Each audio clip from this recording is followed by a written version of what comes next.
long line of denim jean, cut beside all types of fiends. I robbed the DEA and overdose, spend the cash on guns and coke. I am the warmonger, more crazy strong, dropping drones inside Iran. I'm the big bad supercharged sex machine, all American extra lean. If you lose your cool, maybe I'll lose mine.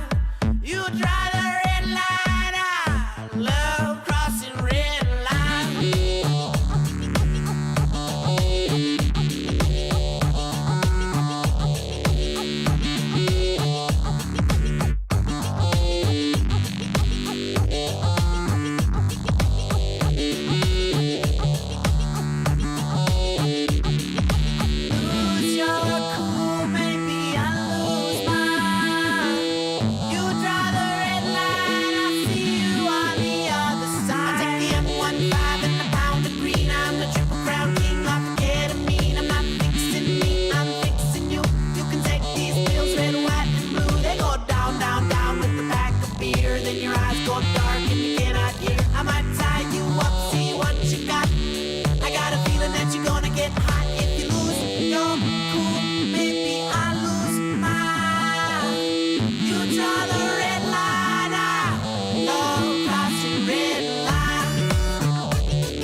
بسیاری از من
I know later on you'll probably blame everyone else for the shitty life you have. Wonder why you're always sad. You got a list of reasons why your life is really bad, but they're not true. It's all your fault. Deep down you notice you had a head start. The purse you're using is Gucci, designer shoes that you wearing, driving the car of your dreams, all paid for by your parents. Okay, you're clueless, toxic, delusional, obnoxious. You had every advantage and proceeded to have lost it. Crazy, psycho, no wonder you're so isolated.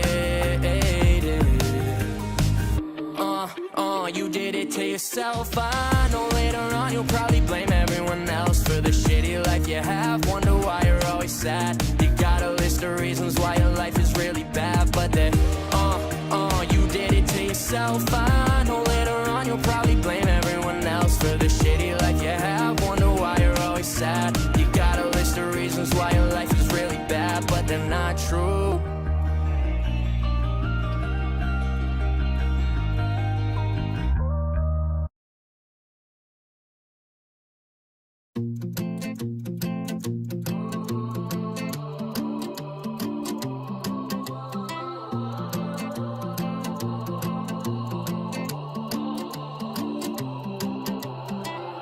I bet you ain't seen nothing yet. Yeah, I'm just warming up. I'm yet to break a sweat. There ain't a need to brag, no need to flex. And when they said I couldn't do it, I became obsessed. I'm going Super Saiyan, yeah, I'll go Super Saiyan. I got something to say, thanks for the motivation. I gotta get it now, there's no time for waiting. This time I really mean it, no, I'm not even playing.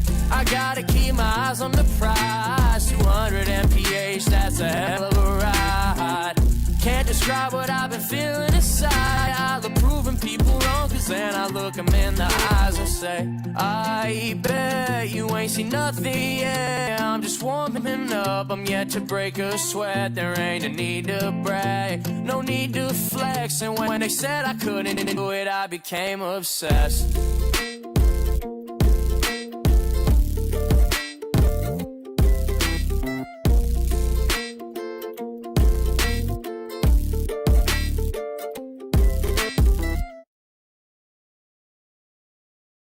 Good morning, good afternoon, how are you? I have wonderful news. The Italians, through UNI, FIL, have saved Jesus. Yes, the Italians have saved Jesus, ladies and gentlemen. Before we get to anything else, we are doing it. We're going to celebrate the resurrection of Jesus. I'm not really sure what to tell you. Jesus got hit in the head with a sledgehammer. My name is Grant Smith Ellis. How are you doing? Jesus has risen. The Italians, they came in with their papal nuncio, the Pope. He sent his men. You can't mess with the Pope. Hashtag save Jesus. You don't want to mess with the Pope. The Pope gets all mad. I'm telling you, the Pope has saved Jesus. We're going to have to play some music for this one. God bless the Pope. Hashtag the Pope saved Jesus. He sent his men. He sent the Italian army. He sent the UNIFIL, and he saved Jesus. Oh, what a beautiful day! I didn't really think we'd get to the point where we had to save Jesus during the war, but you know, you just kind of take things as they go. So, in honor of Jesus, God bless Jesus. Let's go.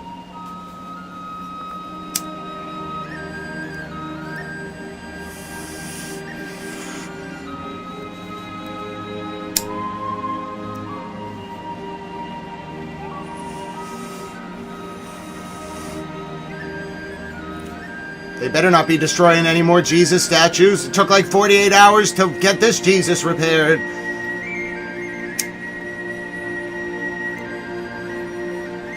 Nope. It's always wrong to desecrate religious symbols. I don't care if it's a temple, a shoal, a church, some kind of Byzantine Empire shrine, a pagan thing to some kind of tree, an Islamic mosque. We are not desecrating holy places or statues of Jesus. Hashtag save Jesus. It's not so much about the guy who saved Jesus, it's that they destroyed him, it's that they rebuilt him. Jesus has risen. God bless America. They saved Jesus. The Italians saved Jesus. It's a great day for the world.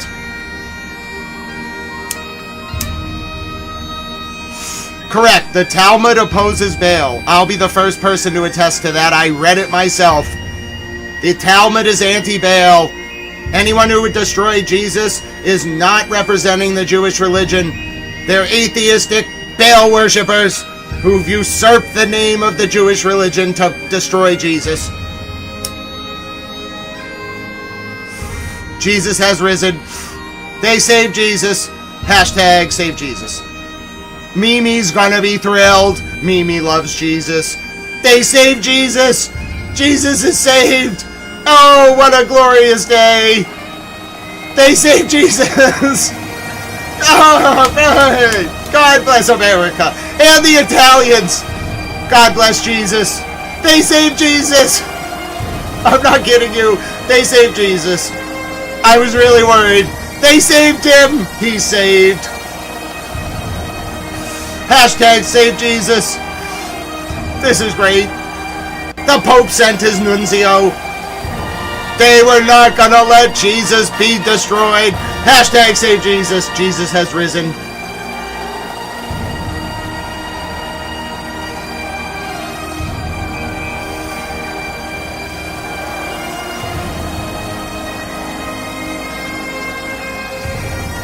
The Talmud is not talking about devil worshipping. It doesn't like devils. They saved Jesus. Hashtag save Jesus.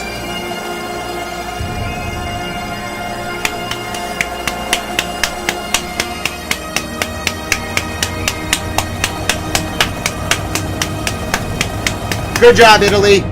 My name is Grant Smith Ellis. How are you doing this evening? They saved Jesus. Yep. The Italians saved Jesus. 10 points to the Italians. Good job, Italians. You saved Jesus. Good job, Pope. The Pope saved Jesus. I mean, of course he did. He sent the army. He sent his nuncio. He sent all his people. And they say he directed that army. He said, you go save Jesus. And they did. Good job. So, my name's Grant Smith Ellis. How you doing? It's about 5:33 p.m. Eastern. U.S. very close to peacetime. We're almost there. All right, we're gonna listen to some music. We're gonna get you caught up. I have a great video. You're not gonna believe what the Iranians have done. They have created the greatest Lego video of all time. It is an ode to the American people. We're gonna watch it together. It's the greatest thing I've ever seen. It's about 11:33 p.m. in South Africa. It's 12:33 a.m. in Tel Aviv, Israel. That would be, today would be Wednesday, April 22nd, 2026. Tomorrow would be Thursday, April 23rd, 2026. And then it's, let's see, 1:03 a.m., 1:04 a.m. in Tehran, Iran. Now, I have some wonderful news. First of all, Jesus has risen. God bless Jesus. We all love Jesus. Well, maybe not everybody, worships, reveres, etc. Jesus, but I love Jesus, okay? And if you love Jesus, today is a good day for Jesus. Now, every day is a good day for Jesus, in my opinion. I don't want to proselytize here. I just want to celebrate that they built the statue. Now, we have some other things we got to look at, all right? The first thing I want to get you updated on, we don't have to watch the Red Horse video. I want to just get you updated on the state of things, all right? Then I want to watch this wonderful video. What's the first thing I have to get you updated on? What ridiculous thing happened today? Yes. So it's a little unclear exactly where we're going to go. Mr. President has extended the ceasefire till Sunday. He just unilaterally said he's not going to bomb. Hezbollah has said they're not going to be abiding by the ceasefire anymore, but they haven't fired any bombs since they announced that. Israel, for their part, bombed a journalist in Lebanon. Then, when the medics went to save the journalist, Israel bombed the journalist again. It was a little bit confusing. Furthermore, Mr. President Trump has announced that 8 women who were not going to be executed in Iran are no longer going to be executed. Now, you might be saying to yourself, Grant, if they weren't going to be executed to begin with, what is he celebrating? Well, you see, there's this thing. I want to be gentle about this. How do I say this? Well, Mr. President Trump sometimes just likes to be told that he did things, even if they didn't happen. It's very important for his psyche. So, it's kind of like the Aegis destroyers in the episode of The West Wing. Mr. President Bartlett was never going to sell the Aegis destroyers to Taiwan. So when he announced he didn't sell them as like a point of negotiations, he wasn't really giving anything up. Iran was never going to execute these people. There was just a random post on X by some guy who said that these women were going to be executed. They are real women. They were not going to be, none of them were going to be executed. Some guy named Yakov or something or other and just made a 1-sentence post that was like, these women are going to be executed. And Mr. President decided that he was going to make it a term of the negotiations with the Iranians. Now, the Iranians, for their part, never intended to execute these women. So they were just kind of like, well, we're not going to execute them. Mr. President then said, well, that's a victory for me, and proclaimed that he had gotten these women spared. Now, my advice I know, the women half of them were released. Soul Control is very right, God bless you, my friend. Half of them were released, 4 of them, before the tweet even went out, all right? Mr. President's original tweet. But now, my advice to the Iranians as an analyst would have been like, bro, just let him take credit. It doesn't matter. Just let him be in fantasy land. You'll get some better term during the deal. Just let him kayfabe it. It's harmless kayfabe. Now, the Iranians did not let him kayfabe it. Bro, he blockaded their blockade. You can't fight in the war room. Do you know how uncouth it is to use personalities in the war room? That is very ungentlemanly. So, Iran, did you really think after you blockaded their blockade and used uncouth language in the war room, which is very unbecoming a war room, in my opinion, did you really think Iran was just going to be like, thank you, sir? No, they were mad, and they embarrassed Mr. President. Now, I'll find you the statement from the Iranian judiciary. Now, you might be saying to yourself, let me guess, they basically came out and said that everything Mr. President Trump said was a lie. Yeah, that's basically what they said. You know, that's as they are wont to do. Penny, I did not hear whether the reporter actually was killed. Please let me know if you have an update on that. I only heard they were trying to rescue the reporter. Conversation. Here's how Iran responded to Mr. President. Statement from the Iranian judiciary in response to Trump's demand to cancel the execution of 8 women in Iran. Last night, citing a completely false news report, Trump demanded that Iran cancel the death sentences issued against 8 women. And despite this false claim being debunked last night, Trump claimed in another post just a few minutes ago that the sentence issued against 8 female protesters, who were supposed to be executed in Iran tonight, has been cancelled and thanked Iran. None of these women faced the threat of execution, so the sentences issued against them have been cancelled. Trump's empty hand in the field has driven him to gain from false news. Thank you to the Iranian judiciary. Oh, Penny, that's heartbreaking. The IDF was threatening journalists today. The IDF just can't help themselves. They're bashing Jesus in the head one day. The Pope's intervening. They're ignoring Mr. President and just bombing when he tells them not to. Bibi doesn't want to go on trial and go to jail for corruption. He wants to save his wife, so he thinks he can just kill people in other countries. He's kind of a madman. He's not like a Richard Nixon madman. He has no tactical objective. He's not trying to spy on the commies. He's just a madman. A very selfish madman with a lot of bodies on him, like 300,000 plus. More bodies than any American ever. True, but I don't even think had that many bodies on him. So my point is, yeah, it's not good. Bibi's very isolated, and that is not a good situation. In terms of Iran and for him at least, in terms of Iran and the U.S., it's kind of a fascinating dynamic in their negotiations, but it really just depends on them muzzling Benjamin Netanyahu. The Strait of Hormuz issue is kind of just like an absurd parody of it's like Stanley Kubrick couldn't write Dr. Strangelove as hilarious as the Strait of Hormuz thing is playing out. You can't blockade my blockade. Fine, I'll blockade your blockade. Wait a minute. That's the point of my blockade. Well, you know what? Then I'm going to put another blockade around your blockade, sir. Sir, you can't blockade my blockade. That's a violation of the ceasefire. My blockade's not a violation of the ceasefire. Your blockade's a violation of the ceasefire. Sir, you're engaging in piracy. No, you're a pirate. Oh, you're both pirates. That's what I say. They're all just ludicrous travesties of each other when they're doing this. I'm not saying Iran's initial approach wasn't genius with the mining of the strait, driving traffic into their territorial waters so they could toll it. I'm just saying, the blockade of the blockade, and your blockade's illegal, and no, your blockade's illegal. Well, no, wait a minute. I'm going to blockade your blockade. Wait a minute, you can't do that. But wait a minute, isn't you doing that the same thing as me blockading? Oh, I'm going to blockade your blockade out of spite. How dare you? But wait a minute. We're both doing the same thing. Why are we fighting? I'm not really sure, but I'm just going to do it anyway. That tends to be where we are at in the situation. All right, my name's Grant Smith Ellis. Don't get me started on the blockadings of the blockades. I just get really mad. Instead, we're going to watch this very inspiring video together. Iran has done it. I don't know why the Iranians choose to communicate with the Americans like this. This is how they do it. So we're going to analyze it. They have created a message to the American people. If you're not American, you can listen. But apparently they created a special video. They don't hate us. I kind of sense this. But Iran would the people of Iran would like to apparently let the people of America, of which I am one, know that they don't hate us. I'm really thrilled to learn this. I was getting a little worried there. I also learned about the intellectual lineage of the whole death to America thing. It doesn't mean death to Americans. It means death to American policies that suppress Iran. I listened to the Supreme Leader today about it. I know what's going on. Anyway, so we got this very interesting. You'd be surprised. I really thought the Death to America thing was about killing Americans. It's not. I listened to Supreme Leader Ali Khamenei, Ayatollah Ali Khamenei.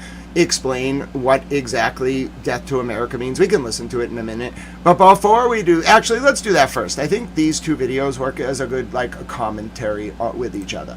So we're going to do that first, all right? We're going to learn a little bit about what Ayatollah Ali Khamenei actually meant and what the Iranian people mean when they say death to America. Now, I was really convinced, you could really forgive me for having this impression that, saying death to America meant you wanted to, it's reasonable, I think, to extrapolate that the words death to America means you want to kill Americans. Now, I should have known a little bit better after studying Iran for 55 days. I really should have known that there was some layered meaning. I should have just assumed that.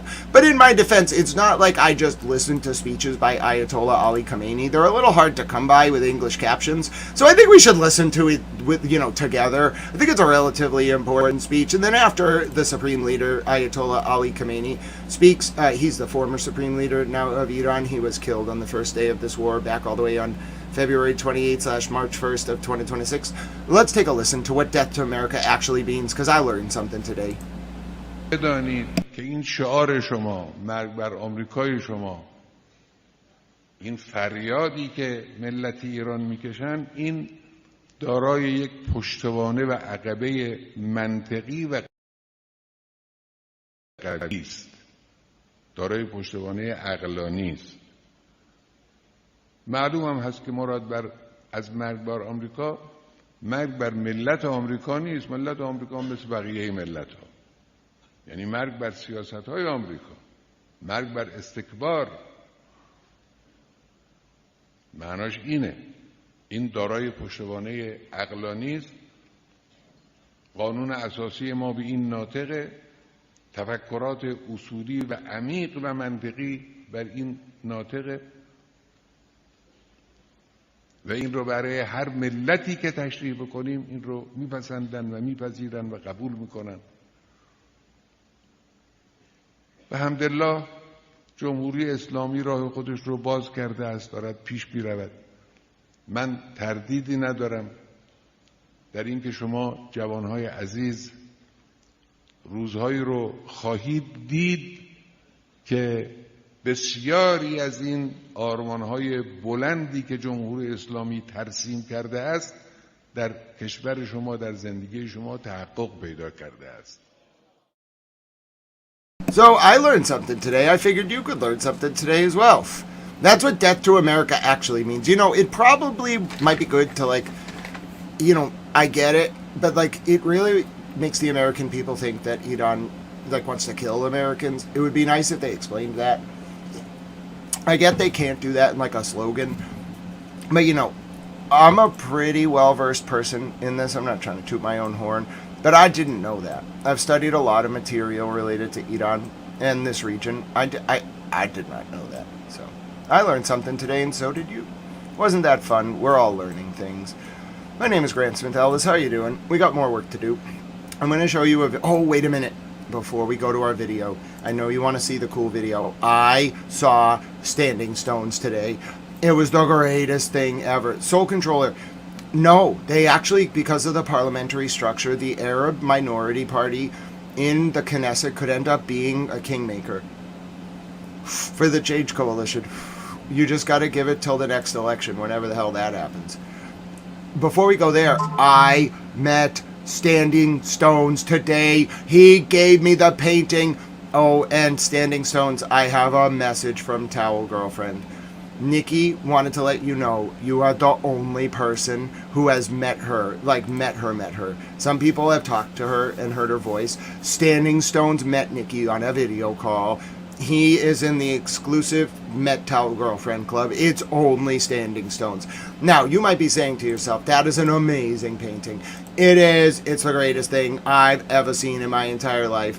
You don't understand. Maybe you do understand. I'm not really sure. Either way, how great is that painting? That's me. I'm a towel. That's Standing Stones. That's my painting. Oh, they'll throw water under the fridge. Unalive evil alien AI selfish genes. Yes, let's eradicate AI code that is evil and selfish. So I got to meet my friend Standing Stones. It was so amazing. And he gave me my painting. It's so wonderful. And I called Nikki. I called our girlfriend. I showed her. It's me and her walking on the left bank. The painting's called The Left Bank. Standing Stones has been painting for 30 years. And Standing Stones is inspired by French Impressionism, and I would say that he captures, and I would dare say even in some ways parallels the wonderful work of Monet and the other French masters. Now you might be saying to yourself, that's not impossible. Yes, it is. This is a man who 30 years ago, well, in the back room working on boilers, found a wonderfully intact set of German paintbrushes that were being given away.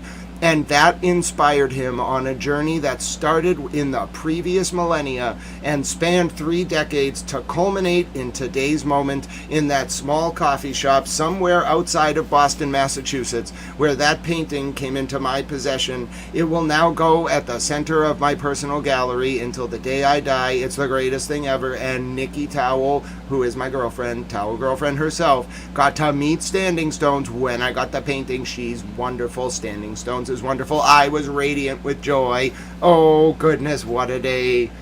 I'm telling you, it was my favorite day ever. I had such a good day. And Standing Stones is in a very special club because he's met Towel girlfriend now.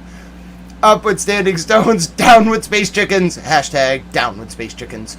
It was a great day. I can't tell you how much I love the painting. Look how good it is. You don't understand.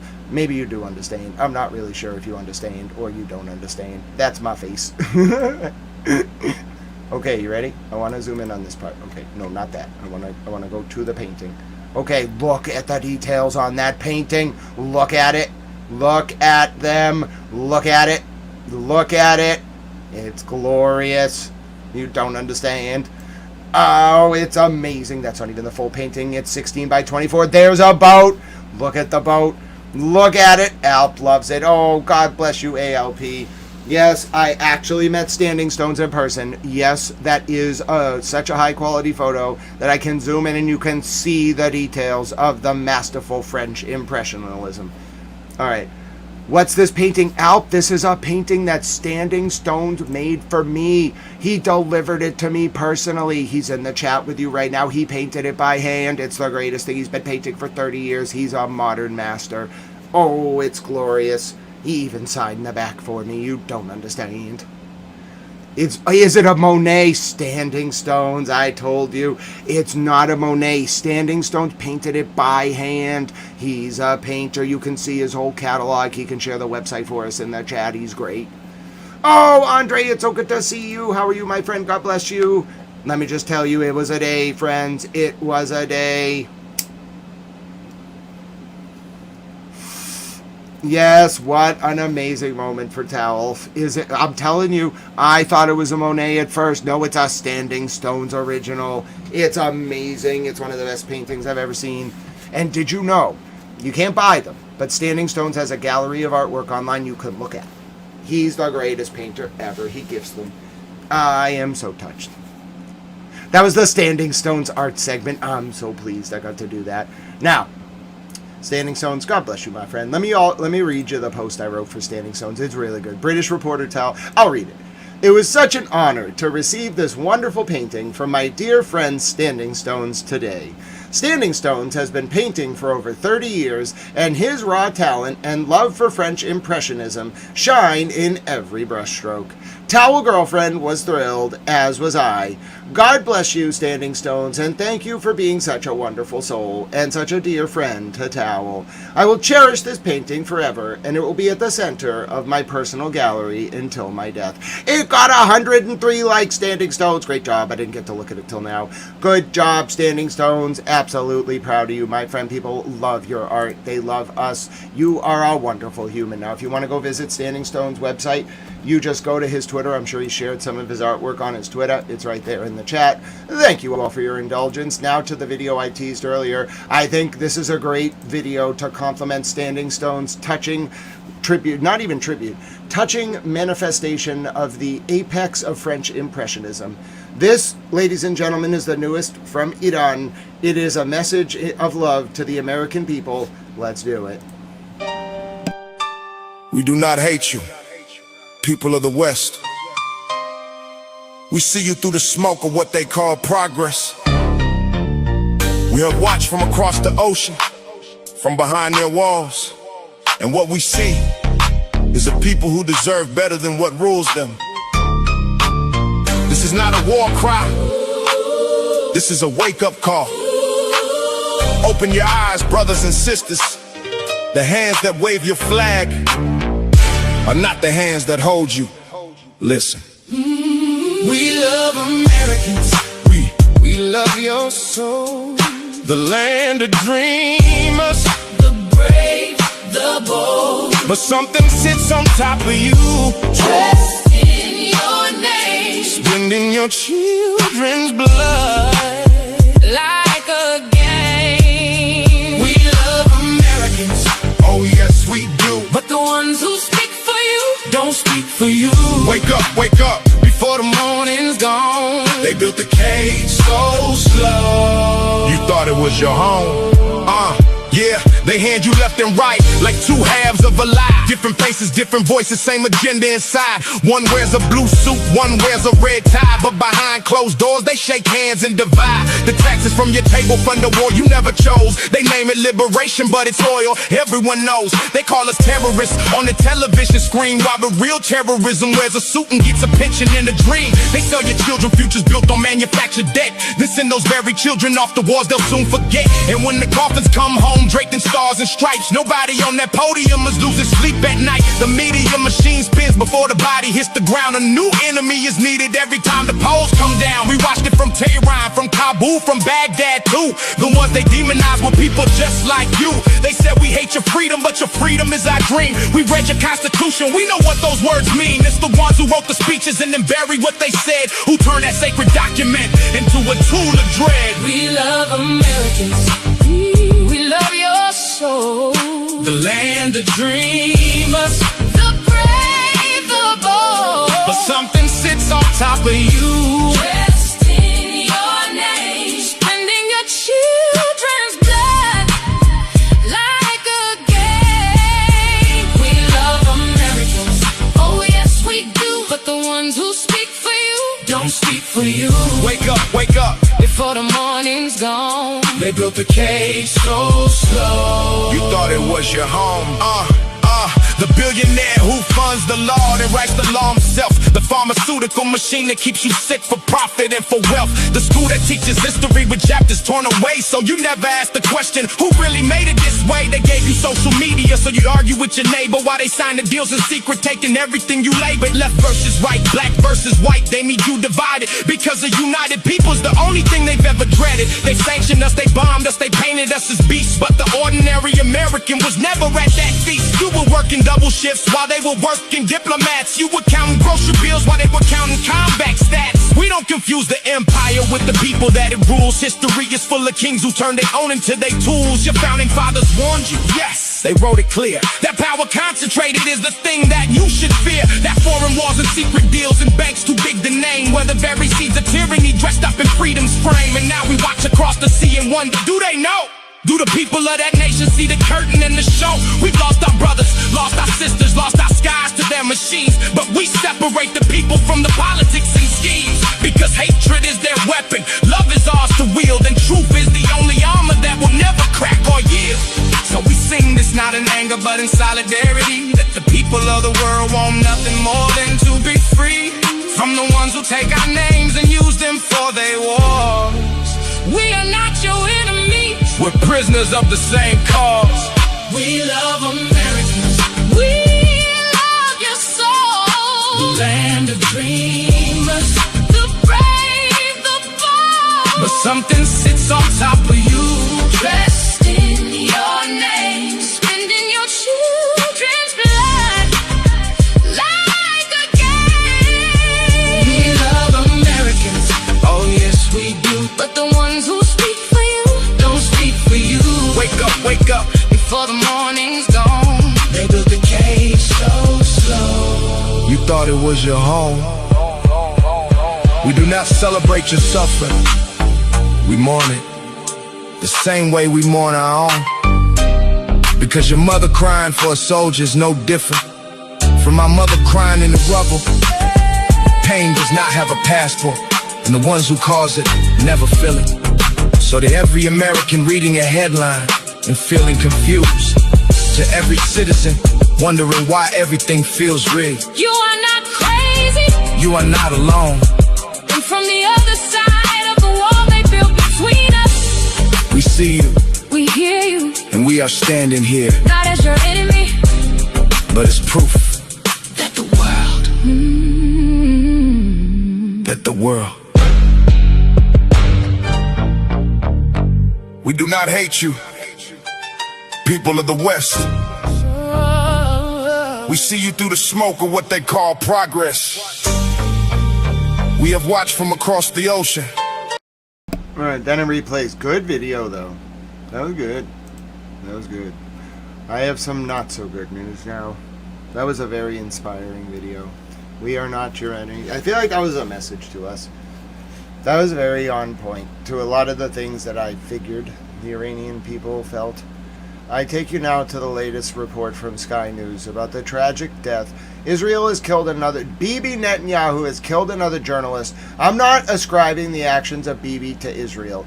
Yes, he is in charge of that state, but I'm telling you, I don't believe the people of Israel countenance what he's doing. Said that the body of a Lebanese journalist who was injured in an Israeli strike has been found under the rubble in southern Lebanon. Let's go straight to our correspondent who joins us from Beirut, Diana Magnay. Diana, this story developed earlier today, the sad news that this journalist had been killed. Can you just give us a little bit more information?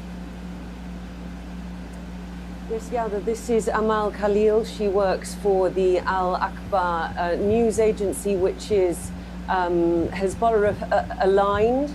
And she and another journalist colleague, freelance, who was working with her, were inside Lebanese occupied territory, this so-called yellow line, which Israel has defined and forbidden entry into.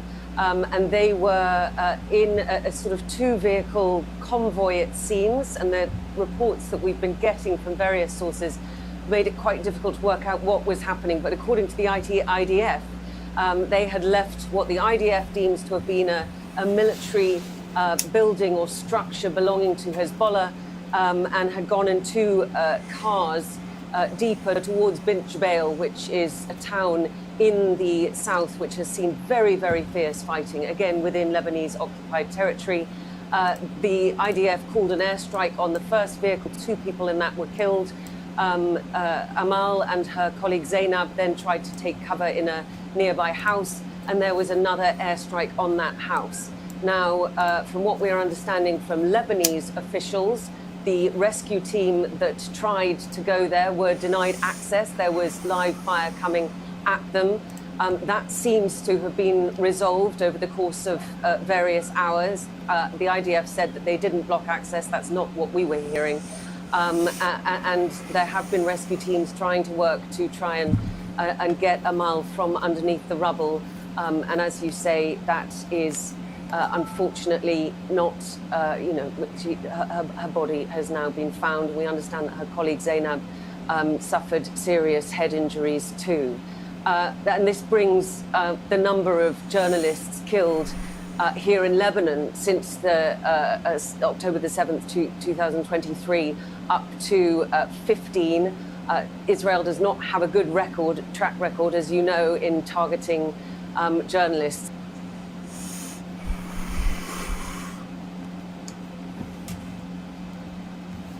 That's understating it. That's horrifying. I think I need a Lego movie. I'm done with these fake negotiations. We're going to steal the uranium ourselves. Sir, you want to do what? The uranium heist. It's going to be beautiful. We send Delta Force, Navy SEALs, and atomic scientists straight into Iran. Mr. President, that's an act of war. No, it's a heist, like Ocean's 11, but with uranium. They What? fly in at night, grab the uranium, and fly out. Easy. Sir, Iran has air defenses. Then we use They my just put this beautiful on stealth Iranian state technology. TV. Call the Pentagon. Tell them we're doing the biggest heist in history. This is insane. It's genius. Mr. President, you want us to invade Iran to steal uranium? Not invade, heist, like professionals. This could start World War III. We go in, take the uranium, get out. Simple. Sir, Iran will detect us immediately. Then make it invisible. We'll be heroes, the greatest heist ever. Or the greatest disaster. Same thing. You love. The Americans are planning to steal our uranium. Trump calls it the uranium heist. Then let's prepare a welcome party. Uranium. If they come, we'll give them the heist of their lives. Call me Mr. Ocean. This is going to be legendary. Oh, this is better than please take Ocean's those off. 11. I'm thrilled. I'm engrossed. We go in here, grab the uranium, and get out before they wake up. Why are you Sir, wearing a helmet? this is a suicide mission. It's a heist movie. Why does he have a We don't have stutter? stealth aircraft for this. This is great. Then use my beautiful invisible planes. Of course. Call Hermione. This will be the greatest special operation in history. Or the shortest thing. Positive thinking. Positive thinking. Start This is training the yoga. team. We move in 48 hours. Sir, this is madness. Madness is my brand. Oh God. We're training to This rob is a better country. than anything that's out. Listen, Yes. what has Hollywood done? Why don't we have You guys anything look this great. good? Just like in Get the on movies. it, Hollywood. Sir, this isn't a movie. It will be when I produce it. Milking bubble breeches to each publicity. They really call it the uranium heist. Trump wants to send commandos to steal our uranium. Then let's set the stage. Uranium. This is great. When the Americans come, we'll film the whole thing. Best reality show ever. Oh my God. I look incredible. Maybe I should lead the mission myself. Please don't, sir. Please don't. Mr. President, this plan has a 0% chance of success. Then make it 100%. Make it We'll call it Operation Golden Heist. Sir, we beg you to Golden reconsider. Too late, it's already tweeted in my mind. Oh no. Oh no. It's already tweeted in my mind. When the Americans arrive, they'll get the welcome they deserve. You are the best of the best. Bring me that uranium. Sir, this is crazy. This is Crazy wins. Crazy wins. We're all going to die, aren't we? Only if you fail. Only if you fail. Oh no. Oh no. They really think this will work. Let them come. Oh no. Bring me the uranium and you'll all be legends. Oh, it's Or the best show prisoners. on television. Same difference. Oh, this is such a cliffhanger. What's This is gonna the worst happen to idea the in man military the history. But Trump called it genius. I can tell. We are now entering Iranian airspace. All right, let's do this. This is way better than Army Men the video game. Lights out. Let them land. We got this. I'm Team Green Guy like I was. Oh, they're both green. Oh Stay no. quiet. This should be easy.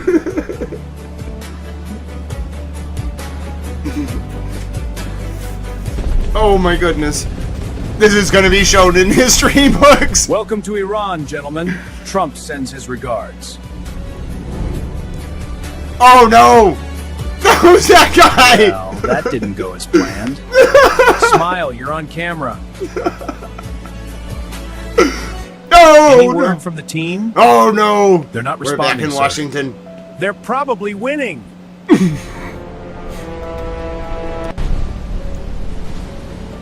America's uranium heist just became the greatest failure in history.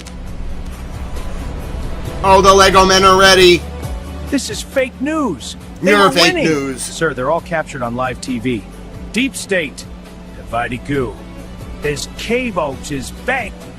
What? I told you this was a bad idea. At least we made history. The scripting needs some work. The character had a stroke. My beautiful heist ruined!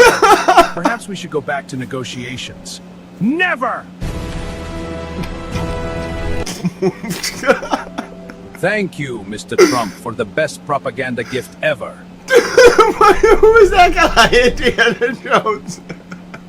This was supposed to be my masterpiece. I didn't know Indiana Jones was just Iranian. not the kind you wanted.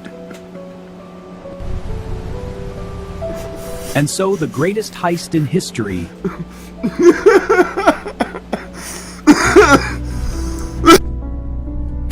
maybe next time we'll do it right.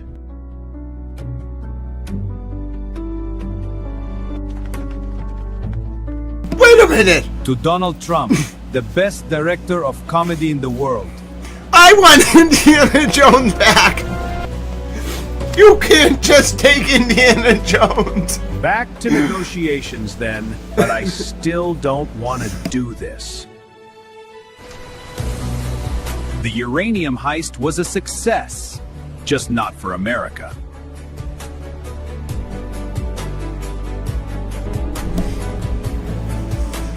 Maybe diplomacy wasn't so bad after all.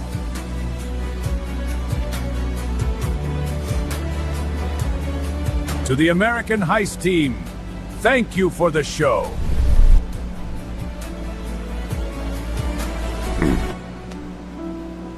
Oh no. Next time, we'll do it better. There won't be a next time. And so ended the greatest heist that never happened. Oh. At least it was entertaining. I can't deny that.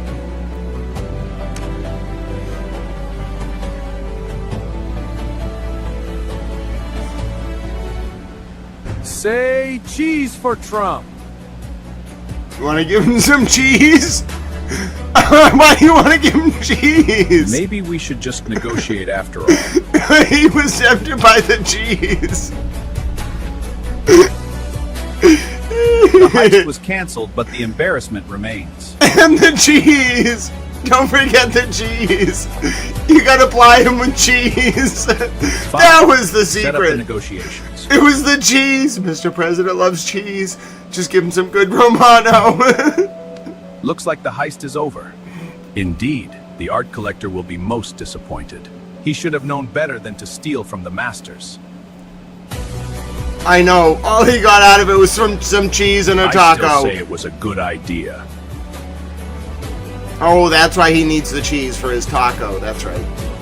And the uranium stayed right where it was. Yes, because it's in the ground. And you can just mine more. Which makes all of this stupid. Next Not the time, video, bigger but the heist. whole fight. Oh yes, a bigger heist. Yeah, we're gonna take the. We're gonna. They stole the Statue of Liberty. That's Thanks why for it's the green. free publicity, Mr. Trump. Indiana Jones is with the Iranians.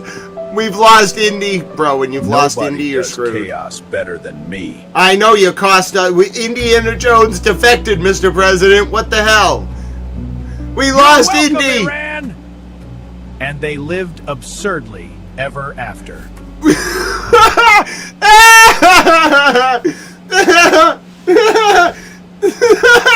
a minute. I want that as a background. Oh, that was great.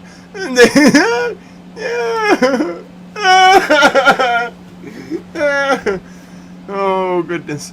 Oh, goodness. I'm not really sure why the Iranians produce these, why they go up on their TV, or why people clip it and put it up, but I'm going to analyze it, you know? It's a little bit of a strange dichotomy. You know, forget Schoolhouse Rock. You know, forget Fraggle Rock. Forget, you know, American Hollywood. This is what I want. I must know how this series, where does it go next? Oh, goodness. What's going to happen? I need to know why Indiana Jones defected. It got so bad, Indiana Jones himself has defected and is now an Iranian. Oh, goodness. You can't just... As goes Indy, so goes the nation. We've lost Indiana Jones. Oh no. The Iranians won over Indy. Listen, it was bad before. They were boarding the boats. You know, here's an example. The Iranians were boarding the boats. They were boarding the boats in the Strait today. But more importantly, we lost Indiana Jones. He's defected. Oh, Mimi, I have terrible news. Mimi, I have terrible news. Indiana Jones has defected. Mimi, I'm glad you're having a good day. I hope Ellie's doing well. And did you know Mimi has a baby goat named Ellie? Mimi, I'm so sorry to tell you, Indiana Jones has defected. He's Iranian now. That's him on the speedboat. It's Indiana Jones. I knew it. I knew it.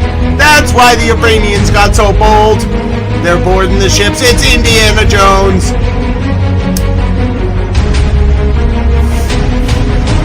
Mimi, in the Lego video, Indiana Jones was on the Iranian side. They took Indy in the Lego video that we just watched. He was very subtle. They wanted to send a message. Indiana Jones himself has defected to the Iranian side. I don't know what to tell you.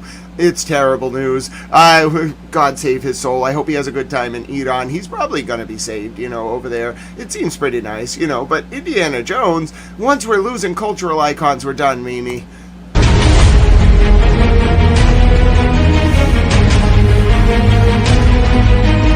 Oh, goodness. The Iranians boarded a ship. The Iranians boarded a ship today. They just broadcast this on their state TV. Oh, goodness. Oh, goodness. They're mad. I don't know what to tell you. They're very mad. I don't control what they put on the Iranian TV. It's very loud. They're really mad. Oh, that's a boat. Oh, no, Indiana Jones. What are you doing? We need Rambo. Rambo's going to defect as well. Oh, no. This is not good. I didn't watch this till now. They're mad. Oh my goodness. Yeah, they're mad.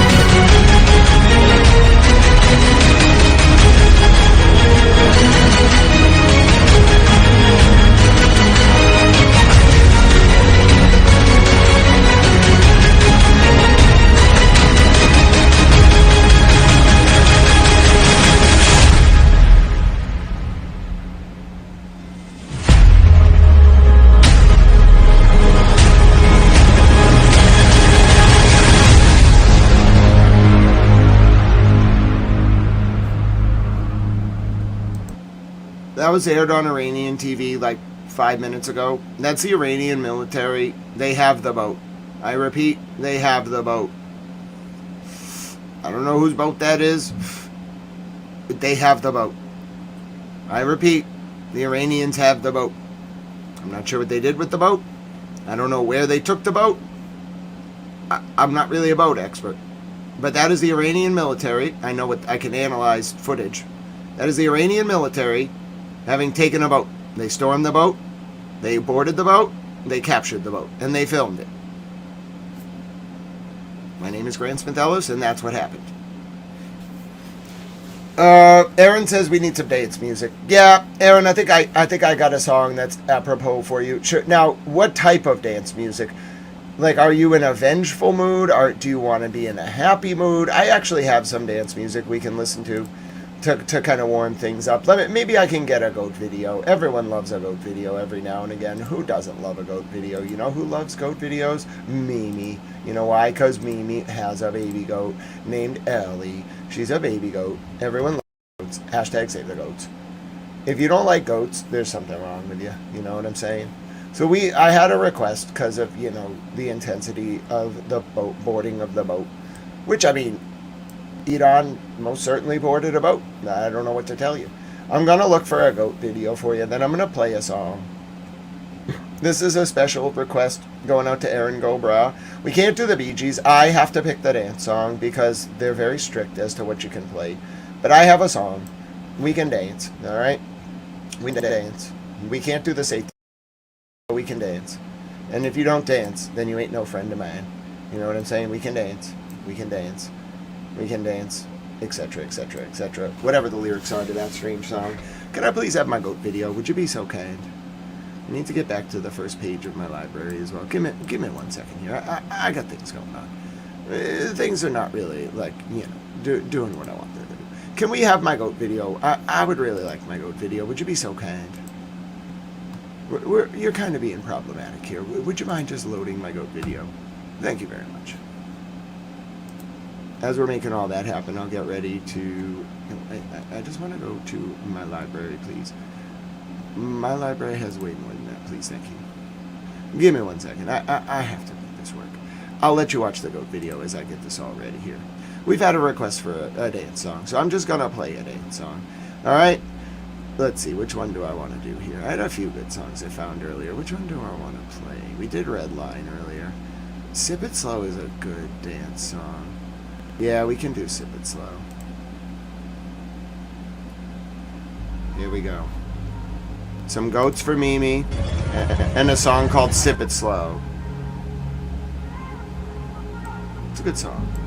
And I can share it. It's a preloaded license. Here we go.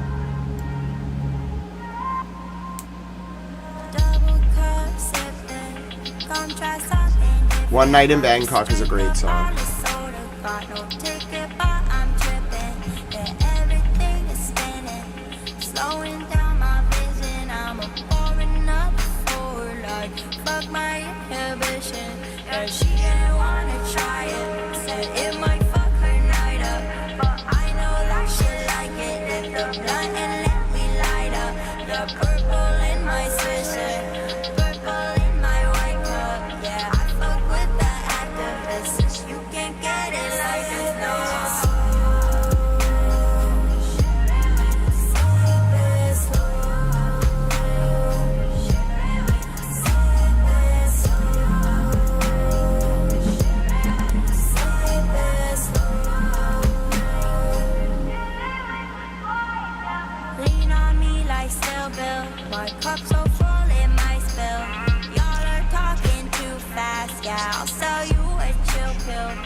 I do this for pleasure.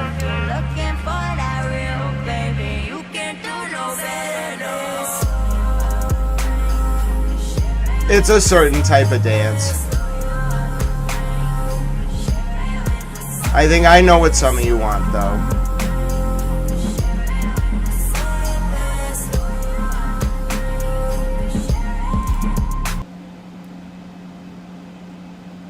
I know what you want.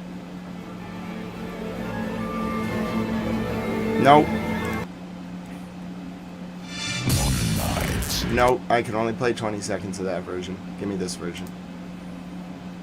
This version. Would you mind the other version, please? Thank you. It's the best I can do for you. Alright, you asked for dance music. Here you go, Aaron.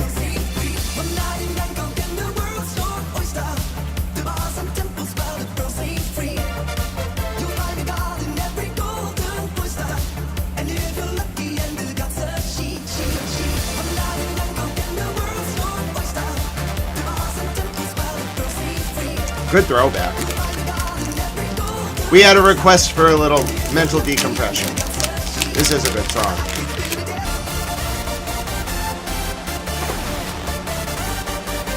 This song's hard enough without the hard style.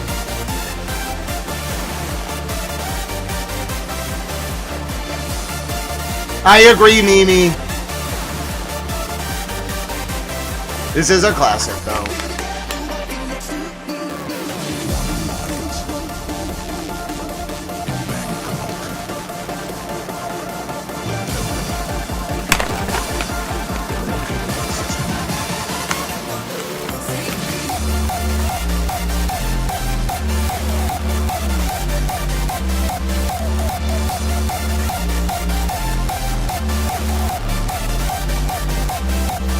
Of course, Aaron.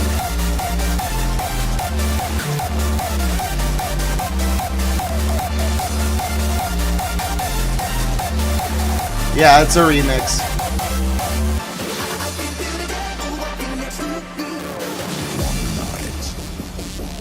It's a very famous song.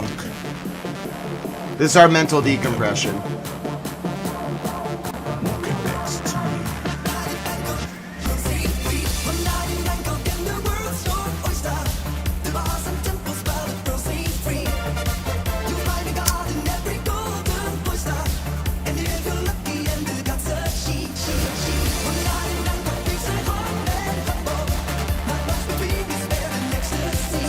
Yeah, you really got to have lived it to know why this is such a great song.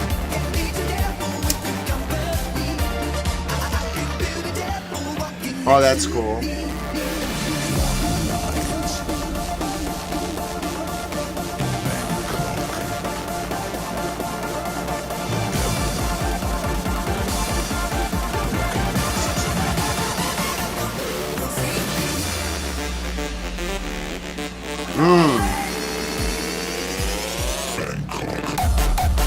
That was good.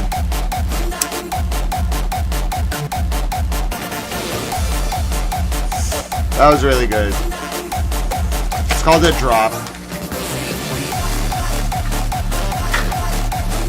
That's a hard drop.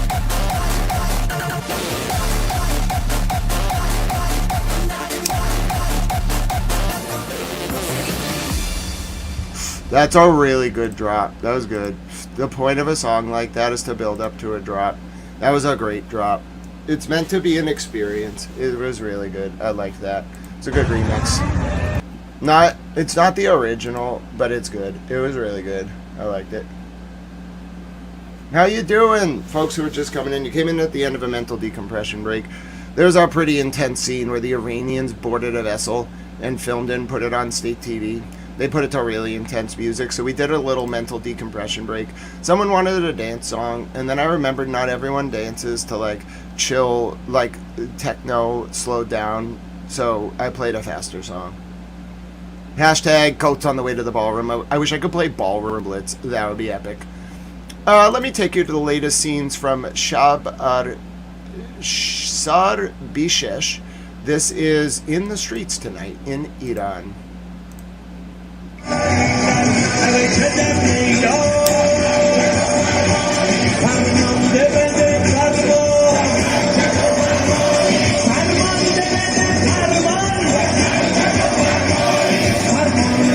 It could be faster, Soul Controller.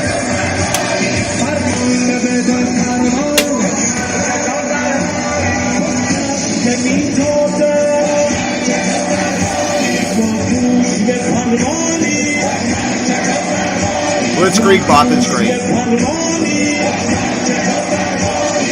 And that's a good song. So that's the streets of Iran tonight. Let me show you the latest from Sky reporter Alex Crawford. British reporter Tal, would you please read it out? This is a very sad update. British reporter Tal, would you be so kind, please? British reporter Tal, where are you? There he is. He's getting prepared for his shift. Nope, we got to start again, please.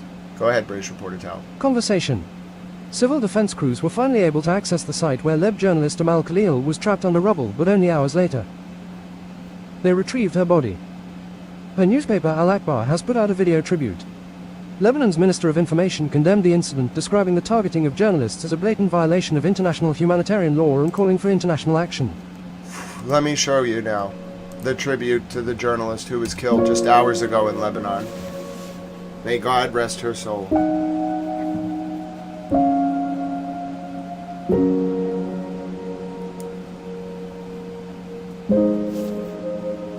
ونحن رجعنا معهم عم نواكب رجعتهم وعم نواكب إعادة تأسيسهم للحياة.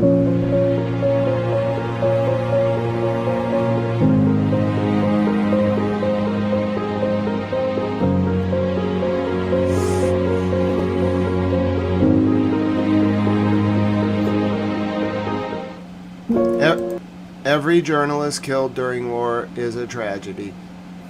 I don't care who you're, quote, affiliated with. Just because I'm a journalist that has the grace and the blessing to be supported by you all and do this independently, other people have to work in the field of journalism. You can't just walk into a war zone as an independent journalist. You must have some kind of connection.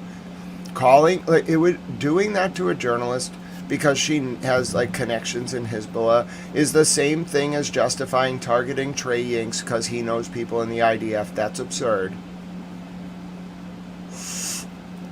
And it's a disgrace to my profession that it's almost getting to the point where the number of colleagues killed is a statistic. It can't become a statistic. She has a right to go in there and film as long as she's not reporting in real time enemy positions. And you have to prove that. The burden's on the people who are going to target her. As long as she's not doing that, killing her is a war crime. It's horrifying. It's wrong. These are the people. This is an army that bashed Jesus in the head with a sledgehammer 24 hours ago, and they can't stop themselves.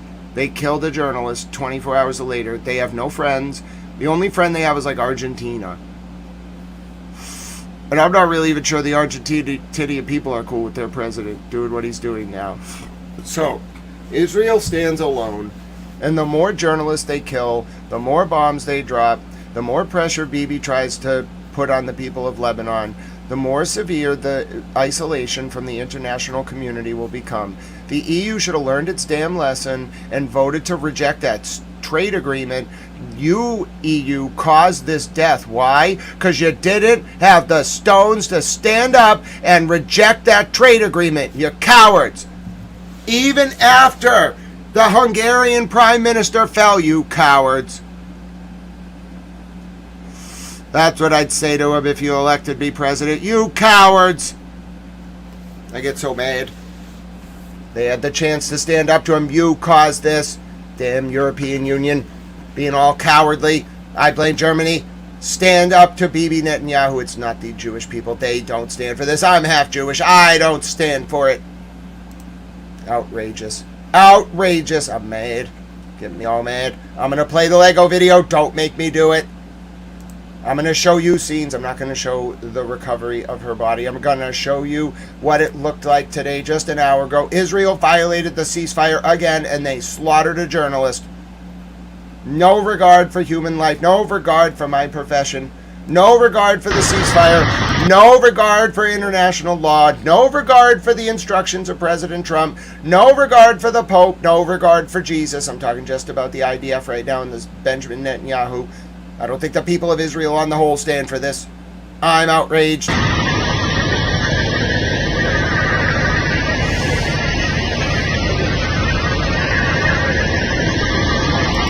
They bombed again. The only people routinely using bombs during this ceasefire is Benjamin Netanyahu and the IDF. I want my paintings back! Get me my paintings. This is them saving that journalist. By the time they got there to save her, she was dead.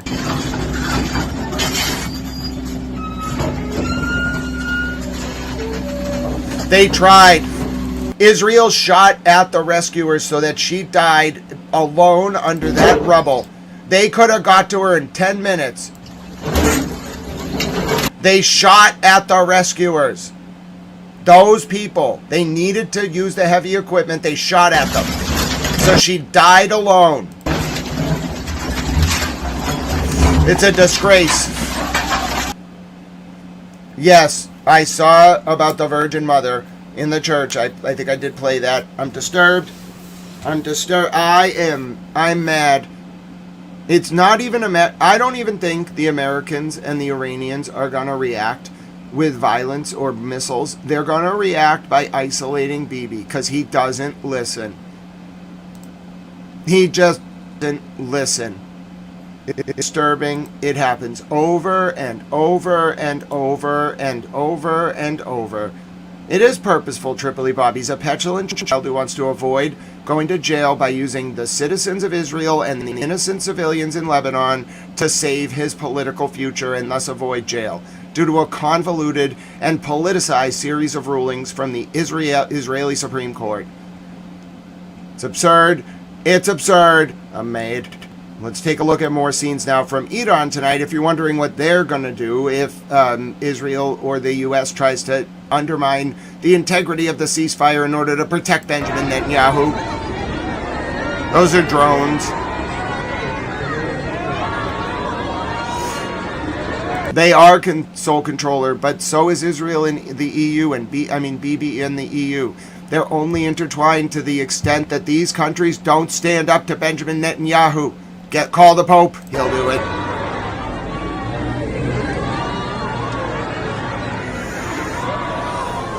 Hi, Tripoli Bob. You're a towel.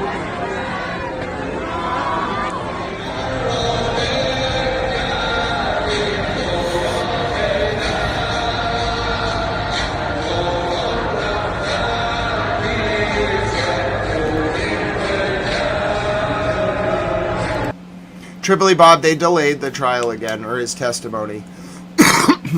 It goes for weeks. He's delayed this thing for 2 years, constantly starting wars. If you peel back the glass onion of the wars in the Middle East since 2023, it all traces back to Bibi wanting to avoid indictment on case 8001, 8002, and 8004. He used the state of emergency. I think he paid Qatar, my opinion, is that Bibi paid Qatar to pay Hamas to do October 11th.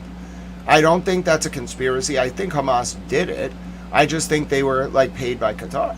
And Bibi was the one who provided the money for the op. Bibi the sole beneficiary of October 7th was Benjamin Netanyahu. He was the only person who benefited from that. There was mass death. He got to justify it under the greater Israel plan to his right wing, but his real motive, in my opinion, was to avoid jail. He killed hundreds of thousands of people because he's a coward who can't own up to the fact that he was corrupt and got caught, and he tried to drag the world through 40 days and 40 nights of hell, and he hoped that on the other side it would be this ridiculous vision that he had. Nope. Hegel's unrelenting historical synthetical dialectic had a different plan in store for Mr. Benjamin Netanyahu, and it greeted him in the form of the holiest of conflagrations between the Catholics and the Shia Muslims, and frankly most of the world, actually, the good faith Jewish people, the Christian people, the Catholic Maronites. I'm pretty sure the Mormons were on board. I didn't really ask them. They're probably on board. It became an unrelenting, unapologetic stand by Benjamin Netanyahu, who attempted to bring the world into nuclear war, so that he could avoid going to trial domestically. And when he didn't get his way, he lashed out like a petulant child, killed 300 people in 10 minutes with 100 bombing raids while the ceasefire was going on in Lebanon. Got scolded for that. Then a week later, his soldiers are hitting Jesus in the head, defacing the Virgin Mother, all right, on camera. All right, and then 24 hours later, while the negotiations are ongoing, he knows he's being sidelined. He lashes out again, kills a journalist, then stops the rescue team from going to help her with bullets. It's all about preserving him. He doesn't care about anyone else. And the world has sucked for 27 years because Benjamin Netanyahu is a selfish jerk. It's the job of the people of Israel to get him out of office. It's the job of the international community to hold him accountable until they do.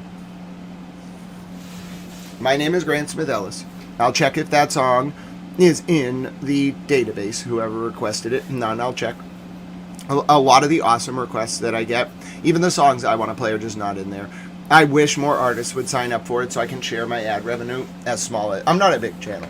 The bigger channels, you want them to have music sharing like this, because if they play your song and you get it played on like a video that gets millions of views, you're going to get a cut of that ad revenue. And so you should turn it on. If you're an artist, you got to go into your... So it's only in beta. It's not like rolled out for every creator. I don't really know how it works. All I know is I have access to it and I love it, and it works really well for my purposes. But I don't get a lot of ad revenue because what I cover, it shouldn't be incentivized to run ads. YouTube runs ads, but creators who cover the war, just so you know, don't really get ad revenue. I wouldn't like it. It's a perverse incentive. You want to donate and support this, that's fine. I don't want ad revenue. YouTube can have it. I appreciate that they provide the platform. I don't really want it. But I do, like, it does like this yellow thing, so you get pennies. And if I can give some of that to artists for songs that they're getting no money on because they're like not played a lot on Spotify or just they're not popular, that's great. I love that. But if you get a big creator who finds out that they can use this or they get enrolled in the program and they play it and they get 2.5, 3 million views on a video, some of those like bands could easily see like a 2,000-fold to 5,000-fold increase in their revenue. And the smaller bands would love it. The people without record labels, we really got to tell artists about this YouTube feature. It's a new thing.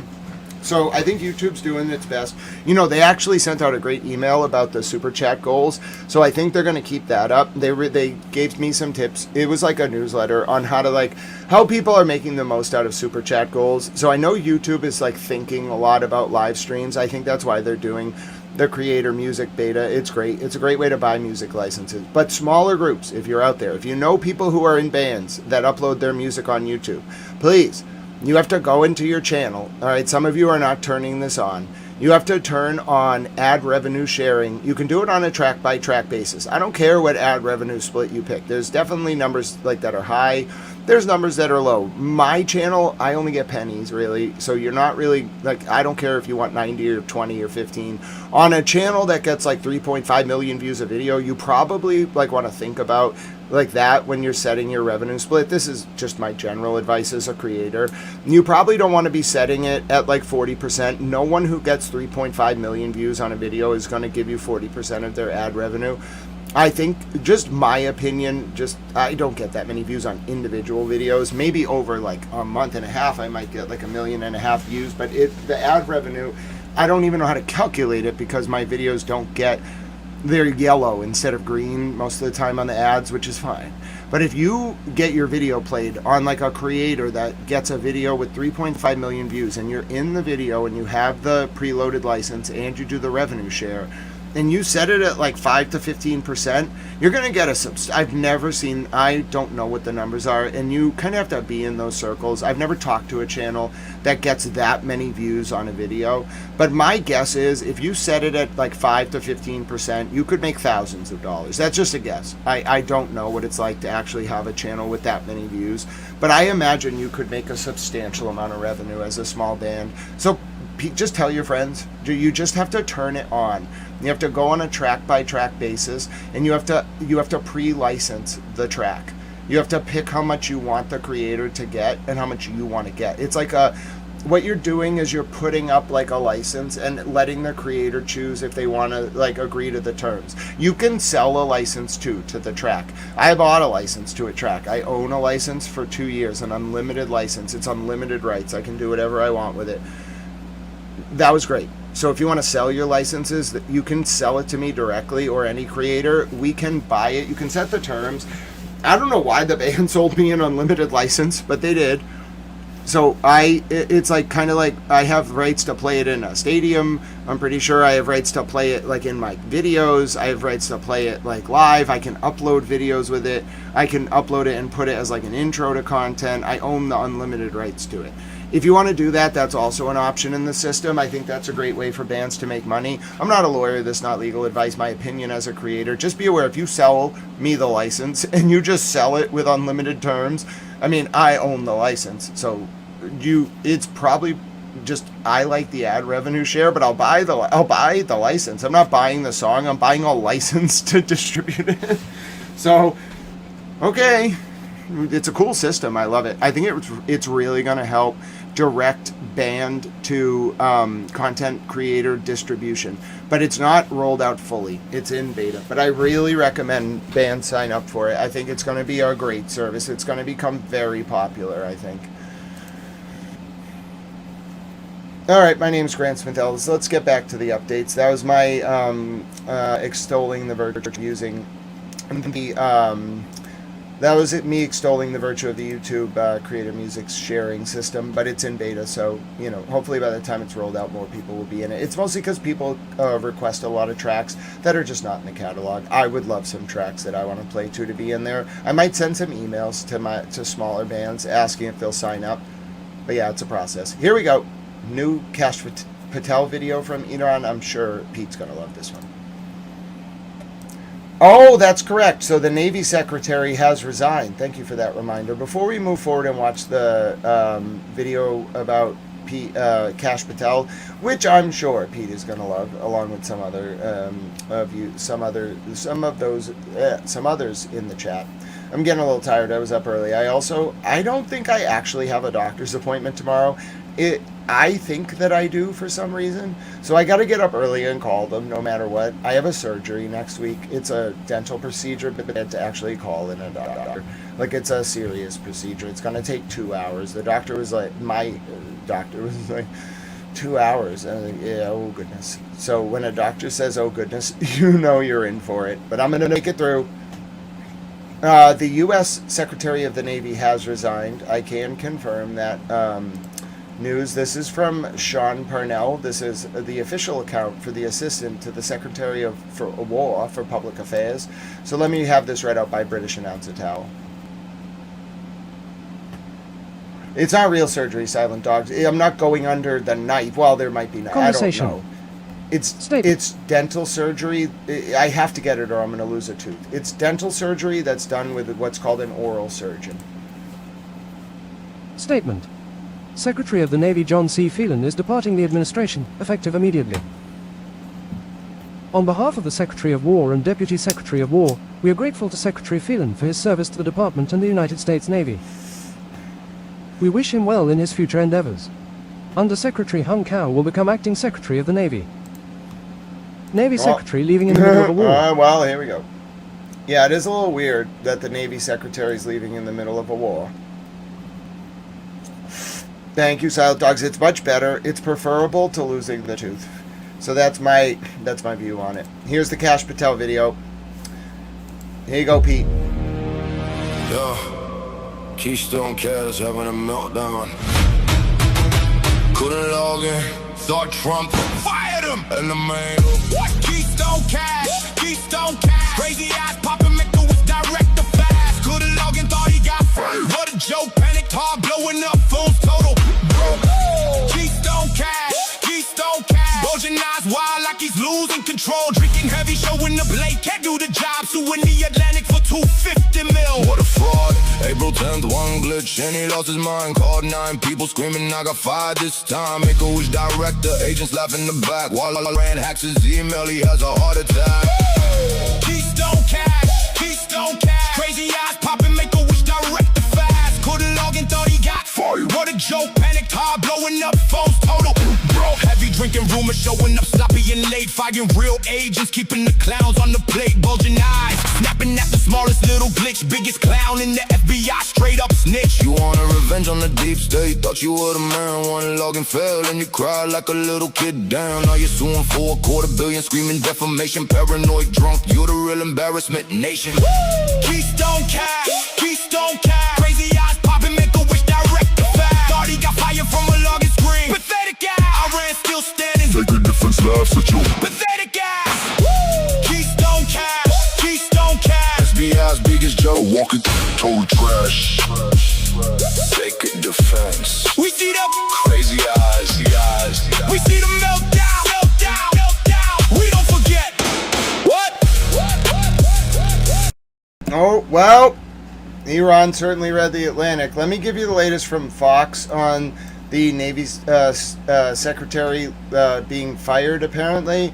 And then I will show you the latest from Axios, which is probably more like a unbalanced perspective. This is going to be more pro-administration. Another breaking story tonight, a shakeup at the Pentagon, another one. The Navy secretary departing his post. What do we know? Yeah, the Pentagon spokesman just announced Navy Secretary John is departing the administration effective immediately, saying, quote, we wish him well in his future endeavors.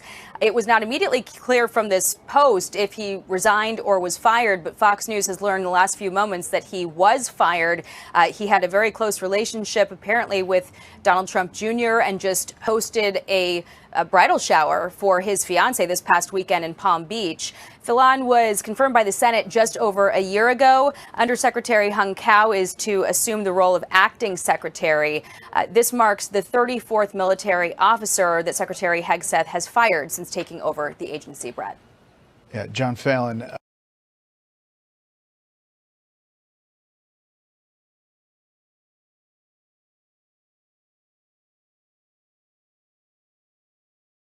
Water Under the Fridge says, sorry, this was all I'm going to say. Wish I felt as drunk as Cash felt at 10:30 a.m. Water Under the Fridge racing us towards our chat goal. Yeah, that was pretty wild. Now let's listen to what Axios had to say about this. So Axios is going to be a little bit more like down the middle. They're not going to toe the administration's line, but you got to remember every news site has a bias. Just because they say something doesn't mean it's true. So British reporter tell, what does Axios have to say? Yes, I know you could do it, British reporter tell. Thank you, I fixed them, Matteo. Come on, British reporter towel, you can do this. I have faith in you. British reporter towel is struggling. He's going to go on protest. You can do this, British reporter towel. I have faith in you. You were born to do it. Come on, British reporter towel. He's getting all mad.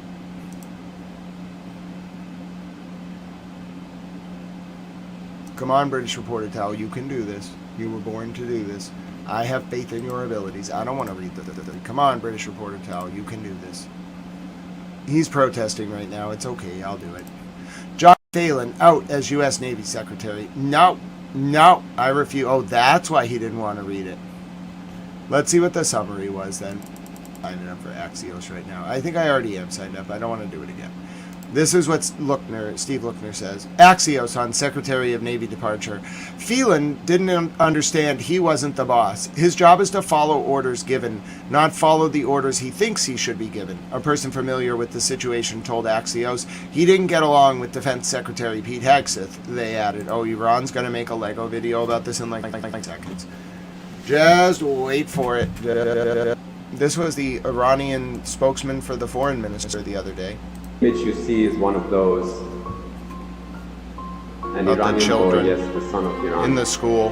That's at the very same school on that same day of the 28th of February, alongside more than 170 students and teachers, fell victim to America's war crime, Marpane Nasri.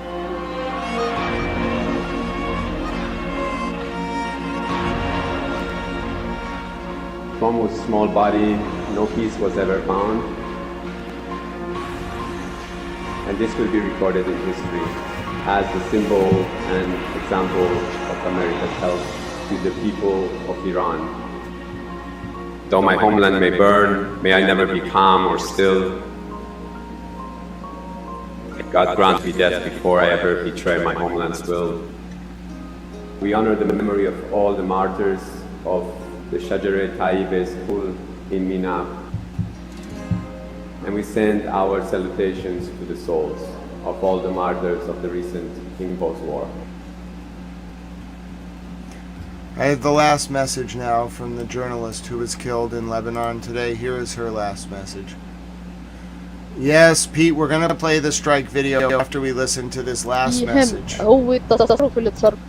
This is the last message from journalist Amal Al-Khalil before she was killed earlier today. It's in Arabic. المسعفين تصرفوا بأخلاقهم الشخصية أولا وبما يملي عليهم واجبهم الإنساني واتفاقية جنيف بخصوص الجرحى الحروب وإلى حضرتكم الكل أساتذة بتعرفوا هيدا التفصيل. فاللي صار اليوم بالعكس يعني ما لازم يتحول ل مسار جدل أو مشكل مين وطني ومين مش وطني. بالعكس اللي صار إنه في كتير عبر حلوة وقيم حلوة سواء من اللي عملوه المسعفين أو حتى المقاوم اللي عمله، إنه هو بالنهاية رفض إنه ينأذى حدا بسببه وقرر إنه يسلم حاله وراح مشي. تخيلوا المسافة اللي بيعرف المنطقة قديش راح مشي، هو جريح قطع مسافة لوصل على دبل عند الإسرائيلية. تحياتي للجميع. أنا بعتذر إني عم ببعت فويس ونهاركم سعيد. تحياتي للكل. يعني كل حدا مننا مسؤول عن كل كلمة بيقولها بطريقة صياغة الخبر، وهلا كل حدا عنده اعتبارات كموقع بيشتغل فيه أو كمؤسسة أو حتى كشخص. اوقات كتير بتعرفوا يعني عم بحكي للزملاء المحترفين المخضرمين، بتعرفوا انه اوقات كتير نحن في رواية معينة بنضطر بانه يمكن أوقات ما نحكيها بالمرة، أوقات نعدل فيها حرصا على أمور معينة وهي الأولوية. في البعض وأنا منهم بياخدوا هيدا النهج، في بعض عنده طريقة تانية. كرمال ما كتير هيدا أكيد موضوع بيستاهل إنه أخذ ورد وجدل وهيك، بس يعني إذا في حدا، إذا كانت هالخبرية مزبوطة إنه في حدا فسد للإسرائيلي، هو تصرف فردي، يعني سواء عمله شخص أو 10 أو 100، ما بدي أنا أنسبه لضيعة بكاملها مثل رماش، يما مثل عينبل، يما مثل دبل، من مين ما كان هذا الشخص، سواء إن صحت الخبرية إنه في حدا دز عليه من الأهالي للمقاوم. وبعتذر أنا Let me get the English translations for this. Miss Clutch, I'm so sorry that happened. This is a very important video. So let us listen to we're going to listen to that song, all right? And while we do that, let me make English captions for this so we can understand. And while this plays with the Arabic captions, I'm going to play the song. You know exactly what song's going to play, all right? We're going to do it. We're doing it. It's not an option. Which one do I want? I want the one in Arabic. All right, hold on. Okay. I want this one. Is it this one? Here you go. Pete wanted it.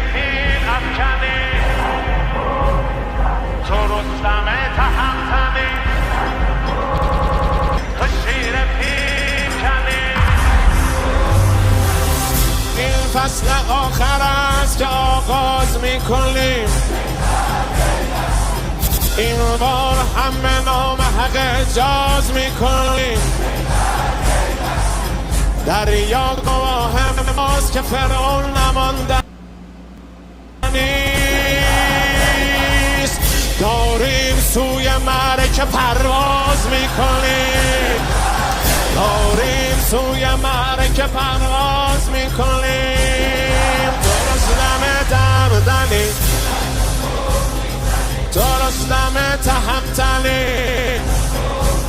نی تو شیر پیل افکنی، نی تو شیر پیل افکنی. بزن که خوب میزنی، نترس از این که دارد روبرویت ناف می آید، که دارد سوی یه گرسنه گاو می آید.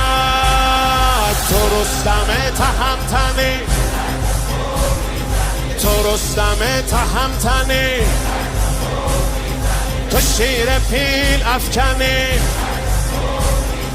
تو شیر پیل افکنی. به فرق کاخ و تختشان، به زندگی نحزشان، به قلب دشمن دنی بزن که خوب میزنی. نمیبینی به ایران باز هم طاغوت برگردد، نمیبینی به ایران باز هم طاغوت برگردد. تجاوز کار میبایست با تابوت برگردد. تو رستم تهمتنی، تو شیر پیل افکنی. نبرد خسته شد، ابهتش شکسته شد. طلسم دیو بشکنی، بزن که خوب میزنی. اگرچه داغ فرزندانمان جان سوز است، ولی تاریخ میگوید که خون بر تیغ پیروز است. بگو با زورگویان استقامت میکند ایران. Oh yes, Mimi. ببین در معرکه اینک قیامت میکند ایران. تو رستم تهمتنی، تو رستم تهمتنی، تو شیر پیل افکنی. بزن که خوب میزنی، خداست یار و یاورت. توکل است لشگر است تو فوق هرچه آهنی تو فوق هرچه آهنی بزن که خوب حسینی با یزیدی صلح یک ساعت نخواهد کرد کسی مانند ما با مثل او بیعت نخواهد کرد شبیه چارپا در باطلاق مرگ وامانده ببین بر روی نهضش سیلی ایران به جا مانده بزن که خوب میزنی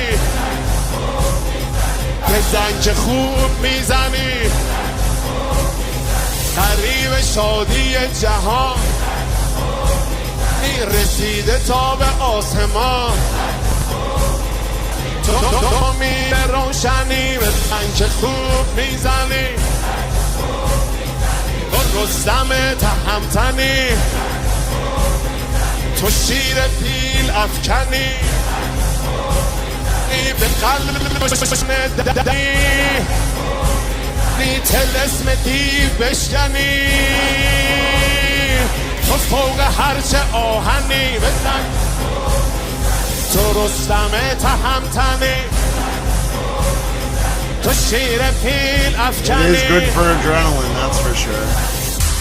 This was a request for Pete. Now I'm going to give you this video with English captions. It took me a second to make. This was the journalist's last words, though, from Lebanon, so I felt it very important that I translate this to English. I pray your indulgence. I actually needed the time from that song to do the captions, so thank you for your patience. To actually translate Arabic to English and then generate the captions takes about 3 minutes if I can do it quick, but I do need some time to do it. So let me just make sure this works. Alright, now there should be English captions. Alright, here we go. So let's just watch this before I post it in case the English captions, they don't always post with Twitter. Well, why you gotta be so annoying? Alright, let me just post it then. Fine.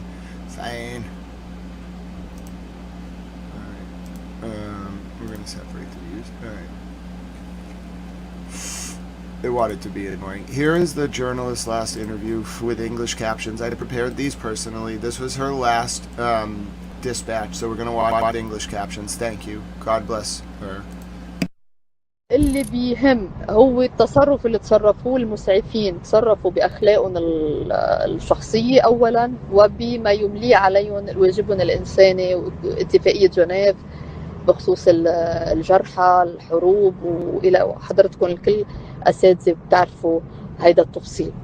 فاللي صار اليوم بالعكس يعني ما لازم يتحول ل مسار جدل أو مشكل مين وطني ومين مش وطني. بالعكس اللي صار انه في كتير عبر حلوه وقيم حلوه سواء من اللي عملوه المسعفين او حتى المقاوم اللي عمله، انه هو بالنهايه رفض انه ينأذى حدا بسببه وقرر انه يسلم حاله وراح مشي. تخيلوا المسافه اللي بيعرف المنطقه قديش راح مشي وهو جريح، قطع مسافه لوصل على دبل عند الاسرائيليه. تحياتي للجميع، انا بعتذر اني عم ببعت فويس، ونهاركم سعيد. تحياتي للكل. يعني كل حدا مننا مسؤول عن كل كلمة بيقولها بطريقة صياغة الخبر، وهلا كل حدا عنده اعتبارات كموقع بيشتغل فيه أو كمؤسسة أو حتى كشخص. أوقات كتير أنتم بتعرفوا، يعني عم بحكي للزملاء المحترفين المخضرمين، بتعرفوا انه اوقات كتير نحن في رواية معينة بنضطر بانه يمكن اوقات ما نحكيها بالمرة، اوقات نعدل فيها حرصا على امور معينة وهي الاولوية. في البعض وانا منهم بياخدوا هيدا النهج، في بعض عنده طريقة تانية. كرمال ما كتير هيدا اكيد موضوع بيستاهل انه اخذ ورد وجدل وهيك، بس يعني إذا في حدا، إذا كانت هالخبرية مزبوطة إنه في حدا فسد للإسرائيلي، هو تصرف فردي، يعني سواء عمله شخص أو 10 أو 100، ما بدي أنا أنسبه لضيعة بكاملها مثل رماش، يما مثل عينبل، يما مثل دبل، من مين ما كان هذا الشخص، سواء إن صحت الخبرية إنه في حدا دز عليه من الأهالي للمقاوم.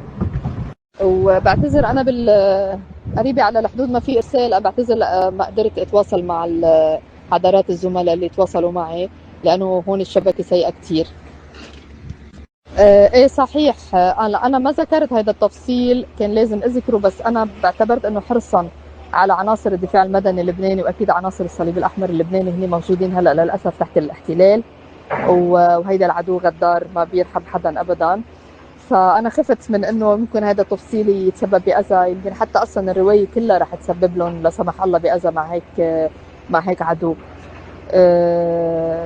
رفضوا الدفاع المدني اللبناني، رفض التهديد الاسرائيلي، قال له الضابط انه المسيره فوقكم هلا رح تقصف السياره اذا ما بتجيب لي اياه على دبل. رفض المسعف اللي حكي معه الضابط على التليفون، ورجع بعدين حكي المقاوم مع الضابط الاسرائيلي على التليفون وقال له انا بجي لعندك. فما بنعرف ساعتها شو صار بين المسعف وبين المقاوم من احاديث، بس النتيجة بأنه مثل ما عم تتفضل الأستاذة بولين تم مداواته. هو عنده إصابته للتوضيح إصابة بالكتف، في عنده جرح بالكتف، كان صار له 7 أيام عم ينزف من الإصابة، لا قدر يتمكن ينسحب من بنت جبال، يعني بعد الهدنة، بعد ما خلصت بعد ما بلشت الهدنة انسحب من بنت جبال لوصل على وادي السوق، هالمنطقة بيقولوا لها من خلة المشتى إذا بتعرفوا المنطقة، من بنت جبال باتجاه عينبل، هونيك في كسارة، وهونيك عرفوا في الدفاع المدني اللبناني، وأكيد يعملوا الواجب بكل أخلاق وإنسانية، وكمان ذات الشيء عناصر الصليب الأحمر اللبناني. الله يحمي الجميع، وللأسف يعني هيدي إسرائيل. اللي بيهم هو التصرف اللي تصرف. Wow. Wow. Those were her last words. Wow. According to Soul Controller, in unconfirmed reports, that would be a stunning development, but not so stunning based on what we know about Ukraine and just how epic they are. Ukraine is thinking about deploying 4 of their mine hunters to personally open the strait. And frankly, you know, I think Iran and Ukraine should be friends. I know Iran kind of likes Russia, but I think Iran's smart enough to realize Ukraine's cool. Everybody likes Ukraine right now. They just built, I know what people are going to be like, yes, but they did this, that, the other thing. I realize, okay, but everybody loves like anti-drone technology. So what do you want? There's going to be someone who sells anti-drone technology to everyone. So if Ukraine can be like, listen, Iran, just let us like demine the strait. We'll give you a bunch of anti-drone stuff. All the Saudi and UAE are going to be like, wait a minute, you sold us anti-drone technology. Ukraine can be like, yeah, we didn't sell them offensive weapons, though. We just sell them anti-drone technology. No, none of you can attack each other. Whoops. Genius. So here's the deal. I got to play it. Ukraine doesn't have to be violent about opening the strait. They could just give Iran a bunch of anti-drone technology. You know? You know? And then Iran's like, whoops, you demine the strait? How did that happen? We didn't. That came out of nowhere.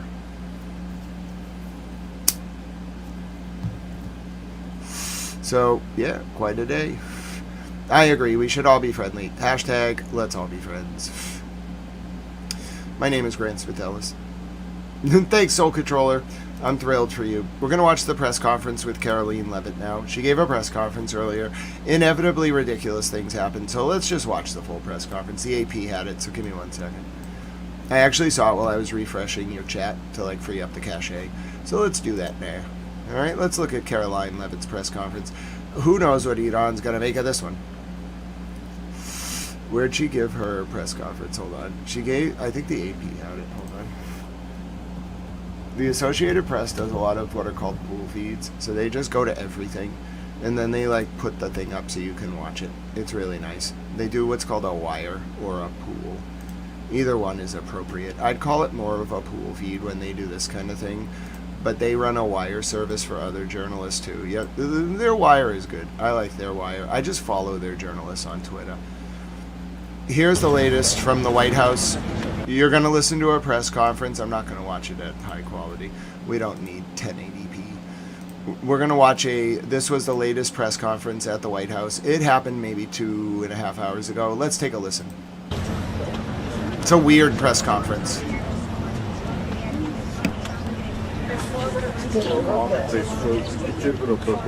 Yeah, but I'm sorry, I can't say the full name. I also think there's a lot of Israeli citizens who are pro-Palestine, so you can't really judge someone based on their religion, in my opinion.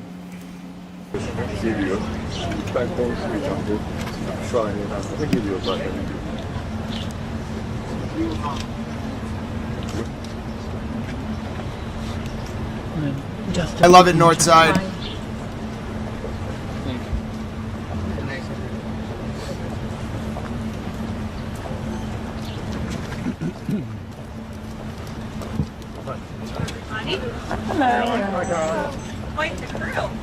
Hi, Caroline. Hi, guys. How are you? Could you tell us how long the president is willing to extend the ceasefire in order to reach a deal? And does he believe that a deal can be struck while the U.S. blockade is still in place? Great questions, and I will answer them. Let's level set on where we are. As you all saw yesterday, President Trump announced an extension of the ceasefire. He's maintaining and generously offering a bit of flexibility to a regime who has been completely tarnished because of Operation Epic Fury. There's obviously a lot of internal division. This is a battle between the pragmatists and the hardliners in Iran right now, and the president wants a unified response. And so as we await that response, there's a ceasefire with the military and kinetic strikes, but Operation Economic Fury continues, and the effective and successful naval blockade continues as well of ships and vessels that are moving to and from Iranian ports. We are completely strangling their economy through this blockade. They're losing $500 million a day.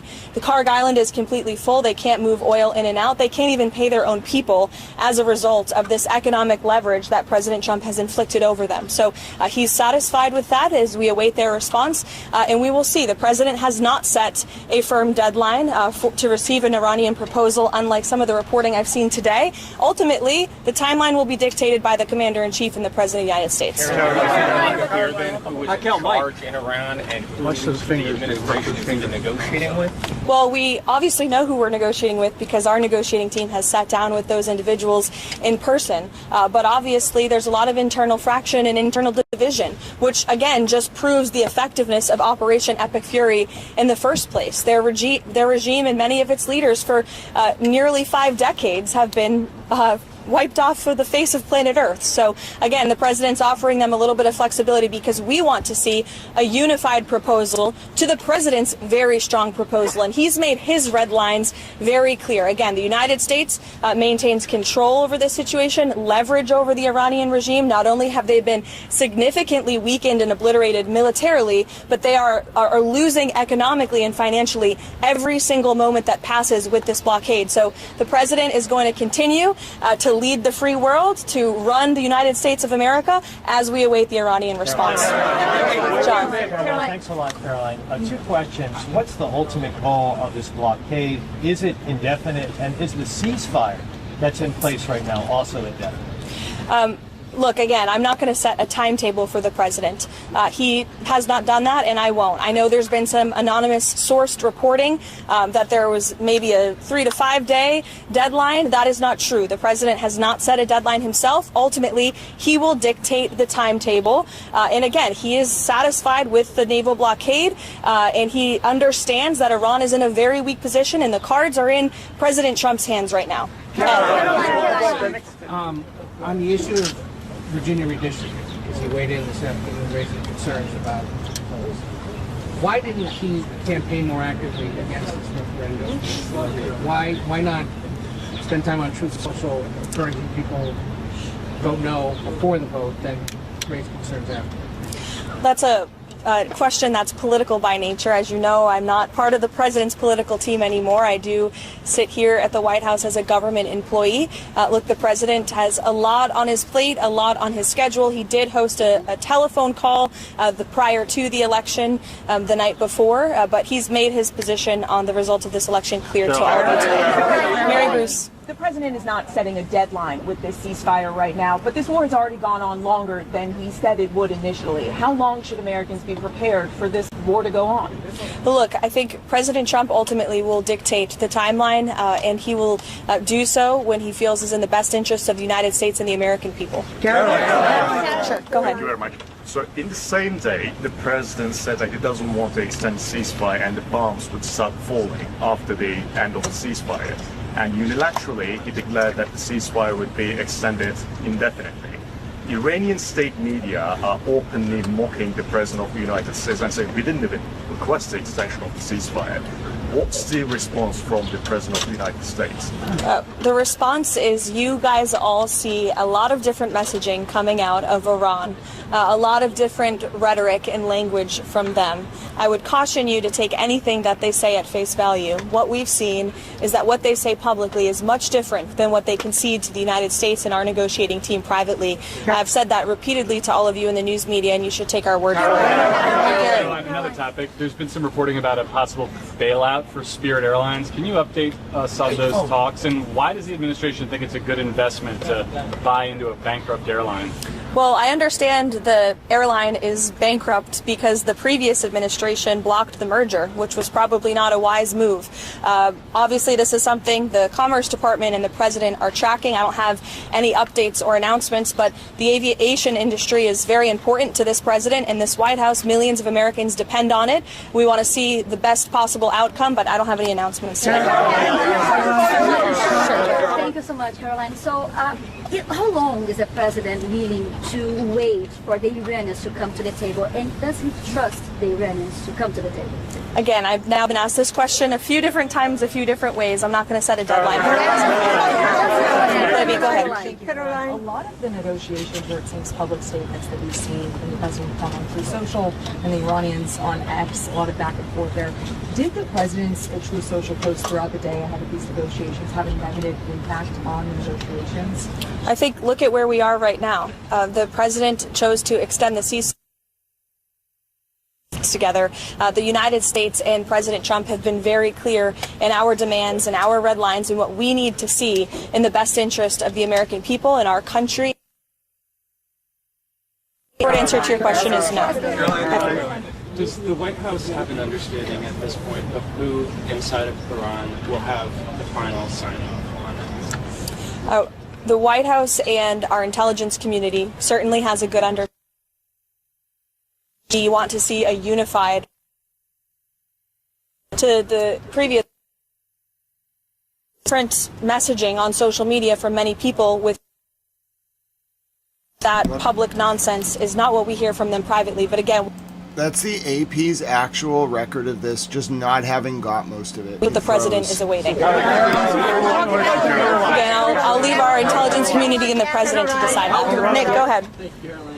Does the White House have a response to the DOJ's indictment of the SPLC, as well as the allegations that donated funds were used to actually fund the very racist groups at Internet?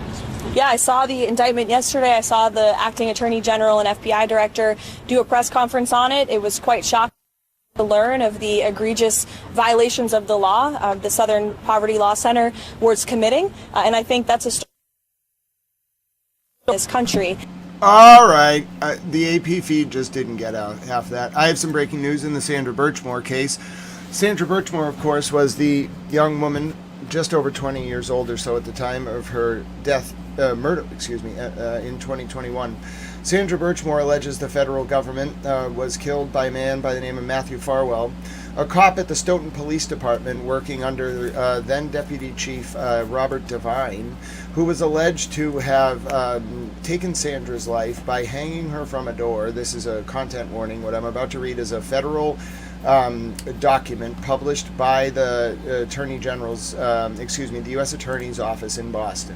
But you should know ahead of time that this is a content warning, because what Matthew Farwell is alleged to have done is horrifying. Whether or not there is a direct connection between Jeffrey Epstein and a brothel potentially run by Epstein in the Stoughton, Massachusetts area, connected to a ring of cops both on the state and local level who may have acted as enforcers for his ring, is unclear.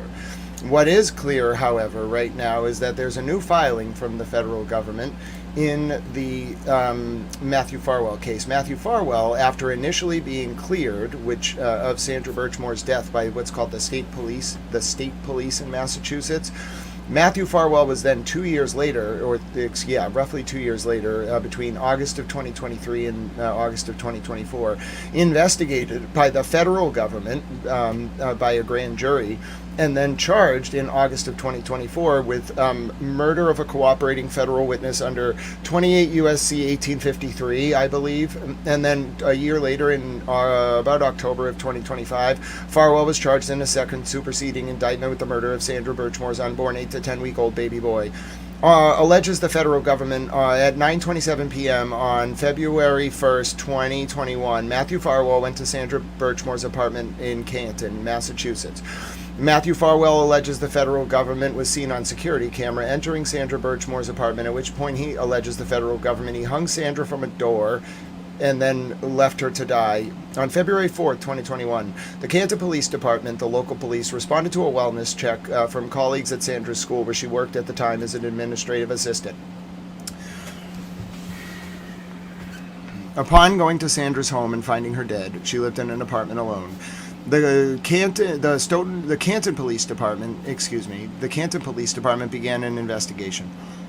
Within 48 hours, you can read this all in an April 2025 report by this private intelligence firm that I'm not so sure, I don't know what they were doing actually, but you can read it on page 99 through 102 of that audit of the Canton Police Department that was published in April of 2025.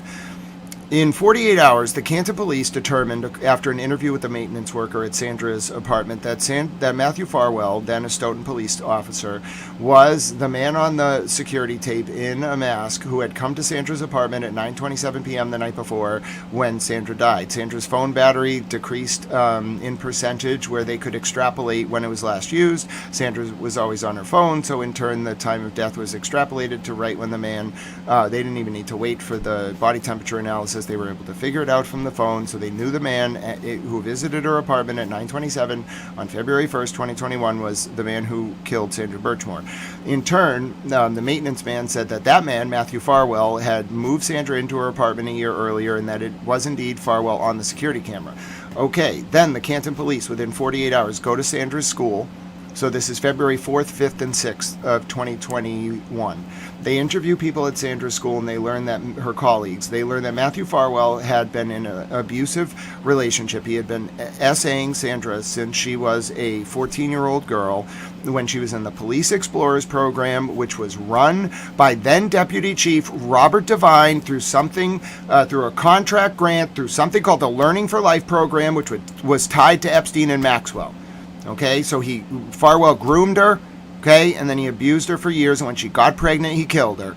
All right, because what you're then going to find out is the Canton Police found evidence from Sandra's colleagues that Farwell was going around telling people as well that if Sandra was going to carry her baby to term, which she was very excited to have her baby boy, she had all plans for it, it was so sad, that Farwell was going to, quote, take care of the problem himself.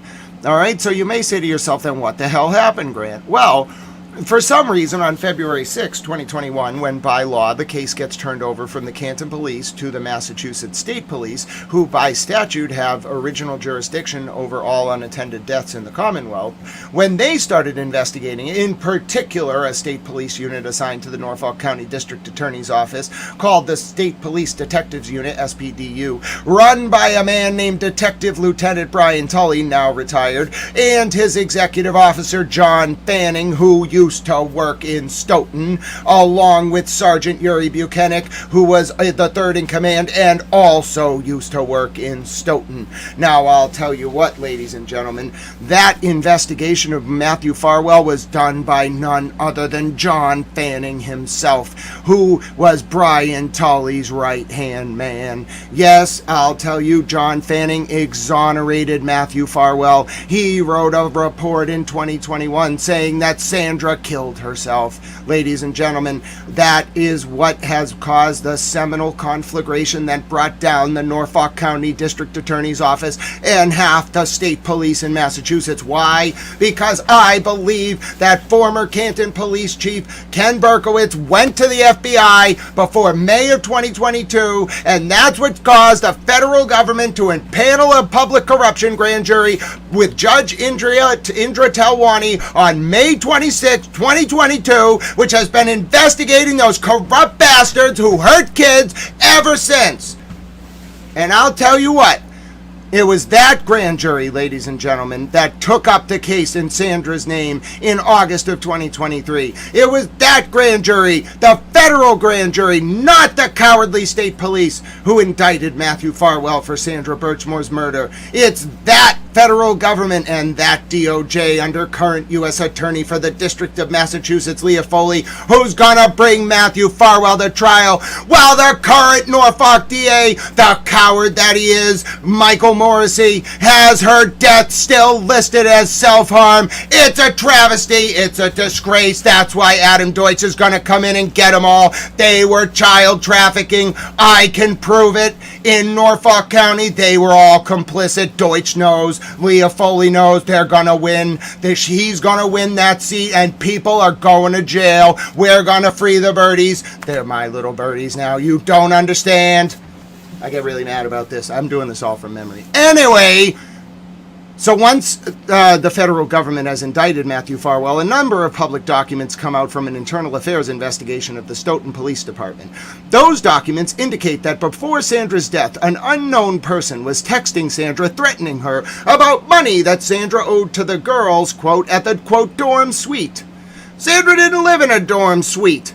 And this man threatening her said that he would reveal her connections to the Stoughton Police Department if she didn't pay. Well, what was going on at a potential location that Jeffrey Epstein himself traveled to on July 8th and July 9th of 2014? There was a brothel. They were getting the children of Norfolk County from the basketball camps and from the Police Explorers program, and they were making the girls work in a brothel. I think there was a network of restaurants that you could go to in Norfolk County and in Boston, and you could order women. I demand justice. I'm mad. I'm very mad. Stop buying people. What is wrong with some of you? You're making me all mad. Stop buying people. Some of you first responders, I know what you firefighters and cops did. I found some of you. I know what you did. I told the feds. I told the Congress. Rep Luna retweeted me. I'm a towel. What are you going to do about it? So let me be clear. In the fall of 2013, there was a young woman, a hero. If you elect me president, I'm going to pass a law that's going to give Tiffany Overstreet $50 million, and Robert Devine has to write her a letter of apology, along with the governor, and the colonel of the state police, and every member of the B-Fit team, and every member of the Norfolk County District Attorney's Office, and every member of the State Police Detectives Unit that was working for him at the time. Do you know what they did to that woman? Oh, I'm getting mad. I'm gonna get really mad. Listen to me. In July of 2013, there was a woman named Tiffany Overstreet. She was a nice young woman. She was dating a man, a man named Robert Devine. Robert Devine, that name keeps coming up. Why is he not in federal prison? I'm gonna get really mad. Listen to me. Tiffany Overstreet was dating Robert Devine in the fall of 2013. In the summer of 2014, Tiffany Overstreet threatened to expose Robert Devine to his wife. Robert Devine was the linchpin, in my opinion, to this whole thing.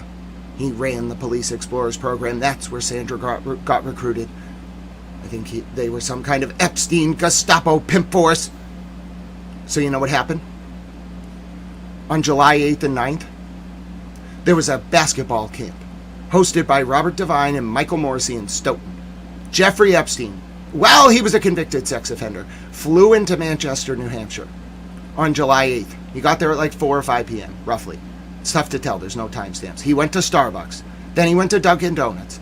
Then he went over to Ghislaine Maxwell's house. How do I know? Because he clearly got her Starbucks. He liked donkeys. Then you can see his bank records. I proved this all with primary sources. Jeffrey Epstein drives down to Stoughton, the beautiful, idyllic, billionaire enclave of Stoughton, Massachusetts. Yeah, his bank records prove it. He gets there, he spends $354.84 at an IKEA. Then, he goes missing. Then, he shows up a few hours, no, excuse me, he actually goes to a gas station and spends $33.84. Then, he goes missing. Then he shows up at a Dunkies late the next night, early the next morning. How much do you want to bet he bought a massage bed at the IKEA? Then he bought condoms at the gas station. Then he went over to the brothel. He had a meeting with them about Overstreet. Then he did his thing. Then he went back to New Hampshire. Well, he was a sex offender and I'm gonna prove it. Well, guess what happened after that? Tiffany Overstreet suddenly gets charged for violating a nonsensical restraining order that Devine was given. She was manipulated into violating it, and then who banged her up on charges? None other than the Norfolk DA State Police Detective Unit. Oh yes, the very same ones that investigated and cleared Farwell for Sandra Birchmore's death. The very same ones that framed Karen Reed for John O'Keefe's murder. The very same ones that retaliated against Aiden Turtleboy Kearney, the journalist, for stumbling onto all of this. And I think the DOJ knows. Hashtag I'm a towel. So anyway, I'm going to read you a really disturbing 4-page motion. I can't do anything about it. I gave you a content warning. I can't control what the DOJ files in open court in the federal record. It's disturbing. I'm going to censor some of it. I don't know what to tell you. This is a content warning. The Department of Justice filed this with the federal court ahead of Farwell's trial. Hashtag I get mad when people hurt the kids. Don't hurt the children. Working for Epstein, buying people. Stop buying prostitutes. I'm going to get all mad. I'm going to play the song after this. You don't understand. I'm going to be so mad. I'm already getting all mad. You don't understand. You can't be telling me about people hurting the kids. The second you tell me about people hurting the kids, I get really mad. I call all sorts of people in the government. You don't want to know. You don't even want to know. I told them I was scared about the kids. They got all mad. I started a rhetorical conflagration in the town of Stoughton. I got the Facebook moms all mad. There was like 9.2 thousand shares on my post. You don't understand. I'm gonna get them. The DOJ is going to get him. Adam Deutsch is going to get him. I'm going to get these bastards. They hurt the children. You don't hurt the damn children. I did that all from memory. I knew the exact amounts he spent. You don't understand. Maybe you do understand. I get really bad about this. Don't hurt the children. Oh, Mimi, I have a lot of yelling to do. Then we're going to listen to the song. It's going to get me all pumped up. You know what? We're listening to the song first, or I can't read this. It's going to make me so mad. Oh, I need to really prepare myself for this one. I'm going to get really mad. I know some of you are like, oh, wow, we can't let him read court motions about police officers that hurt the children. Yeah, I have to do it. It's an obligation. I must do it in Sandra's honor, but I need the song. I need the song. I'm sorry. The only way I can get through this is with my song. Then I'll read it to you. I don't know if I'm going to get really mad. I'm going to yell things. Just be prepared. All right, play me my song, please. Oh, this will get me ready. Here we go. It's not the other song. It's this song. Come on now. Can you play it, please? Thank you. I'm getting all calmed down.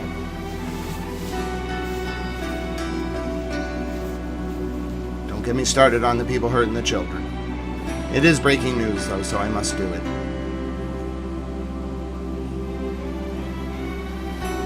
God bless you, Mimi.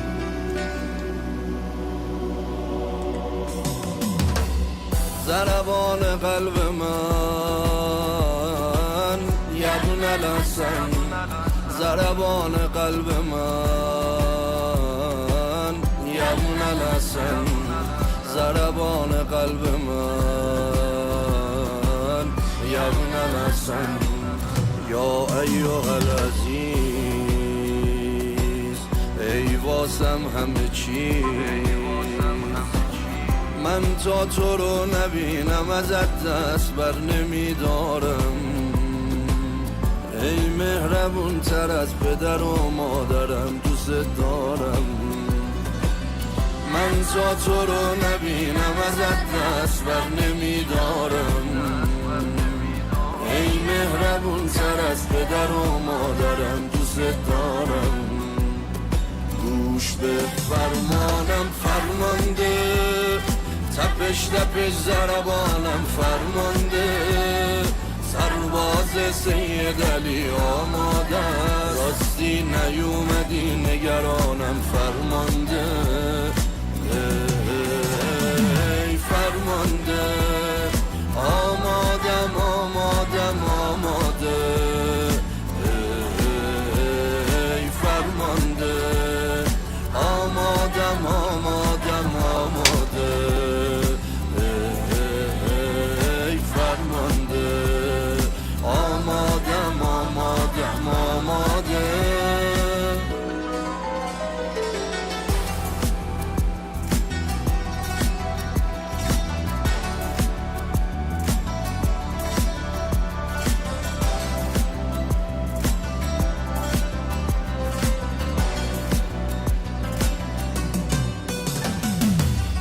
شدا مهدی بابای جوون من پیر شدا مهدی دیر شدا مهدی خبر اومدنت ببین فراگیر شدا مهدی دیر شدا مهدی Oh no. ببین صدات میزنن از کجا Oh no. Oh no. This is not good. منم میخوام برات فداشم میخوام سید حسن تو باشم گوش به فرمانم فرمانده تپش تپش ضربانم فرمانده I think I can do this now. سرباز سید علی آماده راستی نیومدی Alright, I'm ready. نگرانم فرمانده Okay, I'm ready. I can do this. This is going to be hard. I'm not letting you read all the text. It's really bad. For Sandra.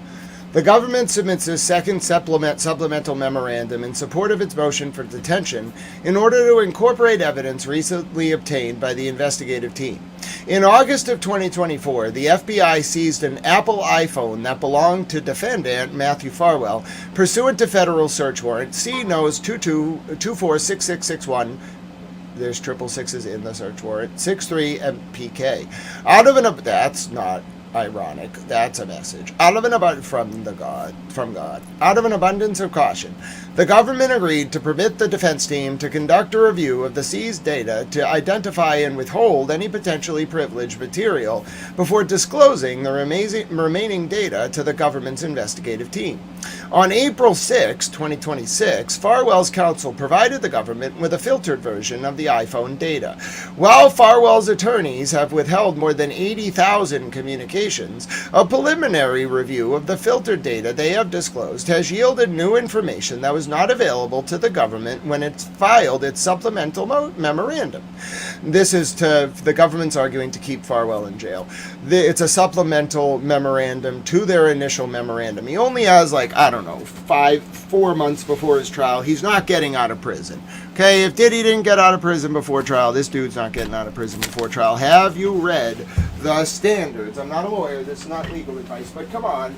Like a 1L could read the federal detention standards and be like, bro, no, you are not getting out of jail. I mean, like A for effort, I suppose. Like, I guess your lawyer's he might be a federal defender, so he's getting paid either way, but at least you're making him work. No, you are not getting out of federal prison while you have a pending charge for killing an 8 to 10-week-old baby and his mother by hanging the mother from a door and then somehow getting the state police to cover it up. You're not getting out of federal prison. You could have been charged with running a scheme to move people across state lines under the Mann Act, you're probably not getting out of federal prison. Have you ever looked at the mandatory detention requirements under the Mann Act? Oh, you don't want to mess with the Mann Act, bro. Listen, let me tell you. You ever read the Mann Act? Nobody ever reads the damn federal statutes. They're all just like, it's the same as state court. No, it's not. No, it's not. No, it's not. Read the Mann Act mandatory detention requirements. I'll teach you a thing or two about it. Anyway, my point is this man's not getting out of federal prison, but for context, you should understand the government's like supplementing its original motion to keep the man in federal prison by submitting a 4-page supplemental memorandum. They probably had a 5-page limit. Federal court's very strict with limits. You ask federal courts in a criminal case to go over the limit, they're going to be like, no, bro. You can have 5 extra pages if you're lucky. Civil cases, more leeway. No, you're out of your mind, though, if you think you're getting, like, this is basically a it's a SIR reply. It's not even a SIR reply. It's a second supplemental memorandum. You can only even do this under the rules if there's a material change in circumstance or presentation of new evidence that you reasonably can argue to the judge you could not possibly have included in your original motion or your supplemental motion, and it has to have occurred, like, as a result of, like, something external. So the government's prefacing this by saying we could not have possibly, like, we need this to make our argument. We couldn't have made the argument because we didn't have the data, the evidence. We have the evidence, so we're making another renewed motion. But the judge is going to be like, the judge would be like 5 pages max. That's probably the limit for a second supplemental memorandum. They're very strict about that. In criminal cases, being a federal criminal lawyer is really hard. Whether you prosecute or defend, it's really, really hard. You gotta really know what you're doing, and it's brutal. It's really brutal. The motion practice alone in federal court would terrify most lawyers. Only like a very, I'd say like 3% of lawyers could practice in federal civil court. 1% can practice in federal criminal court. It's almost impossible, and the stakes are very high. You have to be one of the best of the best. No one does it. It's very rare. There are a few people who do it regularly, but to practice, to do actual motion practice in federal criminal court is the epitome of lawyering in the United States. It's the hardest, arguably it's the hardest form of criminal lawyering. I don't think there's anything that's more difficult. There's even practicing in the Supreme Court. Like, you still have to know how to do federal district court motion practice, and it's really hard. You have to be perfect. Typo's fine, but you have to be perfect. The clerk will reject your filing. You'll get laughed at. And you damn well better know how to do your citations, or you're going to get screamed at. And they actually yell. It's like a very serious place. It's the most serious court you can be in all of the United States. The federal district court, federal appellate court, the Supreme Court. That's the hierarchy there. It's the most serious court in the entire country. The government in these cases is the scariest thing. They're so protective of the vulnerable. Like, I have a lot of respect for the DOJ as an institution because they care so much. Like, when you have a DOJ prosecution team on something, it's like they bring, like, everything. They bring to bear the most complex, like, investigatory tools you can imagine. And it's not the FBI. This is the FBI's boss. A lot of people don't understand the, like, jurisdiction or the hierarchy or the way the DOJ works. The FBI are the police for different federal law enforcement agencies. That's the best way to think of it. Some law enforcement agencies have their own police. The FBI are like the DOJ's police, okay? So the DOJ are the prosecutors. The FBI has to answer. You can't do anything as the FBI on the whole without a charging decision. Your whole point of existing as the FBI is to get a charging decision. You have to get the DOJ to authorize the charging decision. You need them to get the warrants, the Title III wiretaps. You need them for everything. All right? So the FBI answers to the DOJ. It's always been that way. It's meant to work that way. The DOJ is the boss. Like the DOJ calls the shots. The FBI gets assigned work by the DOJ. It's very complicated. The DOJ has 75 divisions. Not all of them are criminal divisions. A lot of them are. Some of them are like civil divisions. It depends. The best way to think of it, the best way to understand the Department of Justice is that you have the Attorney General, and then you have the Deputy Attorney General under the Attorney General, and then you have the Assistant Attorney General under the Deputy Attorney General. Those two might be reversed. The point is the same, though. The DAG, the DAG, okay, has a certain like field of responsibility. I think the DAG does like most of the criminal division stuff. There's a bunch of sections under the DAG. The AAG does more of like the civil stuff, the antitrust stuff, like the environmental enforcement. The DOJ does so much stuff you wouldn't even believe it. All right. And so what we're dealing with is a specific chain of command, and then all of those people answer to the president. Fundamentally, that's what you're putting the president in charge of. That's why you have to be really careful with who you make president. They have to know what they're doing. They really do. Or the system will take advantage of them. You have to understand what you're in charge of.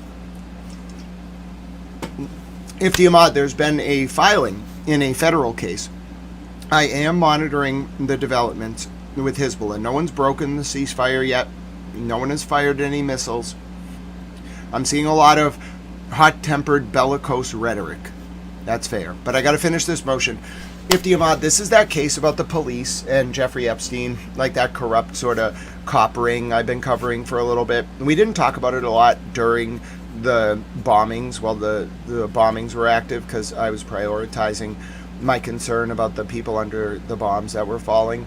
But this is a very, very important case. It's actually international in scope because it may involve Jeffrey Epstein. And so we talk a lot about like the Epstein files. I don't know if people understand how pernicious this ring was. Epstein was like a drug trafficker. He had brothels. Maxwell was the property manager. She just went around and scouted the properties. They had brothels everywhere, bro. They sold drugs, like it was mostly Molly. They sold drugs out of the brothels, and then they sold girls out of the brothels. But the way they sold girls was you went to the bar and you ordered the girl. All right? Now, I think John O'Keefe was onto this, by the way. Some of the people John was hanging out with before John O'Keefe got killed, they were sketchy. And he wasn't hanging out with them because he was sketch. I think Karen, Reed, and John both knew those people were sketch as hell. And so this is all connected. People must understand there's a reason Karen Reed told Rotten Mangoes that she was worried. Karen Reed was a woman in Massachusetts who got charged with killing her Boston police officer boyfriend and then acquitted after 2 trials. Karen told Rotten Mangoes that between February of 2022 and June of 2022, while she was under investigation by this state police unit, she thought they were going to do her like Sandra Birchmore. Did anyone pick up on like what that meant? How would Karen know about Sandra Birchmore in early 2022? A few people knew about it. A few. But like the federal grand jury didn't even start till May. How would she have known if not for John? And her own knowledge. Because he probably read her in. Being read in is like a thing.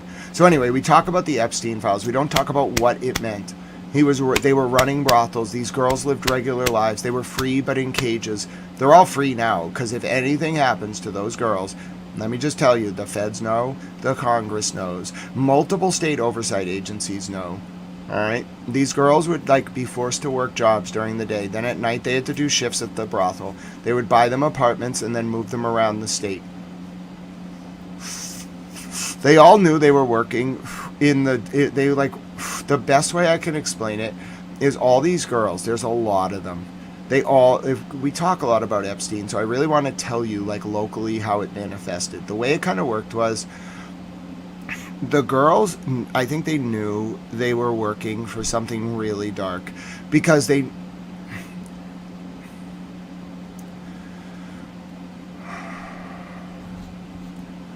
Water under the fridge says a gang of Canadian canoes have broken the Great Lakes blockade. They're currently illegally harvesting walleyes. Thus, Trump is expected to speak soon. Oh no, the Iranians got into the Great Lakes. God bless you, water under the fridge. But before I read the end of this, let me just say, I think a lot of these girls, first of all, they're not the wrongdoers. They were victimized. And I also think they knew they were working for something very dark. Like really, really incredibly like dangerous because, and I don't think they could put a finger on what it was. And I'm not speaking about any one person, but just generally my opinion is like they knew this was dangerous. It like just because of like the cops, like the way this was all intermeshed, they knew working for these people was dangerous, but they were literally enslaved. They could walk around, but they were enslaved in a different way. Like they were enslaved in the sense that they would like lock them down through like fake criminal charges or like family court proceedings. Like they could keep them like here. That was their big thing. Like they had to keep them like chained, but like free. It's the saddest thing. Because I think what broke me, not broke me, but what really pushed me to like my moral limit with this story was the tension between autonomy and like the ostensible veneer of freedom that these girls had. It broke my freaking heart. It really did. Very few things actually break my heart. Watching people, there's a lot of them too, who are just out there. They have to go to work and then they have to go to this brothel. Like they're not free. They are slaves. And it's not like enslaved in the mind. They are literally enslaved, but they are ostensibly able to go to the grocery store. They're like taking part in our civil society. It's like our world is being weaponized to keep them. Like our justice system in particular was very complicit in this. There are some judges I have a lot of questions for. All right. But let me just say, like I think some of these judges were involved. I'm kind of pissed. I told the Congress about the judges and the state oversight authorities. I think what happened was we turned our society into a cage for prostitutes. It's the saddest freaking thing. It's hard, like it's so sad. And like they had such specific, it was like coercive control on steroids. It was like, imagine if your pimp had the ability to press criminal charges on you if you stepped out of line, and you know the judge would go along with him just because he's a cop. We ruined our country. We have to fix it. Trust me, it's getting fixed. Anything happens to these birdies, listen. The number of federal and state agencies that are watching those little birdies, nothing's going to happen, I swear. If anybody makes a move on those birdies, I know they're going to get caught. They don't even want to think about making a move on those birdies. And God, those madams, I know some of those madams, they're Baal-worshipping demons. Those women who pimped out those girls, I know who you are. I'm going to find you, juridically. The DOJ is going to find you. Even if Maxwell has to be given immunity, which I heard might happen, we're going to get you. You're going to go to federal prison, and if you're lucky, it won't be Florence. ADX Supermax, because that's where you belong.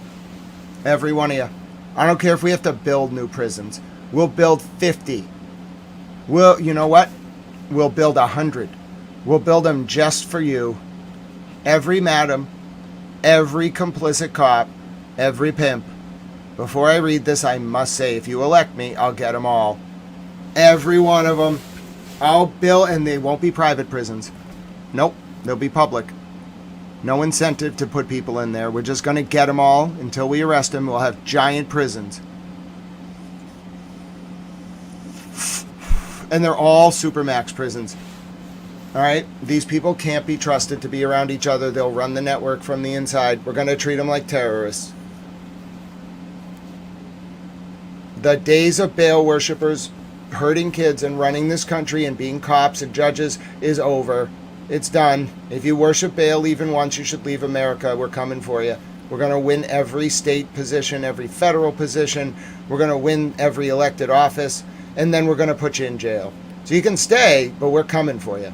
All of the people who hurt the kids and worship Baal. It's non-negotiable. You're going to jail. Your ceremonies won't save you. Your sigils won't save you. Your grimoires won't save you. Nothing will save you. Your demons have been banished. Your Baal, strange like worship, has fallen. And now it is time for you all to go to federal prison, which is where you should have been to begin with, the second you hurt the first child. You inflicted generational trauma on hundreds of millions of people. You have no idea what you've done because you just screw them and leave. You have no idea what you've done.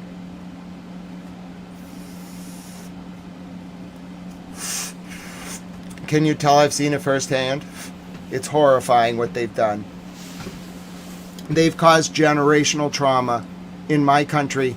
They've hurt more kids than they can even imagine. And then they hurt the kids of those kids, which is worse. You traumatize the girls. You ruin them. And the boys, some of them. You ruin them.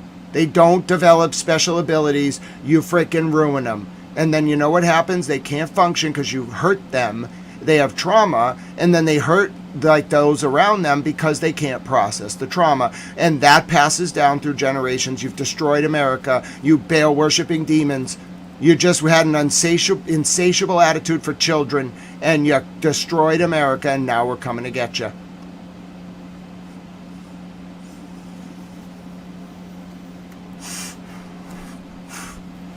Absolutely non-negotiable. I'm going to read this, but that's my prefatory remarks. No, not Guantanamo. No, Mimi. No, not Guantanamo. It's going to be an American prison, but it's just like the most intense supermax that the Constitution will allow. All right? It's where, like, we sent Timothy McVeigh. I think that's where people who hurt children and were complicit with Epstein can go. And if that means letting Maxwell out... So the Congress is allowed... A lot of you aren't going to understand this. The Congress is allowed to petition a federal district court judge to give someone binding immunity. That's why you don't mess with the Congress. They gave it to John Dean. That's how they brought down Nixon. It was actually Andrew Butterfield, but he was CIA, so they had John Dean be the guy. They gave John Dean... Congress went to Judge Sirica. You can go to any federal district court judge. They petitioned under the Constitution for a writ of immunity. And it was granted. If the Congress wants to grant you immunity, the federal district judge will give it to you, and you have then complete immunity from prosecution. It's considered a plenipotentiary power of the Congress to effectuate its oversight and investigatory functions. But you have to use the equitable powers of the court. You, as a Congress, you can't, because of balance of powers, you can't bind the federal judiciary. But what you can do is you can give yourself in law, it's actually in the Constitution, you can defer to your constitutional prerogative, and then the court will have to do it. It's binding on the court. They never turn down a constitutional immunity request. It just never really happens. I think it's happened, the biggest one is John Dean. But it very rarely happens because it's a power that's very broad in scope. And once you do it, you belong to that committee. Dude, you're theirs for 3 years. It's very serious. They can send you to prison immediately. It's like, imagine striking a plea deal with a federal prosecutor. I'm not a lawyer, this is not legal advice. But the plea deal is with the Congress. You don't just get pardoned. It's not like a presidential commutation. It's way, way worse. You are bound to the terms. And then the Congress owns you for 3 years. And when I say owns you, they tell you to jump. You say how high. They tell you show up. You show up. They say answer questions in public. You answer questions in public. They put you under oath. You answer under oath. You do everything they say. If they tell you you live within 20 minutes of this building and show up when we call you, you do it. It's crazy. I've only seen it done a few times. It's very rare. But then what they do is they have hearings. They're only doing this if they're considering having Watergate-style hearings with her. The summer of judgment. All right, let me read this motion. This is going to become a big part of Congress's investigation. Farwell was in the Army. There was a lot of like Army recruiters who were involved in this. They're going to get in serious trouble. Michelle McPhee's onto them with LA Mag. She's a boss. You don't want to mess with Michelle McPhee. You definitely don't want to like play games with her either. She's very good at what she does. I think some people close to the Norfolk DA were running game on her. She's going to figure it out. All right, here we go. This new information, this is the Farwell case, which is described in more detail below. I'm going to have to go to bed because I'm seeing chatter that tomorrow is going to be rough. Is probative of Farwell's risk of flight and obstruction and the profound danger he poses to the community. 1. The government also submits, under seal as Exhibit 16, a letter from victim Sandra Birchmore's family expressing their opposition to the release of the defendant. First, Farwell's iPhone data. This is a content warning. I'm going to censor some of it. First, Farwell's iPhone data reveals that in 2021 and 2022, after Sandra Birchmore's death, his devices access blank material that suggests that he maintains a blank interest in teenage girls. Oh my goodness. What is wrong with this man? After her death, he was still looking at underage girls. Oh my goodness. On November, well, let's see if it was underage. On November 21st, 2022, Farwell's phone accessed a blank video, a PORN video titled Barley Sick. Was that supposed to be barely? Barley Sick. Legal. I'm not reading that. What?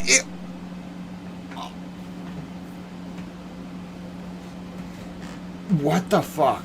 Oh, I'm gonna vomit. That's disgusting.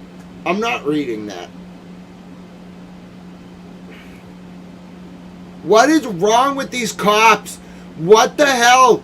I want the world to see what Massachusetts cops look at. This dude was a cop. What the hell? I'm not reading that. Nope. Nope. Nope. Nope. Nope. Nope. Nope. Nope. Oh, I'm having such a difficult time because I need to tell you like this because it's a probative piece of evidence and it's so disturbing.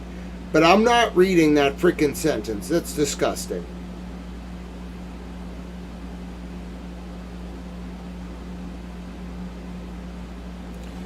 There's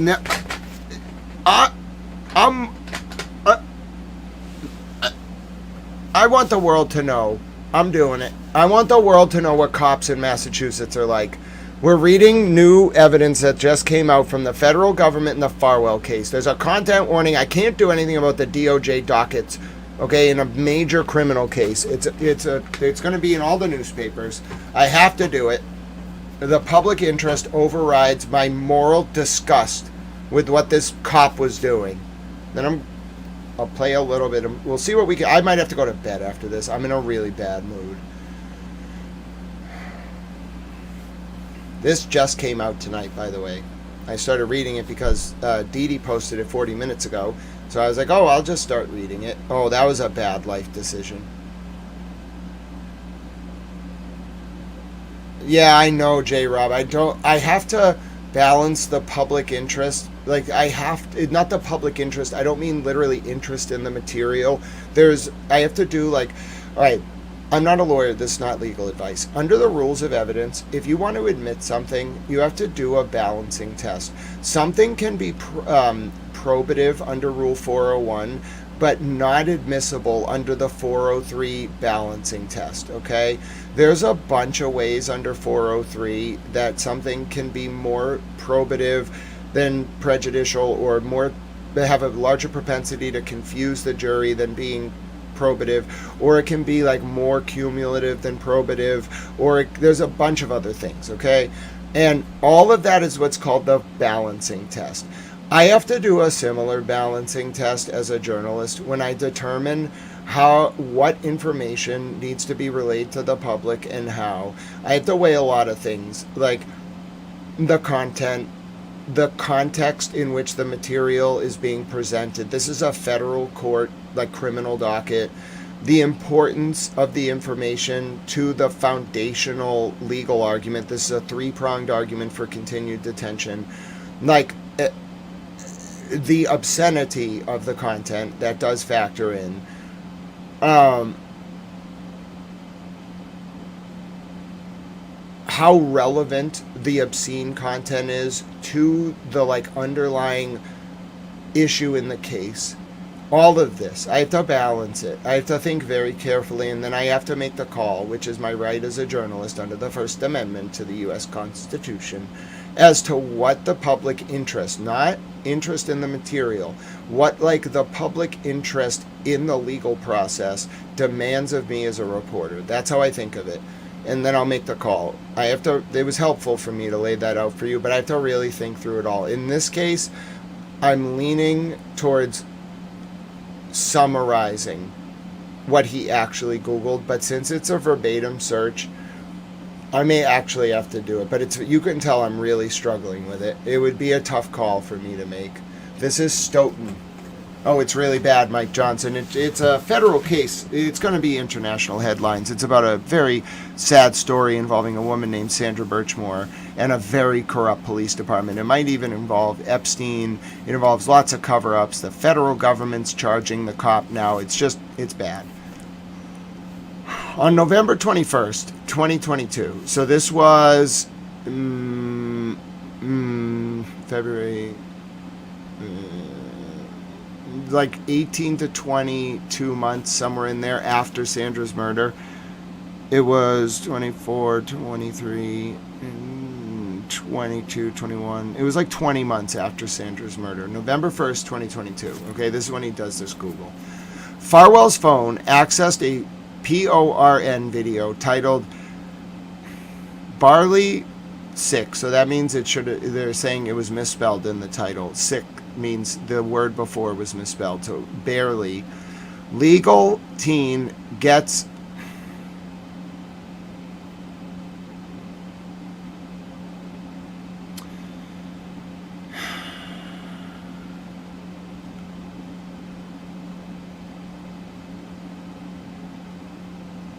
I can't do it. Redacted from stepdad.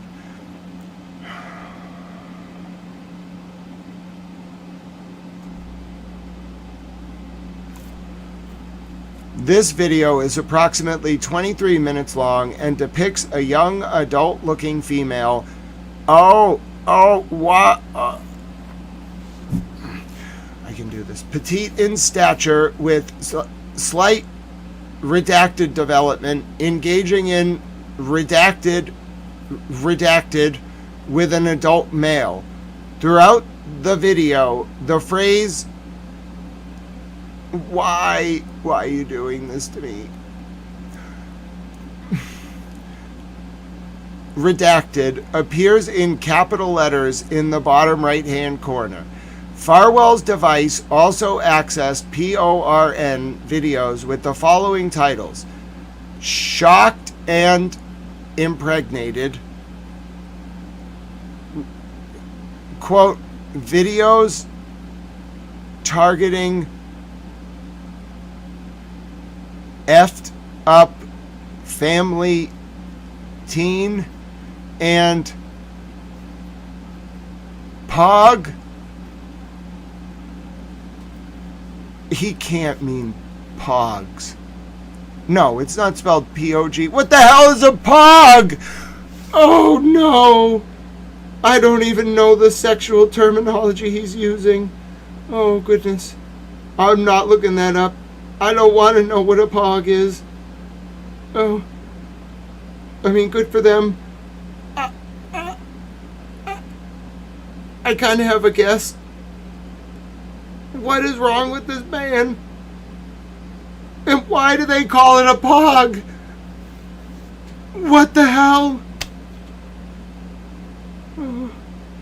Why is the federal government talking about pogs? Oh, goodness. Oh, this is really...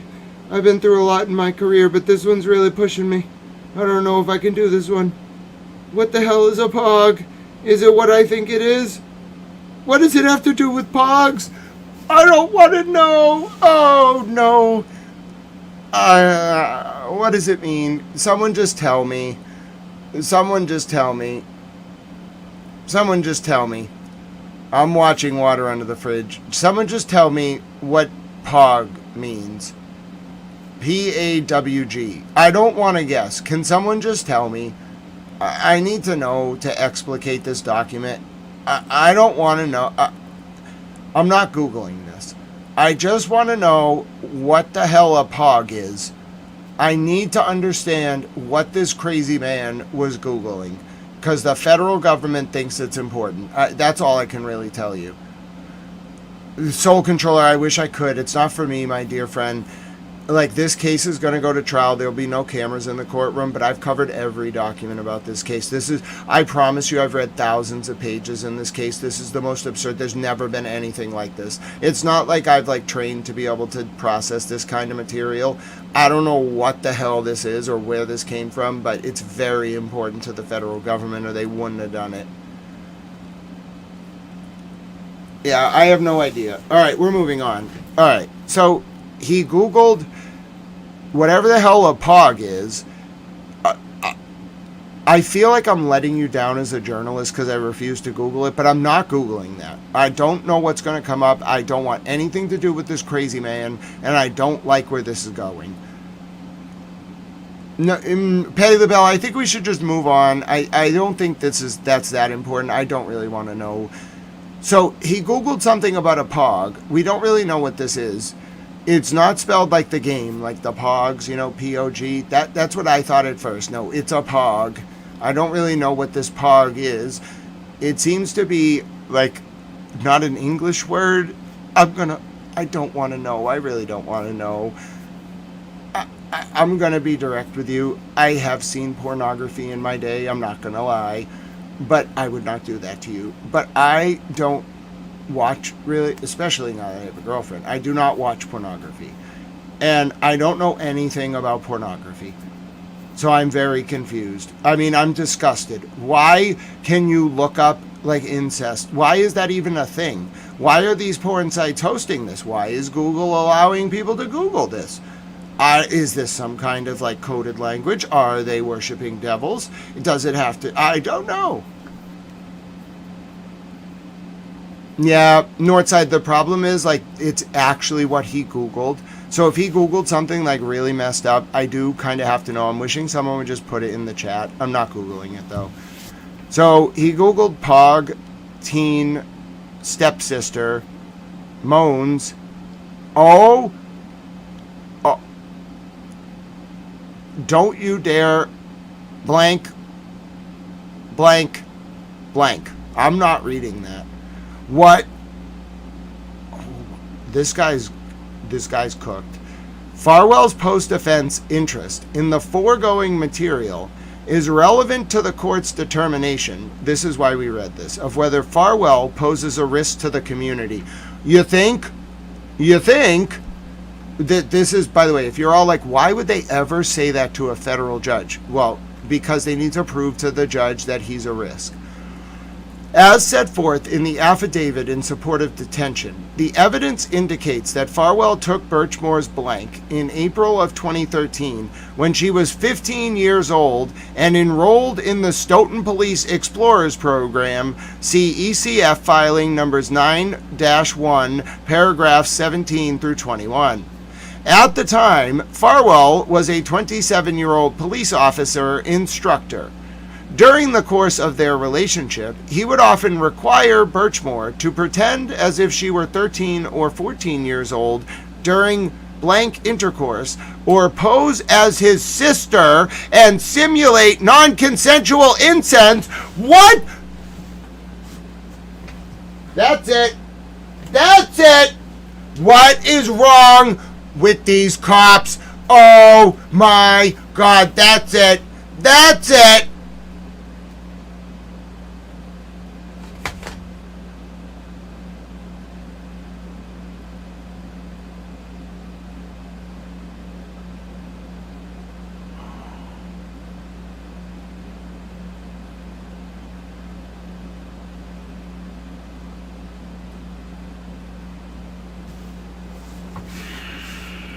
This is why I can't be a prosecutor. I get so mad when people hurt kids.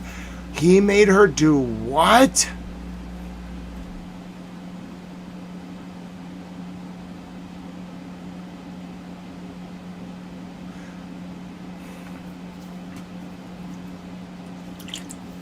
Farwell's enduring interest in teenage girls, even after Ms. Birchmore's murder, is a critical aggravating factor that courts consider in determining whether a defendant... I think I yelled a lot there, sorry about that. I yelled so much it spiked the stream. I have to remember when I yell, like, it spikes the stream. I get really mad when people do that. That just makes me so sad. I literally have the capacity to yell loud enough where it spikes the bit rate and buffers the stream, so I should not yell. I just get really mad when people hurt kids. I think you all have discovered now, like, I can cover things, but if you do certain things to children, I get really mad. I keep it contained, you know, but it's hard on my psyche. It really is. It's harder than almost anything else we cover, but I have to do it for Sandra. I have to for the victims. The world must know what these cops were about. If we don't talk about it, no one will ever understand. A lot, Petty LaBelle. Is a critical aggravating factor that courts consider in determining whether a defendant poses a danger to the community. See United States v. McCarty, 2009, WL 506-1577 at 10, D-Haw, December 24, 2009. Here, the new evidence that Farwell maintains an interest in the sexualization of blank should weigh heavily in favor of detention.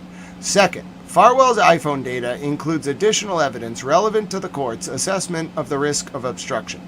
While Farwell accessed most websites, including blank PORN websites, using his phone's default internet browser, he used DuckDuckGo to conduct internet searches for Sandra Birchmore and other information related to her death or the investigation. 3. See Exhibit 17, pending motion to seal. DuckDuckGo enables users to browse internet sites while shielding their browsing history from third parties.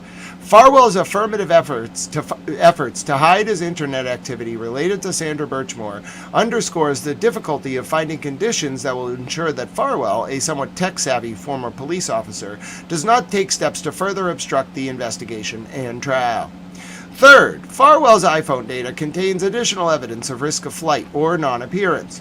On June 24, 2024, the day that it was widely reported in the media that Dr. Michael Baden, Dr. Michael Baden is the former chief medical examiner of New York City and former chief forensics pathologist for the New York State Police. He was retained by Ms. Birchmore's estate to determine her cause of death.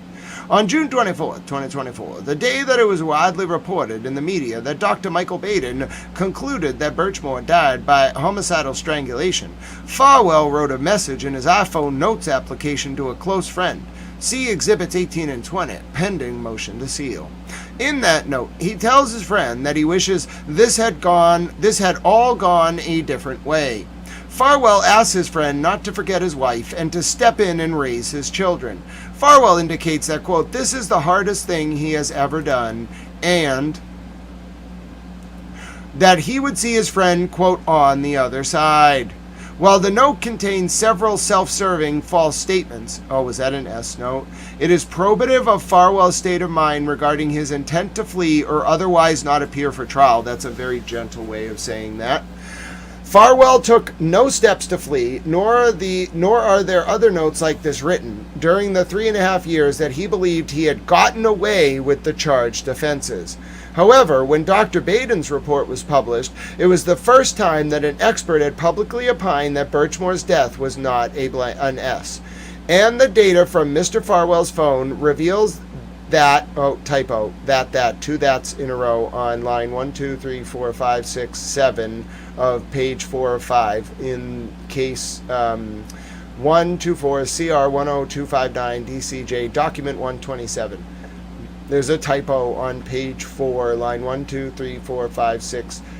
1, 2, 3, 4, 5, 6. Line 6, words 1, 2, 3, 4, 5, 6, 7, 8, 9, 10, 11, 12, 13. Words 14 and 15 on line 6 of page 4 of 5 are repeated. You only need one that. And the data from Mr. Farwell's phone reveals that is when his reveals oh, it's a correct double that. And the data from Mr. Farwell's phone reveals that is when his relevant state of mind changed. I think it's a grammatically correct sentence, but that's it's kind of cool that you can use that in that way, but I wouldn't do it. I think we can restructure that sentence to be a little more fluid. Courts have held that identities like those expressed in Exhibit 20 can constitute a flight of risk. Ideations. Bro, ideations. What they're saying, he was thinking about taking his own life. Oh my goodness, I missed this on the first read. Courts have held that ideations like those expressed in Exhibit 20 can constitute a risk of flight. See United States v. Cody, 498 F3D 582 591 6th Circuit 2007. United States v. Workman, 680 Federal Appellate X 699 702 10th Circuit 2017. U.S. v. Trapiano, 296 F Supplement 284 286 District of Connecticut 1968.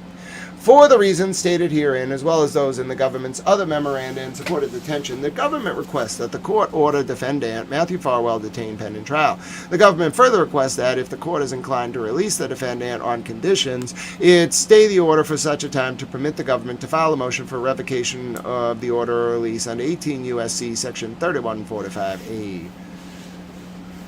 Oh, goodness. We're going back to the war coverage. It's more than local corruption. It's a very big filing. Wowza. Wow. Wow. When Matthew Farwell found out that the cover-up of Sandra Birchmore's murder by the state police and Norfolk DA's office had been exposed by a medical examiner hired by Sandra's family.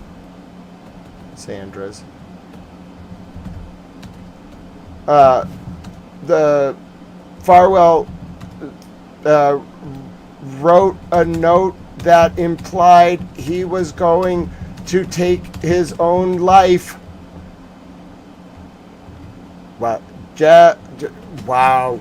Wow. Wow. See how it was hidden in there? DOJ doesn't write speaking motions. They don't need to win their case in the court of public opinion. They win because they gotcha. And they put that in there so subtly. You have to read that whole thing. You have to know exactly what that is saying. And that was a big deal. It's a big deal locally. I realize people are very apprehensive about how the whole ceasefire is going to unfold in the next few hours. I am also very apprehensive, but I have not heard any attacks from Hezbollah towards Israel, thus I did not interrupt my reading of that document. But trust me when I say I was monitoring, and I am as apprehensive and concerned. I'm less concerned than I was last night, where I thought that all hell was going to break loose, but I am not unconcerned. I am apprehensive as well, and I was monitoring. I know a lot of you were like, this is a bad time. No, if there was an attack, I would have interrupted. But it was important for me to read that. It was hard. You could tell some parts were much harder than others. Wait, what's in the sky of Kuwait? Uh-oh.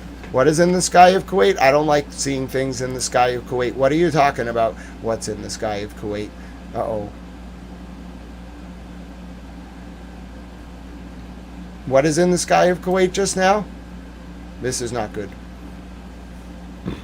Excuse me, what is in the sky of Kuwait? Is it, I hope it's the aliens. Oh, I really hope that's the aliens. It would be really good if that's the aliens. Oh, I don't think that's the aliens.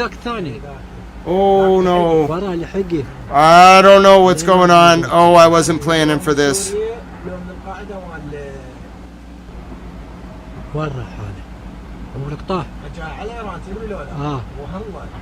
لا ما تدري منين انظروا؟ طفى ذاك الثاني شوف ذاك الثاني ذاك لحقه وراه لحقه على ايران على قول Oh no! Oh no! Oh no! Oh no! I think Iran has been attacked. Oh no! I think Iran has been attacked. Oh no! Oh no! I think Isfahan has been attacked. Oh no! I repeat, I think Iran has been attacked. My name is Grant Smith Ellis. Oh no, the tears are gonna come. We can get through this towel. Isfahan has been attacked. I am not saying that this is confirmed, but there are very, very active reports that there might be explosions in Isfahan. I cannot confirm them. I am a towel.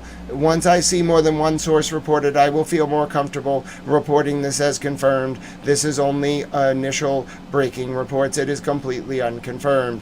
No statements have been made by Iranian state media. I have not seen any confirmation. This can't be happening. They are not going to actually do this. What are you doing? You are not going to actually attack them. That will give them an excuse to attack Israel.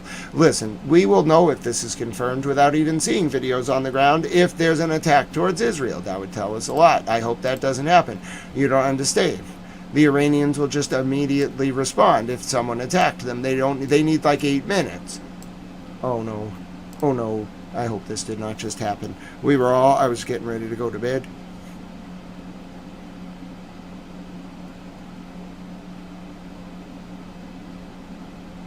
Oh no. Oh no. Oh no. Oh no. Oh no. Oh no. Oh no. This can't be happening. This can't be happening. This can't be happening. I object. Oh no. Oh no. Oh no. Play the song. I'm playing the song. Oh, that's it. Mimi, get the goat. Mimi, get Ellie. We're going into the bunker. Rally the goats. This can't be happening.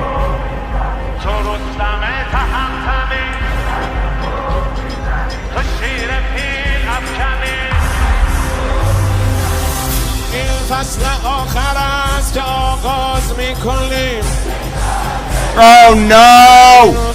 No!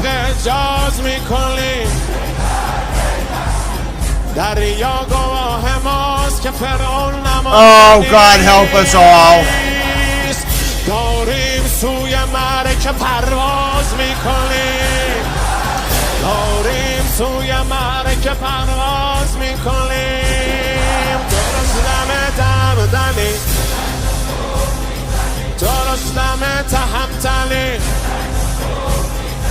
تو شیر پیل افکنی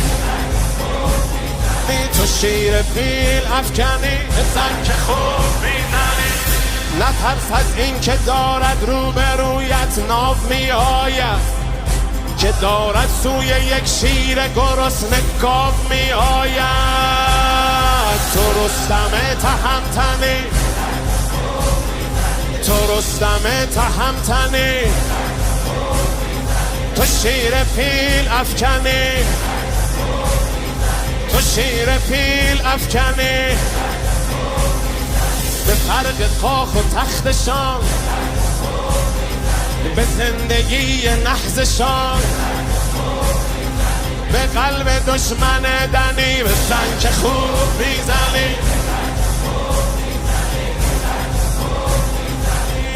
نمیبینی به ایران باز هم طاغوت برگردد نمیبینی به ایران باز هم طاغوت برگردد تجاوزکار میبایست با تابوت برگردد تو رستم تهمتنی تو شیر پیل افکنی از این نبرد خسته شد ابهتش شکسته شد طلسم دیو بشکنی بزن که خوب میزنی اگرچه داغ فرزندانمان جان سوز است ولی تاریخ میگوید که خون بر تیغ پیروز است بگو با زورگویان استقامت میکند ایران ببین در معرکه اینک قیامت میکند ایران تو رستم تهمتنی تو رستم تهمتنی تو شیر پیل افکنی بزن که خوب میزنی خداست یارو یاورد توکل است لشکرت تو فوق هرچه آهنی تو فوق هرچه آهنی بزن که خوب حسینی با یزیدی صلح یک ساعت نخواهد کرد کسی مانند ما با مثل او بیعت نخواهد کرد شبیه چارپا در باطلاق مرگ God help us all. ببین بر روی نهضش سیلی ایران به جا مانده بزن که خوب میزنی بزن که خوب میزنی قریب شادی جهان رسیده تو آن امید روشنی بزن که خوب میزنی Oh, get those people out of the streets. Oh, no.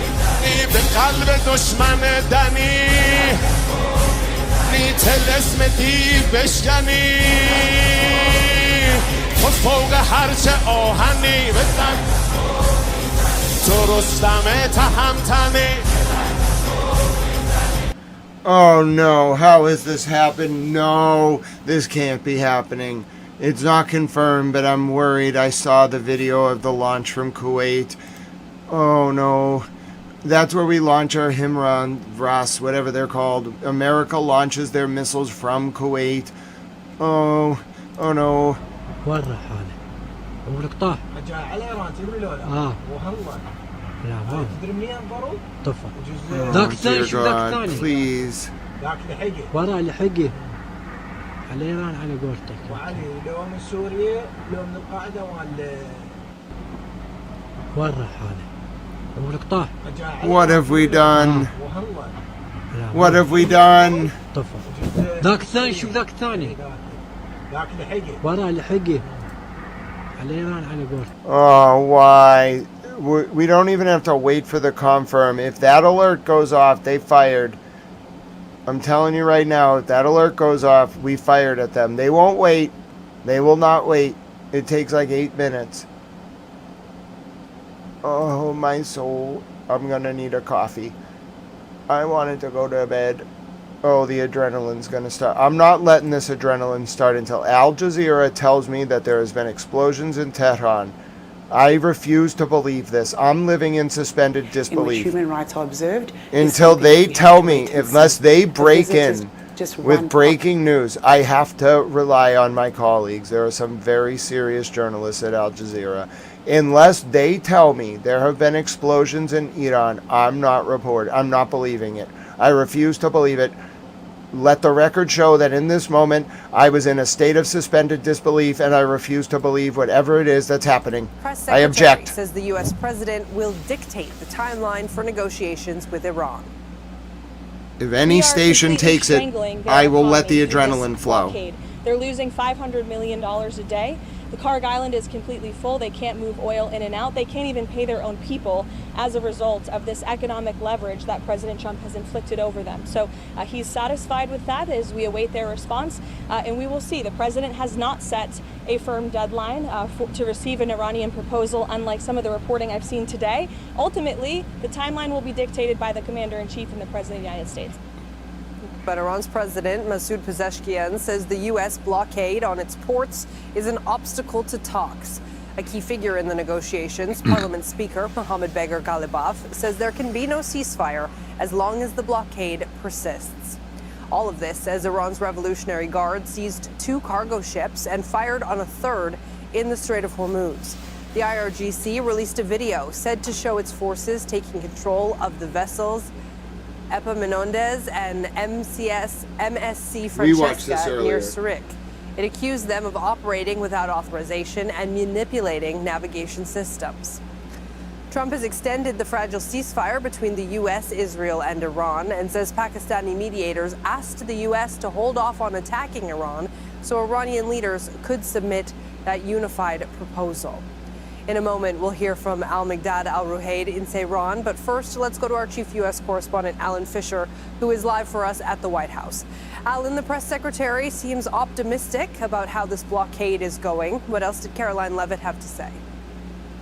Well, Donald Trump hasn't been in public today. He has sent out a couple of messages on his Truth Social platform. Not a lot to do with the Iranian war, except claiming credit for what he says was the halted execution of 8 Iranian women. There was reporting that Donald Trump had effectively set a 3 to 5 day deadline for the Iranians to come with their unified proposal about getting back to talks. Caroline Levitt said that's simply not the case. Donald Trump will decide when he's getting back to talks. Also re-emphasised the fact that the blockade stays in place in the meantime, even though the Iranians say it is a breach of the ceasefire. She believes, and Donald Trump believes, that that is putting enough economic pressure on the Iranians to focus their attention on future peace talks. Caroline Levitt was also asked about some of the mocking posts that have appeared on social media from the Iranians. She said whatever they're saying in public is not what they're saying behind the scenes. There's no forward-facing moves here from the administration to suggest that J.D. Vance and the negotiating team are about to head to Islamabad, but as we know, often behind the scenes, a lot of these things are being worked on quietly. But what is clear is that Donald Trump does have patience, but that patience is not infinite, and the warning to the Iranians is they have to concentrate and get to the negotiating table soon. Okay, Alan, and alongside this, we're now seeing another exit from the military. Word that the Naval Secretary, John C. Phelan, is leaving his post. What are you learning about what's happened there? Talk about things that happen behind the scenes and then are suddenly made public. John C. Phelan is out. He has been fired. He didn't get on terribly well with Pete Hegseth. He is, of course, the Secretary for the Navy. It's a dramatic change, particularly at a time when the Navy is so heavily involved in the operation in the Middle East, although a lot of the operations would be commanded by CENTCOM and also the chairman of the Joint Chiefs of Staff. This is still quite a big change to make, particularly with Donald Trump's reliance on the blockade as well. Now, the Pentagon just said that John C. Phelan will leave immediately. He is out. Hung Kao, who is the Undersecretary for the Navy, will take over. John C. Phelan never served, and that was a big mark against him for many people. Hung Kao spent more than 30 years in the Navy. He's seen to be a safe pair of hands and also seemed to be very close to Pete Hegseth. It's interesting with Phelan's departure. This is the 34th senior official in the Pentagon who has been removed by Pete Hegseth in his year and a bit in charge. Interesting indeed. That's our chief U.S. correspondent, Alan Fisher, live for us at the White House. Alan, thank you. Now let's head to Tehran and speak to Al-Migdad Al-Ruhaid, who is live for us in the Iranian capital. Al-Migdad, the back and forth continues today over the situation in the Strait of Hormuz. What are you hearing from Iranian officials? Yes, indeed, the Strait of Hormuz is being one of the most strategic point and sticking point actually between the United States and Tehran over the past few days. What we have been hearing from Iranian officials is still at the same stance, the same position, and also firm. Which actually this is one of the message that we have been hearing from Masoud Pezeshkian, which is Iranian president. He's saying that Strait of Hormuz and also the blockade, the naval blockade by the United States on the Strait of Hormuz is one of the main issues, is one of the fundamental issues, actually saying one of the violating of ceasefire as Abbas Araqchi, the foreign minister, saying that in the past few days. And also this message comes from Mohammed Baqir Ghalibaf, which is the parliament speaker and head of negotiator, linking the reopening of Strait of Hormuz by United States to promise to stick with his promising, and also to fulfill the condition and fulfill the respect the condition that put by the Iranian officials and Iranian and Tehran. And also we have been hearing another message and very strong message. Actually, Iranian want to this cycle to be end, cycle of talks and conflict, and also another ceasefire. This message also comes. There was an earthquake in Lebanon, which is ahead of. There's been an earthquake in Lebanon. And national what? Security. There's been an earthquake in North Lebanon. It's an odd thing. There's been an earthquake in North Lebanon. A phase of talks. What I should say in this regard is that the commitments it received before the negotiations, I can almost say they were not fully carried out. One of those commitments was to release our blocked funds regarding the ceasefire in Lebanon as well. It had been agreed that this ceasefire would be fully implemented, but we are witnessing ceasefire violations. This itself carries a message. Its message is that our enemy remains untrustworthy. Okay, meanwhile, Al-Migdad, we're seeing this video that Iran says is God the bless seizure you. of two ships in the Kim, in the God Strait of bless you. Hormuz. What do we know about these vessels and what happened to them? That would be my honor, Kim. Those vessels I'm not sure if it was seized that, by Kim. IRGC My email Navy, which is grantsmithellis@gmail.com. Iranian Revolutionary Guard Corps in the Strait of Hormuz. There is a strong message and statement coming this morning from IRGC Navy saying that those vessels violating the maritime rules that's set by IRGC Navy, and also here is another message from Iranian officials and from Iranian IRGC Navy that they are seeing that we are tightening the control of this strategic choke point in the Strait of Hormuz, and also we are seeing that people seeing this is a kind of retaliation for what happened a few days ago when the United States seized two Iranian vessels, and also we can sense that there is a back and forth escalation even though the ceasefire is in place. So basically, as I said, Iran is open to dialogue, open to talks, as they said in many statements, in many occasions, and also they want to end this endless cycle of talks, conflict, and another ceasefire. Al Jazeera's Al-Migdad Al-Ruhaid live for us in Tehran. Al-Migdad, thank you. One journalist has been killed and another wounded in an Israeli attack on the town of Atziri in southern Lebanon. Journalist Amal Khalil and Zainab Faraj were in the town to cover an earlier Israeli strike on a vehicle. They were targeted as they fled into a building seeking shelter. I don't know, Mercury. Paramedics rescued Faraj and have recovered Khalil's body.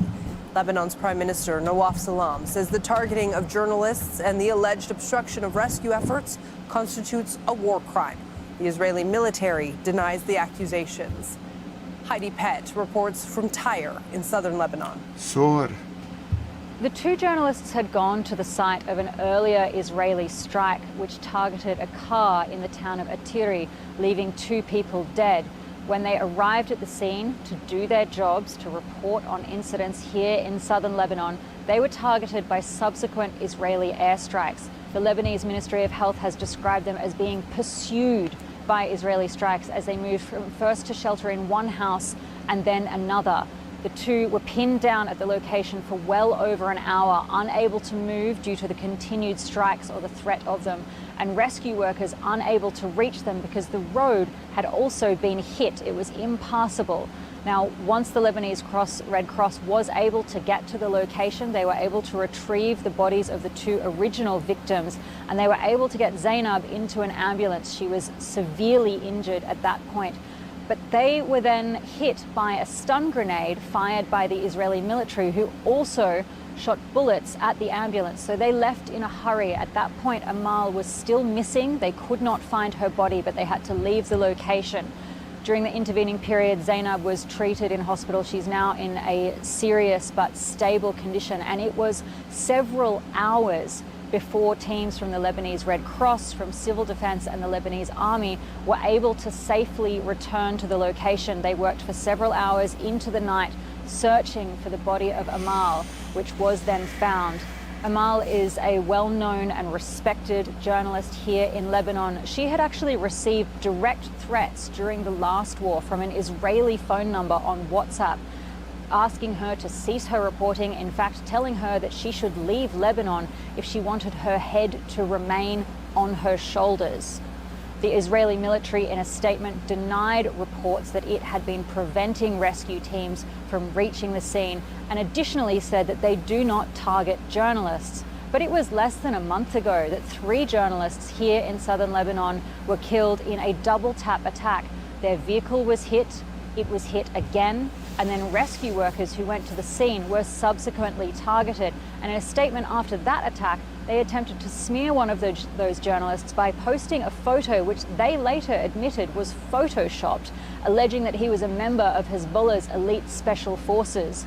Now, this has been systematic targeting of journalists and medics here in southern Lebanon. The Information Minister, Paul Morkus, has called this latest attack a flagrant violation of international humanitarian law. Heidi Pat. Frame drops. Let me just let the frames reset. I do not have confirmation of what has happened. I do not have confirmation of what has happened. Let's jump live. They're not. Are they reports from Washington? What are they reporting? Let's jump back a few minutes. Give responsibilities. They're not. Yeah, Al Jazeera is not reporting any attacks in Tehran. I realize. Oh, hello to the person who sent me an email. I realize some of you are going to say, Grant, you know Al Jazeera English sometimes takes a little bit of time. I know. Let's watch Al Mayadeen. Let's see if I can find Al Mayadeen in English. I will take Al Mayadeen in another language too. My name is Grant Smith Ellis. I'm a little bit concerned.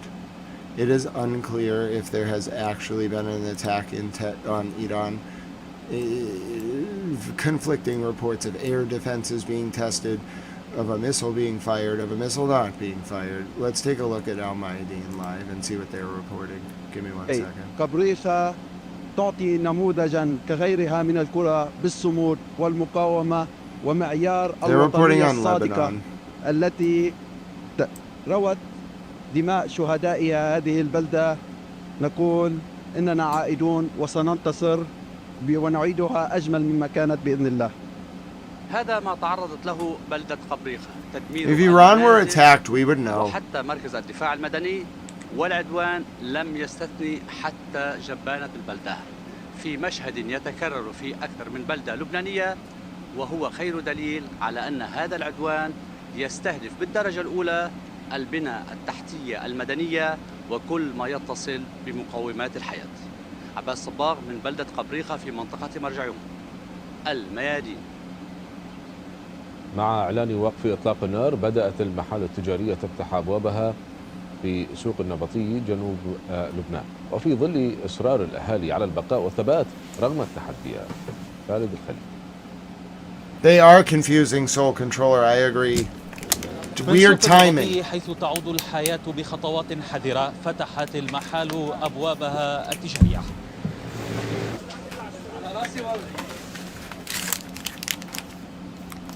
بدي يعلم العدو انه نحن حنضلنا باقيين هون، حترجع الناس مثل ما كانت واكثر.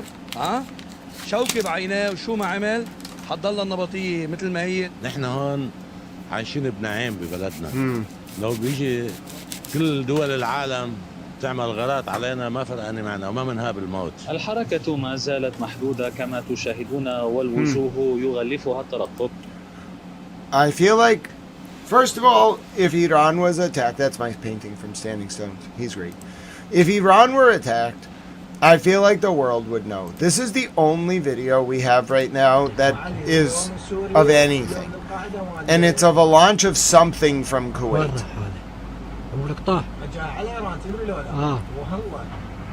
I don't know what to make of this, folks. ذاك الثاني شوف ذاك الثاني ورا لحقه على إيران على قولتك. You think Iran tested their own air defense? How would they launch from Kuwait? You're gonna. I'm a Soul Controller. You may have a better insight than me here. Please tell me. By the way, have you ever seen a giant pocky? They come individually wrapped. That is one pocky. It's giant.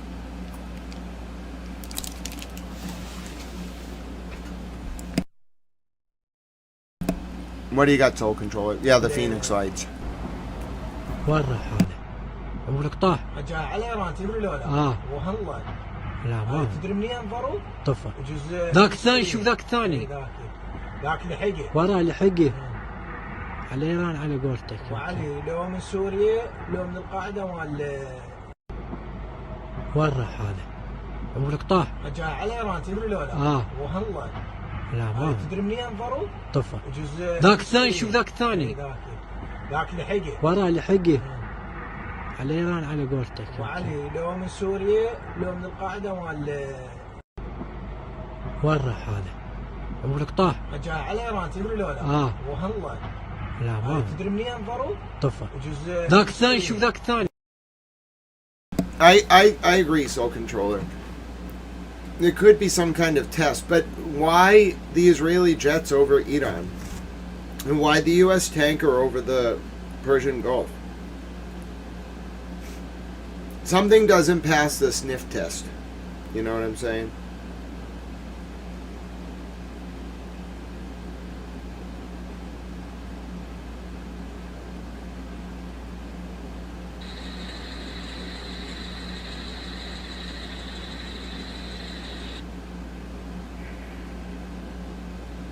I don't know what to make of this. I really wish another network would make the call.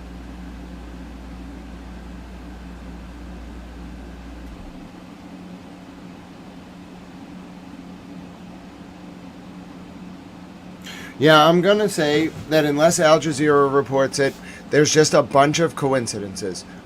I mean, the missile in Kuwait is a very odd coincidence, but I'm going to, unless I see Al Jazeera or another major media outlet report otherwise, or I see a primary source video of an explosion in Iran, I'm going to say that there was just a bunch of weird coincidences, which include but are not limited to a missile going up in Kuwait, U.S. Air Force activity increasing in the Persian Gulf, and Iranian air defenses being tested. The best I can discern, that is what happened. It's three really weird events at the same time, all of which point to a serious escalation, none of which actually involve an attack. My read, I have a very keen sense. I don't just have a sense, I have an alert app.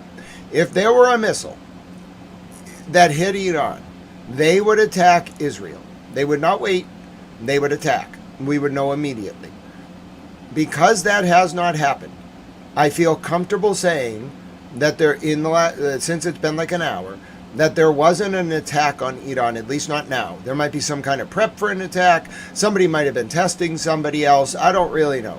But I think I can analyze this. There was a missile that went up in Kuwait. You just saw the video. I know that it went up because I listened to the man talk about it.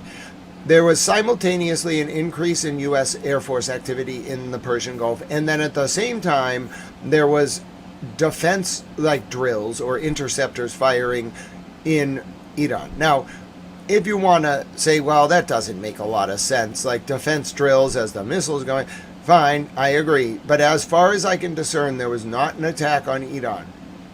As I've seen nobody report otherwise. No media outlet suggest that there was an explosion. Nobody with a reporter in Tehran who said there was an explosion.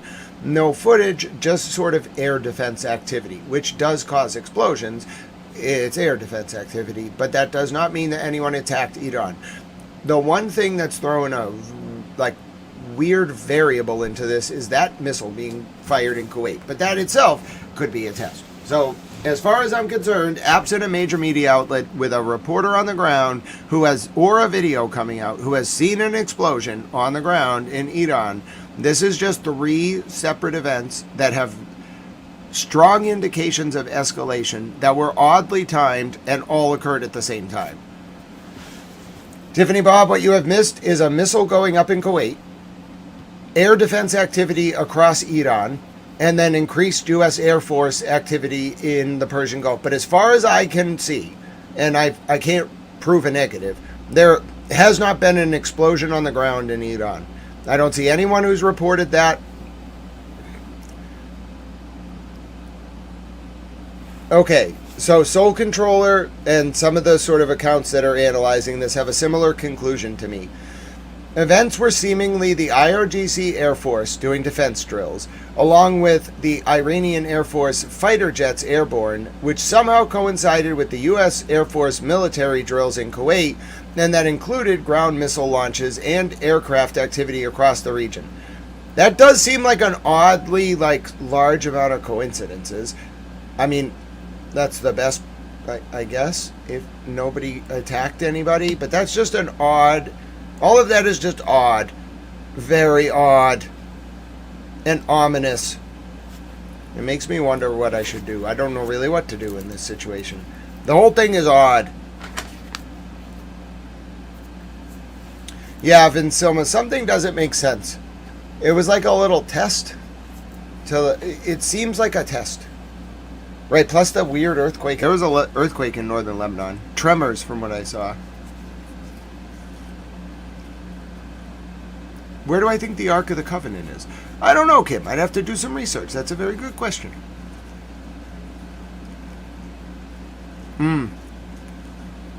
Now that I think about it, I might have watched a documentary about it. But before I weigh in, I need to rewatch the documentary. Excellent question, though. Yeah, I agree with you, Vinsilma. There's something just off about the whole thing. I don't really know what to make of it. As far as I could discern, though, there was not an attack. I want to hear the Al Jazeera reporter in Tehran at the top of the hour. If he says there was no explosions, I think I'm confident that this was just a very strange series of coincidences, which doesn't really happen in war, so I don't want you to get your hopes up. It could be like somebody tested somebody, and then somebody else responded. But as far as I can discern, there has not actually been an attack on Iran.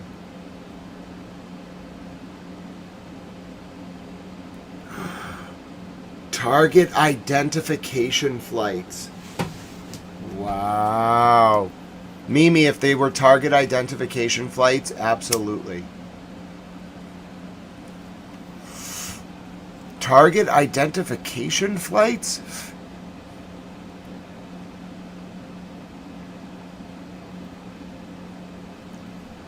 Target identification flights?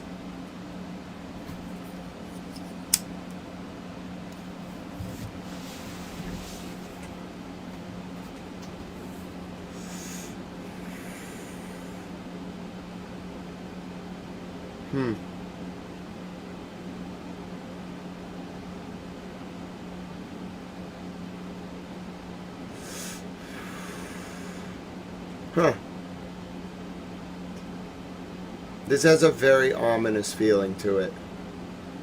Hashtag save the pufflings. Hashtag save the goats. Something's not right. There's just something off about this whole thing. Something does not make sense.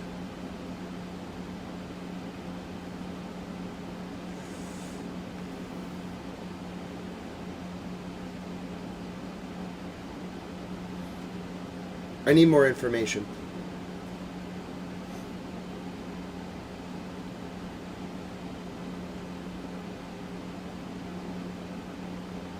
The energy's so different. No, I'm telling you something's wrong. I can tell.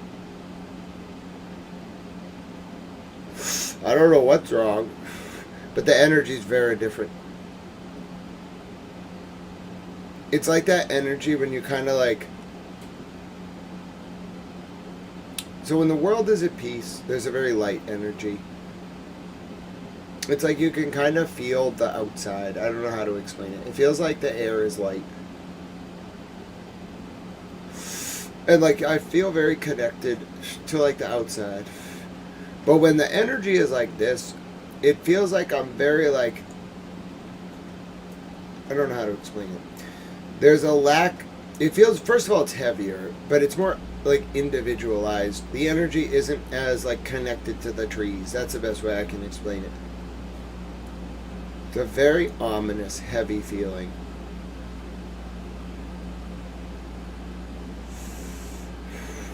Not anxious, not pensive, ominous.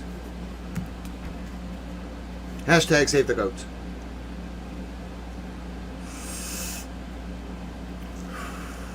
Save the walruses too. We can do a little reset at the top of the hour. We'll take the top of the hour Al Jazeera report. I just think I need a light song in the background. Just till the Al Jazeera top of the hour. If I hear the man in Tehran say there was no explosions and it was just air defense activity, I'll feel better. I need to know that Iran was not attacked, but I feel we're heading in a bad direction, so we need the 90s sitcom song to take us to the top of the hour. Welcome to Tal News. It's 8:56 p.m. Eastern. U.S. on the way to wartime. It's Wednesday, April 22nd, 2026. It's 3:56 a.m. in South Africa. Thursday, April 23rd. It's 4:26 a.m. in Tel Aviv, Israel. And it's 4:56 a.m. in Tehran, Iran. I'm about to tell you why. It's strictly on account of my sweet potato pie. This is your top of the hour reset. Yeah, nice way to relax before we find out if anyone got bombed. It's the only way to relax. And we just pray no one did. Who the hell knows what just happened? That was chaos. I'm the fella that she loves the most. The main reason why she left the coast. She's my little girl, senior. Sweet potato yams, there you go. As tender as a night in June, sweeter than a honeymoon, brighter than a silver spoon, just about as crazy as a loon, softer than a lullaby, deeper than the midnight sky, soulful as a baby's cry. That's my sweet potato pie. Best way to go into the top of the hour, you know? Welcome to Towel News.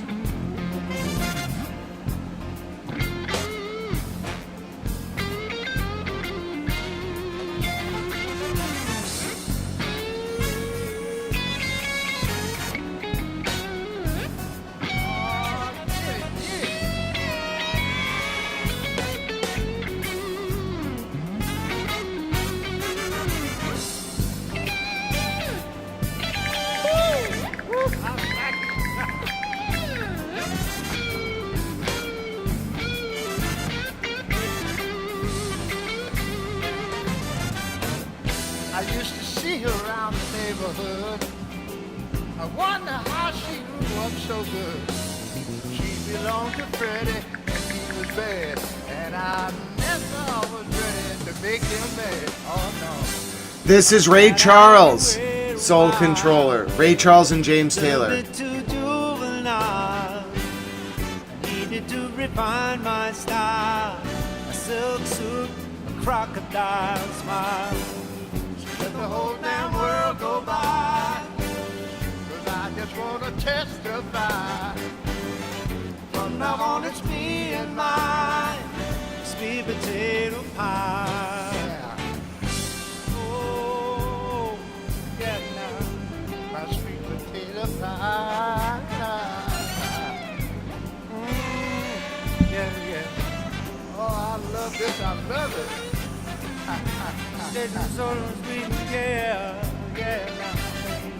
Oh, the girl is all right. Nice people tell by now. Oh, yeah. That's what we needed. We just needed some sweet potato pie heading into the top of the hour. Now let's see. Let's just get confirmation that these were Iranian defense drills. Then I can get some rest and go to my doctors in the morning, which is what I wanted to do, frankly. I was not ready. I was ready. The adrenaline was going to be there. But I'd much prefer that this was just 3 random war-related events, all entirely just coincidental and entirely unrelated to anyone being bombed or hurt. That's what this situation deserves, you know what I'm saying? Let's go back like a few minutes. Give me 1 second. Currently today, they have exceeded gas price. All right, top of the hour.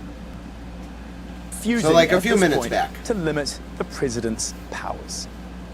Oh, that's right. Congress voted against the War Powers Resolution. Looking at the new reality for the Republican Party. It's a great song, Wayne Allen. Sweet Potato Pie by Ray Charles and James Taylor. Shape the U.S. and influence the world. For now, back to Al Jazeera's headquarters. All right, let's get the man in Tehran. I just need to know if any bombs hit Tehran, and then go to bed. I just want there to have been no bombs. A deepening humanitarian crisis. Millions are suffering from a lack of food and have been displaced from their homes. In a series of reports, Al Jazeera examines how soaring fuel costs and rising commodity prices due to the Iran conflict are affecting an already dire situation. Somalia's deepening crisis. Special coverage on Al Jazeera. Israeli intelligence I loved it, services Carol are Young. often ranked among the best in the world, but sometimes things go wrong. In the case of October 7th, the intelligence failure is much worse than in 73. Al Jazeera World examines some of these failures and how Israel's enemies use spies to inform on their own country. Nobody wants to talk about them openly. Infiltration from within on Al Jazeera.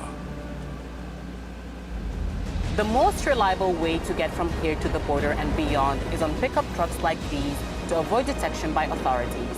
Those who have been reported missing are those who have relatives who successfully escaped. There are entire families who lost each other as they tried to get away from their villages in Jazeera, with no one managing to reach safety.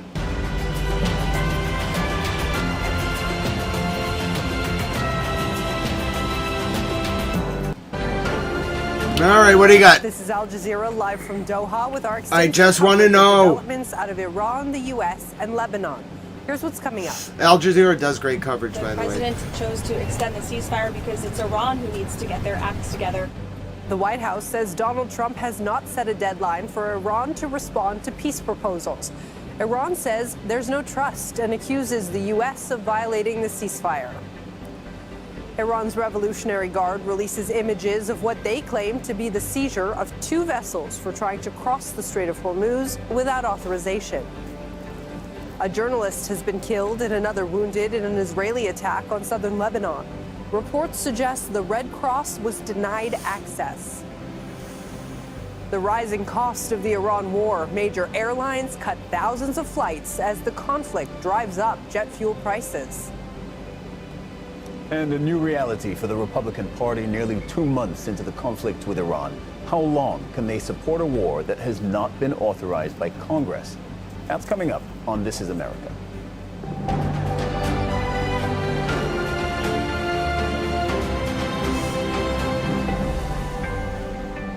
The U.S. and Iran are keeping up pressure on the Strait of Hormuz with their blockades, and both sides are refusing to back down. The stalemate has cast a long shadow over negotiations aimed at ending the war. Donald Trump says the naval blockade in the strait will continue until a final peace deal is agreed.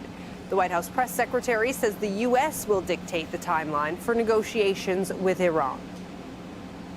We are completely strangling their economy through this blockade. They're losing $500 million a day. The Karg Island is completely full. They can't move oil in and out. They can't even pay their own people as a result of this economic leverage that President Trump has inflicted over them. So he's satisfied with that as we await their response, and we will see. The president has not set a firm deadline to receive an Iranian proposal, unlike some of the reporting I've seen today. Ultimately, the timeline will be dictated by the commander-in-chief and the president of the United States.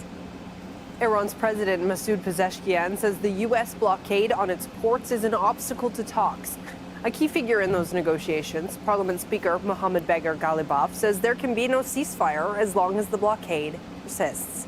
All of this as Iran's Revolutionary Guard seized 2 cargo ships and fired on a 3rd in the Strait of Hormuz. The IRGC released a video said to show its forces taking control of the vessels Epaminondas and MSC Francesca near Surik. It accused them of operating without authorization and manipulating navigation systems. Trump has extended the fragile ceasefire between the U.S., Israel, and Iran and says Pakistani mediators asked the U.S. to hold off on attacking Iran so that Iranian leaders could submit a unified proposal. In a moment, we will hear from Al-Migdad Al-Ruhaid, who is in Tehran for us. But first, we'll go to our chief U.S. correspondent, Alan Fisher, who is live at the White House. Alan, the press secretary is optimistic about how this blockade is going. What else has the White House been saying? Well, she headed out to speak to the media after reports that Donald Trump was only going to extend the ceasefire by somewhere in the region of 3 to 5 days. Not true, she says. Donald Trump will make the decision based on the information that he's getting from his teams here in the United States and also from the Pakistanis. It's their intention to keep the blockade in place.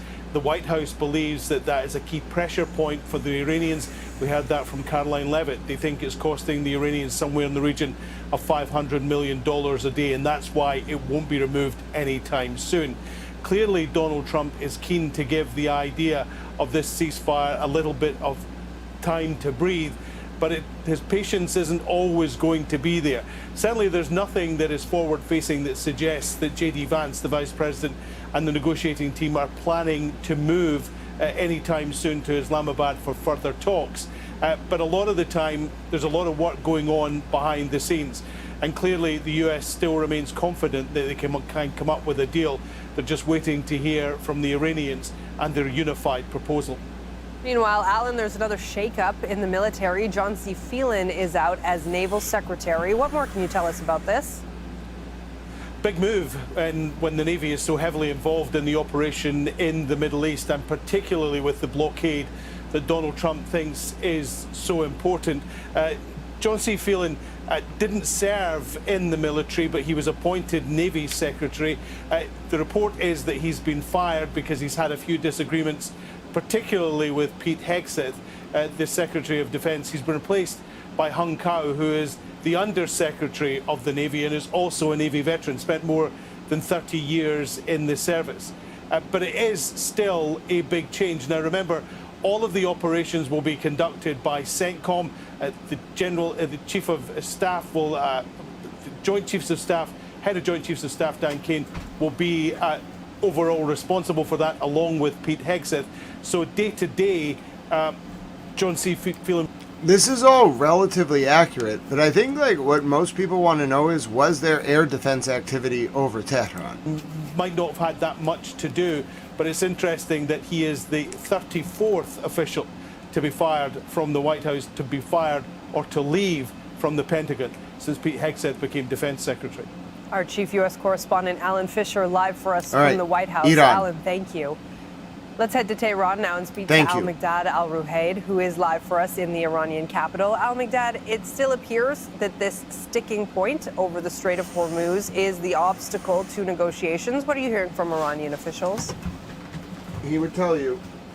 We hear the same message, same stance, same position, and also firm, very firm from Iranian officials, from different Iranian officials. For example, Iran's President Masoud Pezeshkian sending a clear and direct message to United States that they are open to dialogue and agreement, and also the door to diplomacy is not closed, but at the same time, he stated clearly that this blockade, the naval blockade over the Strait of Hormuz by the United States, is not acceptable, and highlighting many obstacles behind that.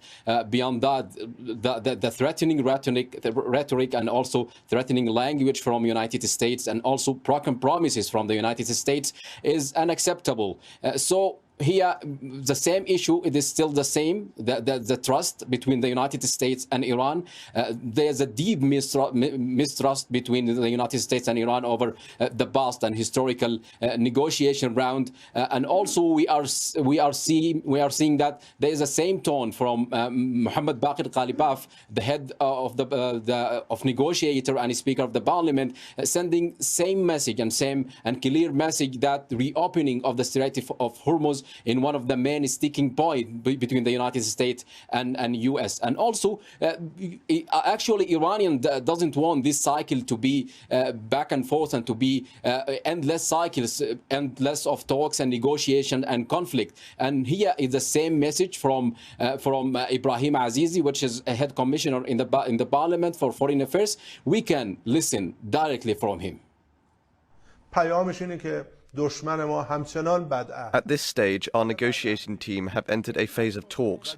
What I should say in this regard is that the commitments it received before the negotiations, I can almost say, they were not fully carried out. One of those commitments was to release our blocked funds. Regarding the ceasefire in Lebanon as well, it had been agreed that this ceasefire would be fully implemented, but we are witnessing ceasefire violations.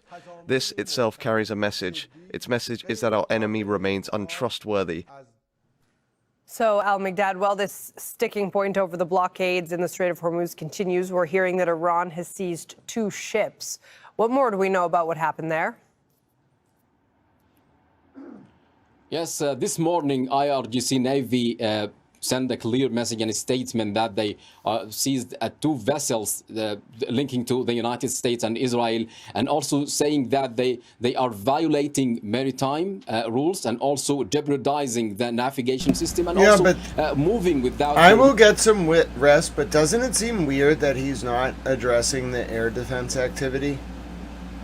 Oh, God bless you, Francine. Mission from IRGC. So what we are seeing here, Francine, you're a super towel. That this is Iranian want to show that the tightening control over the Strait of Hormuz, and also seen as a kind of retaliation from IRGC Navy, as promised in the past few days when the United States seized two Iranian vessels. So here is a down message that they are ready to any kind of escalations, and also they are their navy are prepared for any kind of escalation and ready to retaliate for any kind of escalation in the Strait of Hormuz. So what we are seeing here is the same message, same stance, same position from Iranian official, whether it's militarily or in negotiating table, and this is a kind of incidents describing what we have been hearing from the past few days.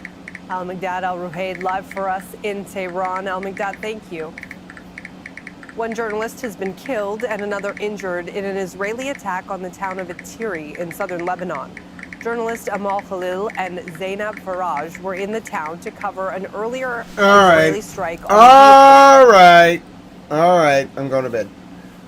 Yep, it's not yet tea time, but something's off. No way that man didn't hear it. Listen, I know enough. There's enough Iranian sources on the ground that heard those air defense exercises. Something is being subject to a blackout. I'm going to bed. You will see me wake up, I assure you, if there is an alert. A single alert in Israel. Until then, there is something going on. That man, I was watching that for two things. One, him to just say, oh, there was some air defense activity. It's to be expected. All right, then I can just really move on. It was just an air defense thing. I did Soul Controller. They're censoring that video hard. It's been taken down from Twitter a lot. All right, I'm going to do my exit standing up.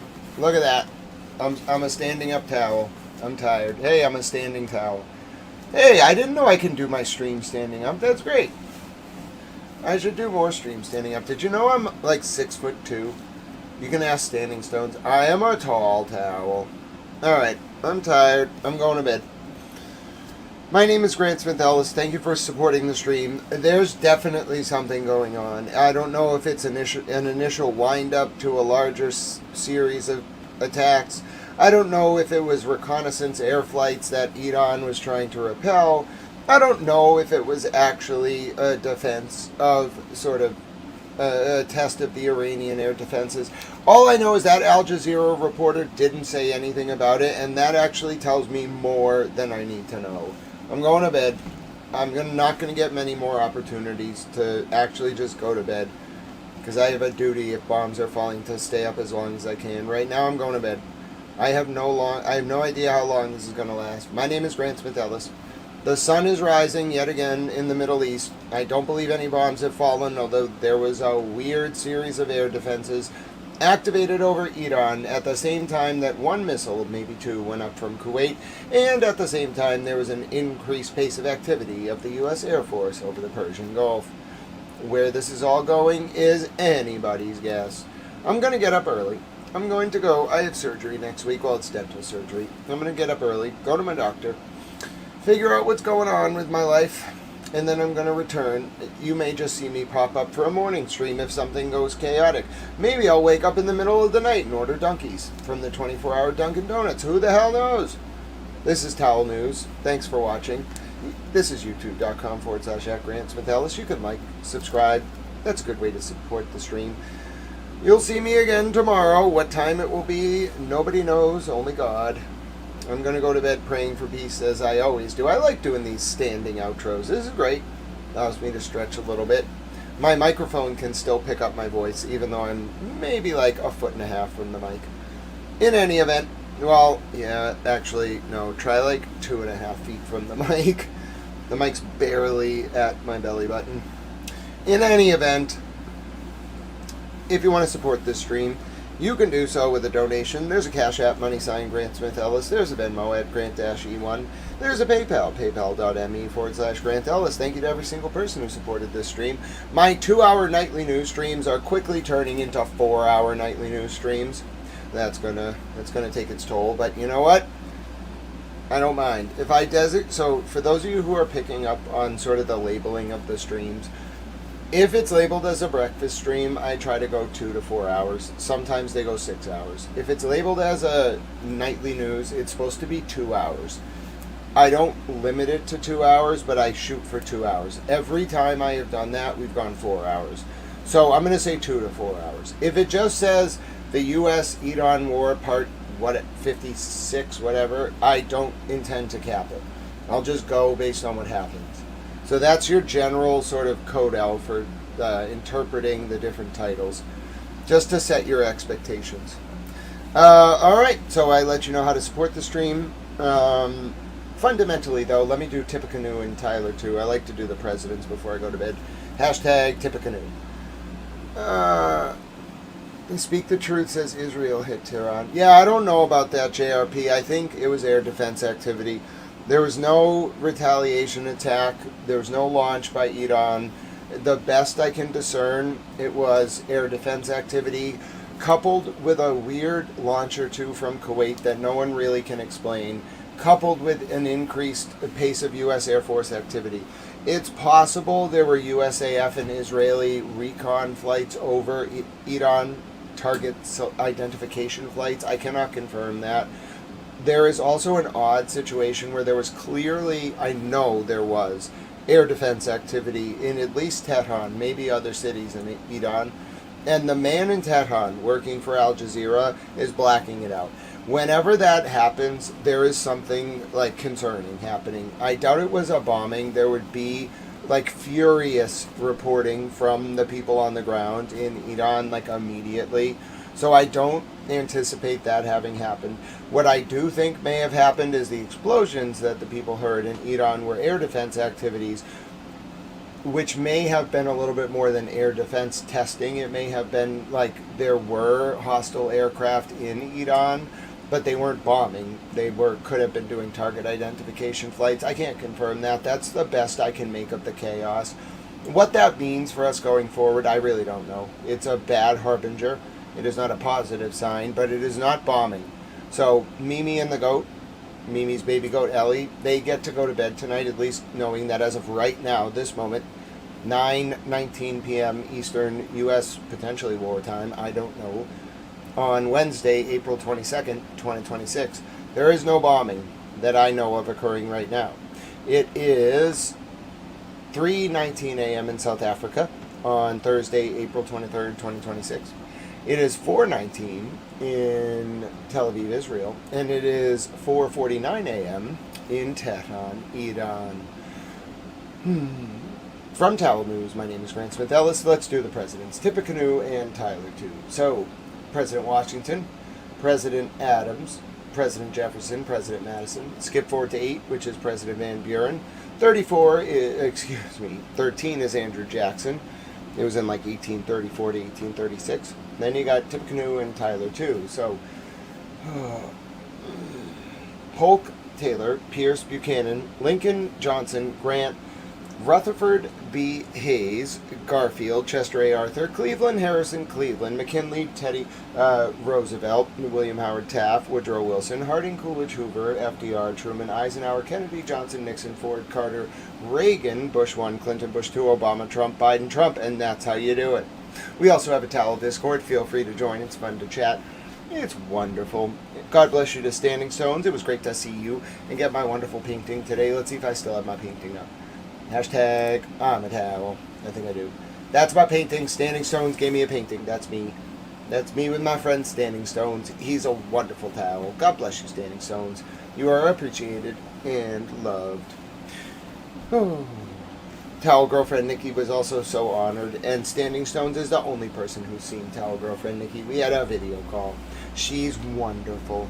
Isn't she, Standing Stone? She just makes my heart sing. She just makes me so happy. All right. That's my wonderful painting. All right, let's do the outro. I think I'll bring Pete Bunny Towel up for the outro, but he can't be, the primary attraction tonight because Standing Stone's painting is so wonderful. So Pete Bunny Towel's got to go over here. All right, Pete can hang out with me and Standing Stones on the screen, but he's got to be a side Pete Bunny Towel today. He's riding sidecar. All right, here we go.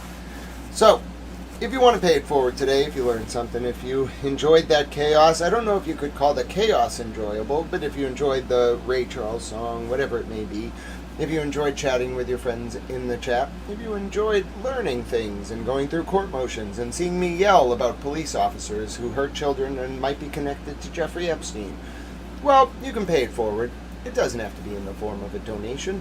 You can, there is a good actual way to use your donations to help, and one of those ways you can do so is by donating to our homeless veterans or our service members or their families today. They served our country, they defended our freedoms, and I'll tell you, there should not be one homeless veteran in the United States of America against their will, or we have failed. I can only speak for my country, but I'll tell you, if there's one homeless veteran in the United States of America, we have failed as a nation, and we can fix it. You can donate to our veterans or homeless veterans or our service members or their families today. They fought for our freedoms. The least we can do is help them in any way we can. But what if you like animals and veterans? Everyone loves animals. Everyone loves our veterans. You may consider a donation to an animal shelter run by our veterans or that helps our veterans or service members. Great way to help our fur friends. Great way to help our veterans. So do consider such a donation today. You may also consider a donation to an animal shelter in general. Everyone loves animals. Great way to help our furry friends. If you're in the UK, a donation to The Big Issue is a great way to help populations experiencing homelessness. They can't yell out on the corner anymore, so you can reach out to them and give a donation. It doesn't have to be a donation, though. It can be something as simple as smiling at someone on the street, reaching out to a friend or family member you haven't heard from in a while, or yes, even giving away 200 tomato plants like Francis Frutrell did one time, and having them designated honorary towels in the outro forevermore. Yes, in that way, may we continue to change the current realpolitik from one centered on preserving, expanding, and demonstrating our power, to instead one centered on preserving, expanding, and demonstrating our capacity to engage in small acts of service and kindness rooted in unconditional love and compassion.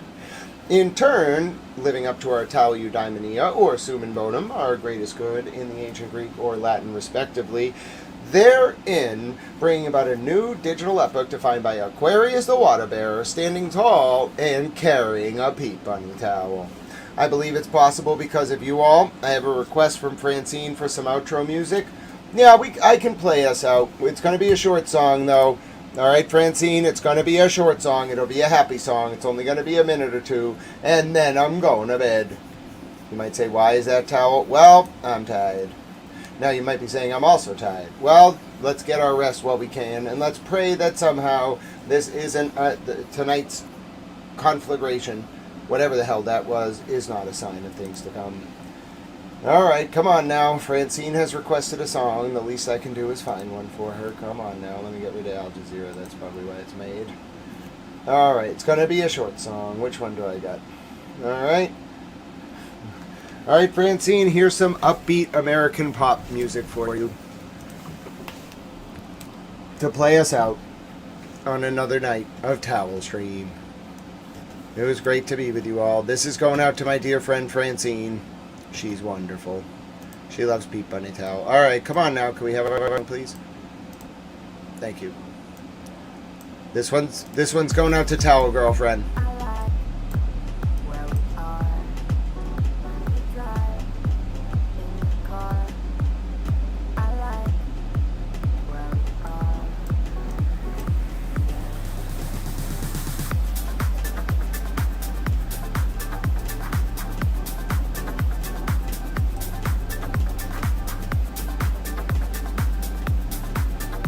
Little hello goodbye to take it home.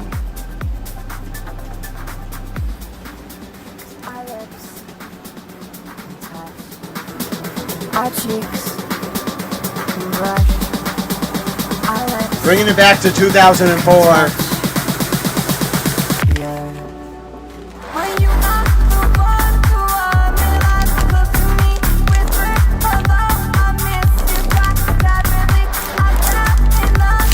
Francine's getting down.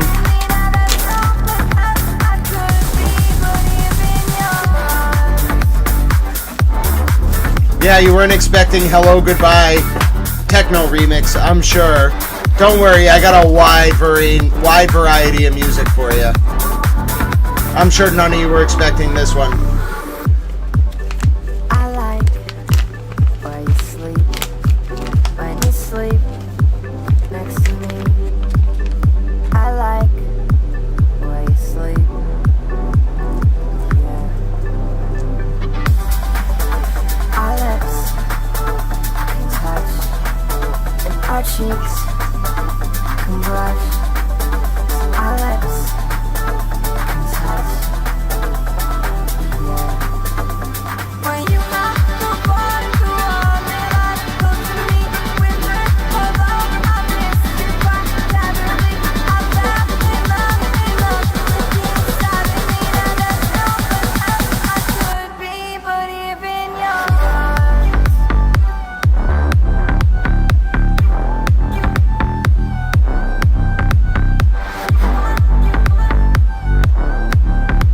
Great outro track. I'm baffling the world.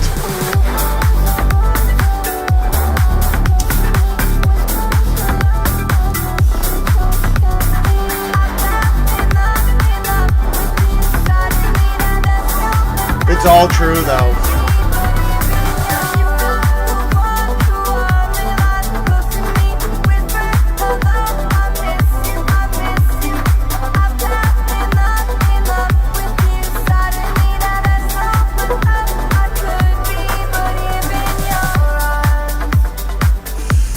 My Pleasure Soul Controller.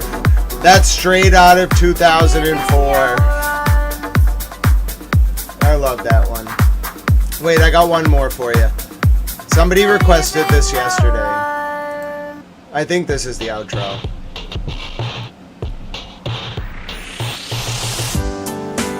Ready? Alright, we can sing it together. This is how they shut the bars in South Africa. Let's do it. We're singing together. Come on, let's do it.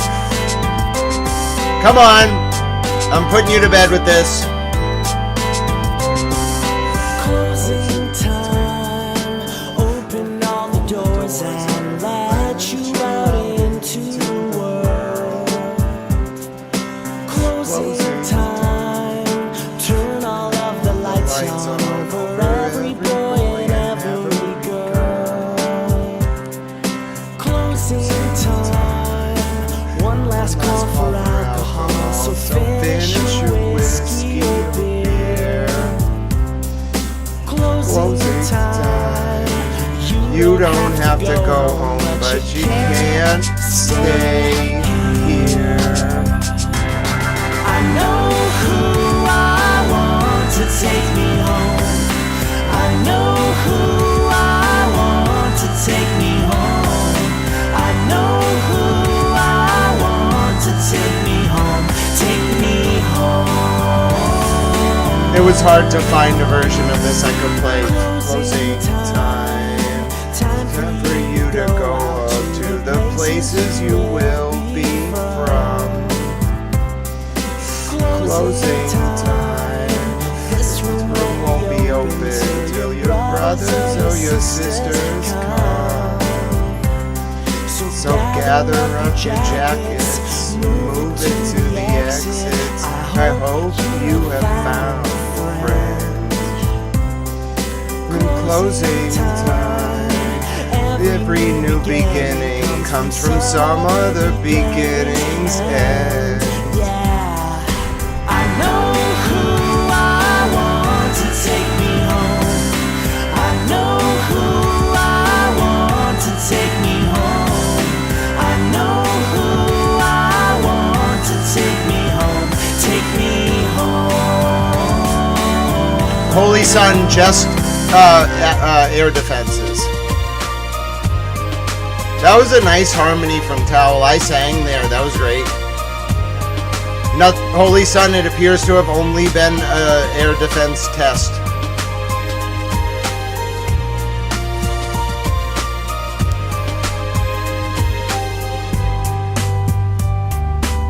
You actually got to hear me sing Towel Girlfriend Makes My Heart Sing. I sang for her. She's gonna love it.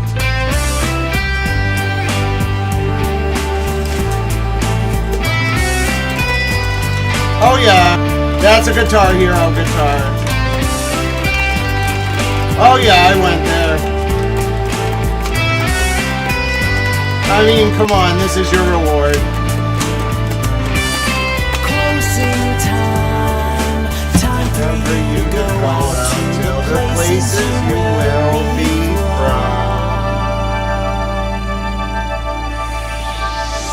I know who I want to take me home. I know who I want to take me home. Oh, I'm glad you liked it. I know who I want to take me home. Take me home. I know who I want to take me home. I know who I want to take me home. I know who I want to take me home. Take me home. That was great.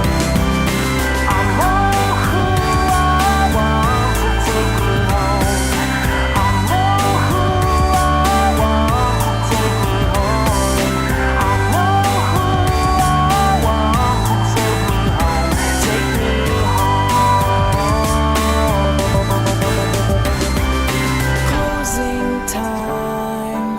Every new beginning comes from some other beginnings. I can't do it as good as he does. You should hear Nikki sing. Towel Girlfriend has a beautiful voice. I have a Bob Dylan who occasionally can harmonize because he can sometimes pay attention when someone else is singing the right notes. That was good. That was, let me give you the band. That was a cover, actually, of Closing Time by the band All the Right Moves. All the Right Moves, Closing Time. Really good cover. It was the only one that was in the database. You'd be surprised. There's some covers that are in there, and some people cover the songs really well, but a lot of songs are not in there. So, good night, world. Good night, Tiffany Bob, and my dear friend Francine, and Holy Son, and the Soul Controller, Sana. It was great to see you, Sana. And all my friends, Standing Stones, every single one of you, water under the fridge. God bless all of you. We made it through another night. We had a scare, but no bombs fell. Soul Controller wants an encore. Encore! Alright, fine. Fine. Fine. For my friend Soul Controller, you know I'll smoke one more with you. For my friend Soul Controller, how can I say no? You know I'll say yes. Come on now. But there's only one song we can end with. If we're going to end with a song, it can only be one song. I think you know what this is going to be.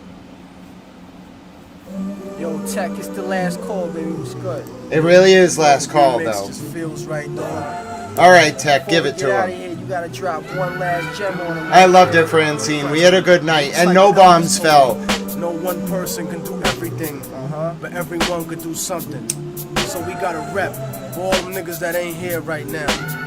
On the outro tip, the one remix. Yo, one enterprises comprises the artist and the sound. The pen and paper plays my savior while I'm getting down. Pray for my neighbors as a favor for holding me down. Slave for my papers as I savor the weight that it pounds. It's underground with the blatant vibrations while he found. Facing the nation, complacent radio stations now. Stop hesitating and contemplating the way we patient. So I'm motivating and get them playing this shit we saying. Ain't no delaying in this war that we getting slated. Cause time's a wasting while we stand adjacent to abrasions. They fouls is more than flagrant. And so I see the prince's cages while I pound the pavement. Looking for payment, saying fuck enslavement. Using the tools of old ancients. Announcing my engagement to this music that we making. Ain't no faking on tracks. And we don't never come whack. Immortal technique and again, y'all niggas fear it's a rap. It's like one love, one music, one people, one movement, one heart, one spark, one. Good night, Wayne. Live, one stance, one shift, one way, one stuck in the trenches with my nigga Akir. A family survived the genocide so we could be here. And now we enterprise the aftermath, one and the same. Living the revolution till we catch one in the brain. And even then my spirit will return in heavenly form and wipe the chessboard clean on my enemies' pawns. The Red Dawn communist threat buried and gone. So they invented a war the government could carry on. It makes me wonder if the word of God is lost in a man. This is for the children of Iraq, lost in the sand. This is for the illest MCs that'll never be known. And this is for all the soldiers that'll never come home. I wrote this for Mumia, stuck in the beast. For people who march in the streets and struggle for peace. For hood niggas born rugged, never rockin' Versace. Eddie Ramirez, cousin George, and my old friend Sashi. Chris from the block, and all my niggas stuck in the cell. Paul Wolfowitz, motherfucker, I'll see you in hell. My destiny's to show the world that the music is real. Go back in time and play this shit for the slaves in the field. And for my children in the future that are waiting to breathe. People slowly dying, hanging on, waiting to leave. Believe when I'm gone and this album's on a library shelf. I'll be one with God and one with you and everything else. One love, one music, one people, one movement, one great encore. One spark,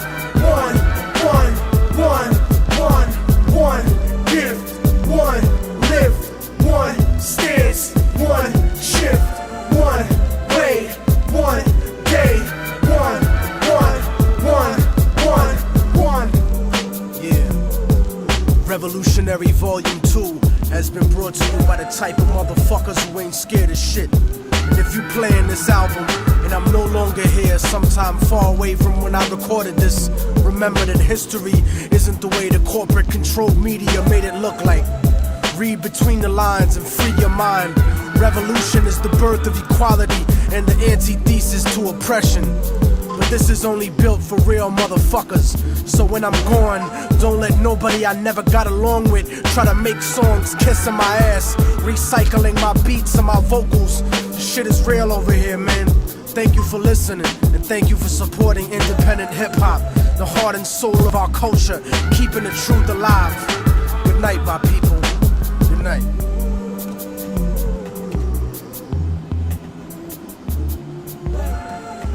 You might get one more. Somebody met, I just want to say something. My mom is old. She doesn't have a good memory and she's not well. Whoever messed with her, the poor woman today, you almost got her evaluated for competency. I'm really sad about that. You know, I'm sad about it. I'm sad about it for her. I'm sad about it for the people who did it to her. I wish you would leave her alone. I'm out of here, you know. But she's got to deal with this for years. And it doesn't just affect me or her. It affects her ability to deal with very complex estate matters. I'm leaving. I really feel bad that people did this to her. You can't be. She's old. She doesn't. She's vulnerable. I don't care if it's Proctor's uncle-in-law. I don't care if it's Kate Peter. I don't really give a damn. I'm out of here. All right? I got a whole world to go see. Whatever. I'm mad at you for doing it. She almost got evaluated for competency 3 times in 3 months. At this point, the local police are I'm not sure this woman knows how to use the police service. I was sir, please just have her evaluated for competency now. And the cop was well, you know, and I was I know what the statute says, officer. I'm requesting it. I'm her family member. I want her evaluated for competency now. I want her wellness checked. I want it documented. And then I want my lawyer to have access to all of these documents when he moves to have her evaluated for competency because she can't manage her affairs or anybody else's. So please, by all means. But I'm mad. I'm all mad. I mean, I'm sympathetic, but mad. I got damn good lawyers. And I'm mad. Get me all mad. You know what? I'm playing a song. I'm all mad. This one is to the people who just won't respect my mother. You did it to yourself. I know later on you'll probably blame everyone else for the shitty life you have. Wonder why you're always sad. You got a list of reasons why your life is really bad, but they're not true. It's all your fault. Deep down you notice you had a head start. The purse you use in his Gucci designer shoes that you wear and driving the car of your dreams. All paid for by your parents, okay, you're clueless. Toxic, delusional, obnoxious. You had every advantage and proceeded to have lost it. Crazy, psycho, no wonder you're so isolated. You did it to yourself. I know later on you'll probably blame everyone else for the shitty life you have. Wonder why you're always sad. You got a list of reasons why your life is really bad, but then, you did it to yourself. I know later on you'll probably blame everyone else for the shitty life you have. Wonder why you're always sad. You got a list of reasons why your life is really bad, but they're not true. One more. No. This is going to... I want this person to listen to this again. It's a very important message, all right? You know who you are. Ready? You did it to yourself. I know later on you'll probably blame everyone else for the shitty life you have. Wonder why you're always sad. You got a list of reasons why your life is really bad, but they're not true. It's all your fault. You know this. You got a head start. The use of this Gucci designer clothes that you're wearing. You got your car, your dreams, all paid for by your parents. Okay, you're clueless, obnoxious, delusional, obnoxious. You had every advantage and proceeded to have lost it. Crazy, psycho, you're so isolated. How about that? You did it to yourself. I know later on you'll probably blame everyone else for the shitty life you had. Wonder why you're always sad. You got a list of reasons why your life is really bad, but they're not true. It's all your fault. This is great. Why your life is really bad, but they're not true. It's all your fault. I got another one for you. I'm in a mood.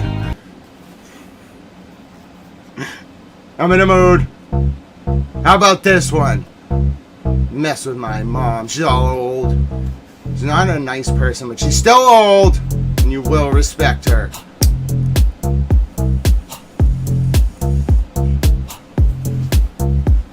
In the middle of the night, I'm like a leopard on a heifer. Sneaking through your window, taking diamonds off your dress off. I got your sweet keys, plus the beat, and the other weed on the seat of your Jeep, and my mullet's at his feet.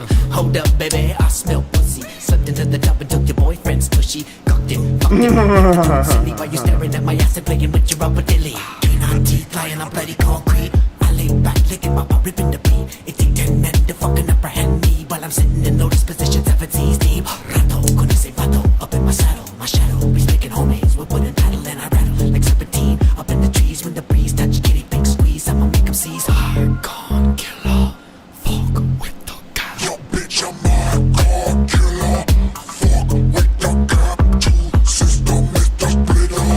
Thick bomb, pussy pillar. In car, fucker. I leave a lover, chucker, brother.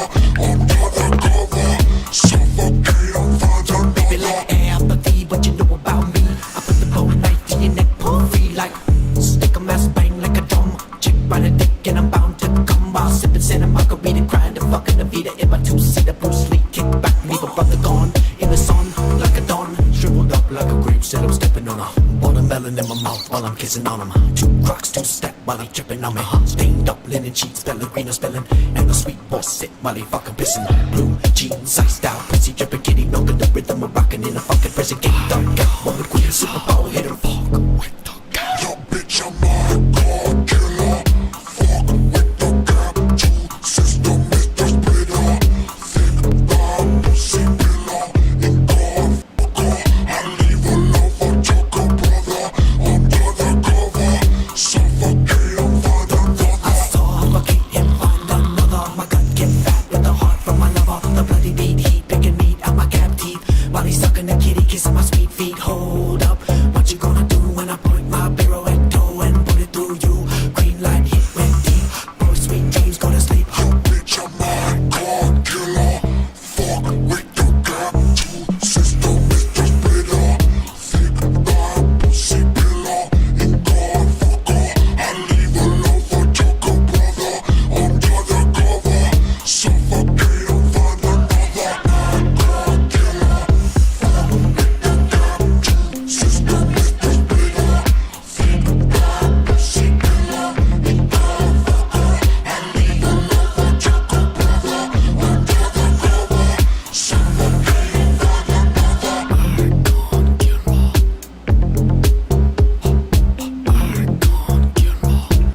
How many more of your people need to resign? How many more people need to go to jail? How much worse does it need to get? I'm leaving.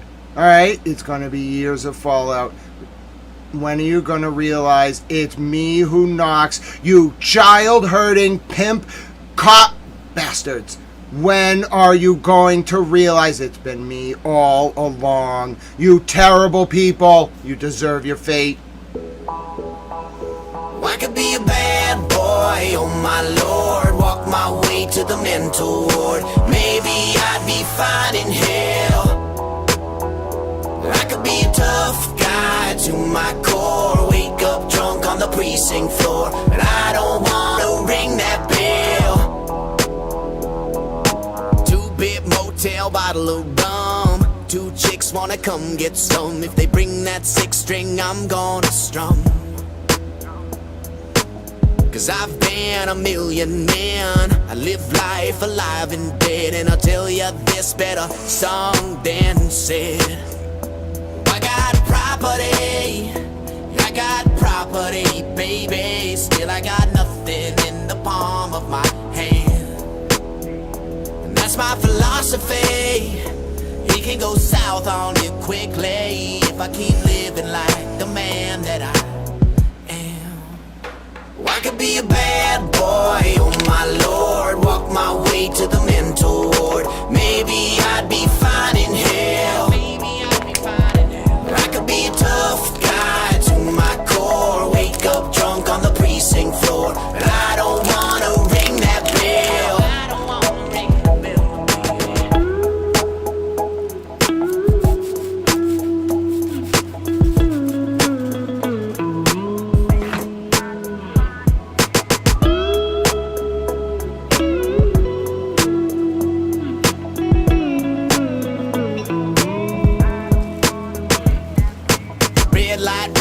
Look what I've done. Two cops wanna come get some. If they sick that more than two, I'm gonna run. Cause I've dodged 100 trains. Jesus got in an early grave. But I ain't got heart for the loaded gun. Cause I got some harmony. I got a few songs left in me. But I got something in the palm of my hand. Oh, God bless you, Tiffany Bob. You're such a great human. Happy to do it. God bless you. You're wonderful. Oh my lord, walk my way to the mental ward. Maybe I'd be fine in hell. I could be a tough guy to my core. Wake up drunk on the precinct floor. But I don't wanna ring that bell.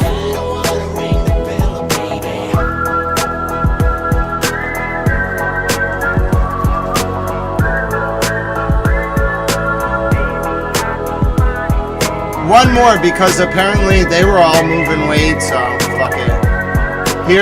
Here's one for all the cop drug dealers out there. Back like cook crack. Oh yeah, I'm gonna say that before every verse I spit from now on. Yeah, see, I need to borrow this beat for about 5 minutes, man. You know why? Yeah, all the cop drug dealers and pimps out there. You know what I'm saying? Or what I beat, that's what we say down here. This one's for you. Okay, well, let me tell these motherfuckers. And every girl pimp that worked for him. Gun in hand, man, stay with the can, man. Running on my plan, man. Flip you to a hand. I mean, you want it to be gangsters, right? Suffocate your man, damn. Own it. Damn, keep the gun in hand. See, I's the rubber band, man. I's the gun in hand, man. Blam, blam, damn. 2 shots through the I mean, you all wanted to play gangster with a badge and a gun.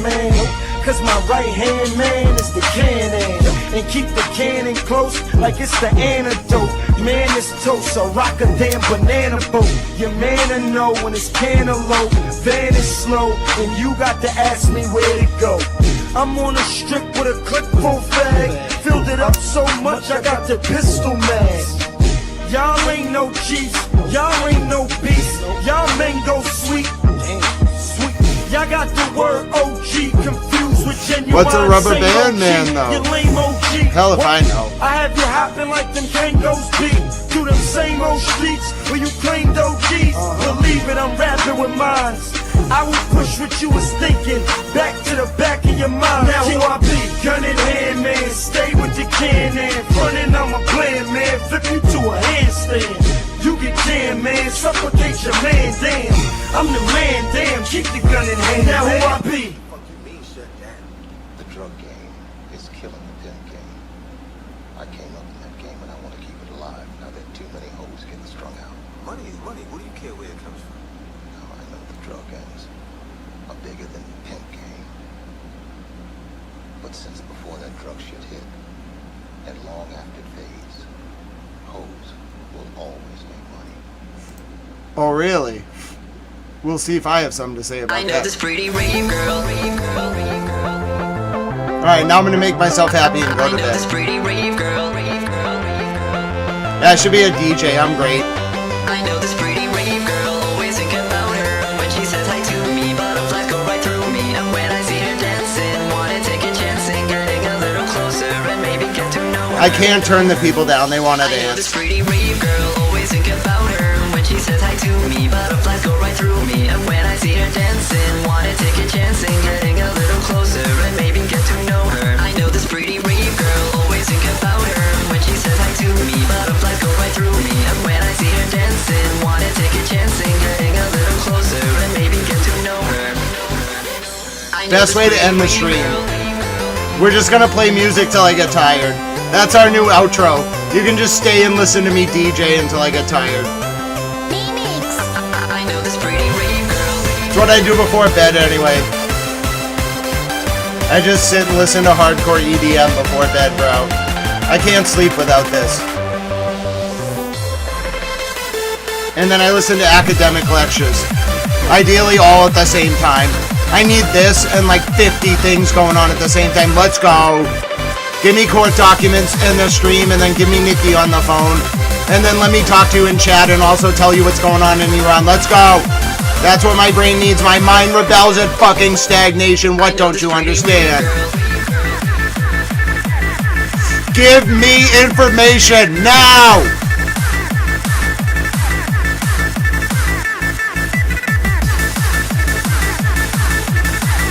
People are gonna do it. What the fuck? Is this a news program? Does he just DJ until they go to bed?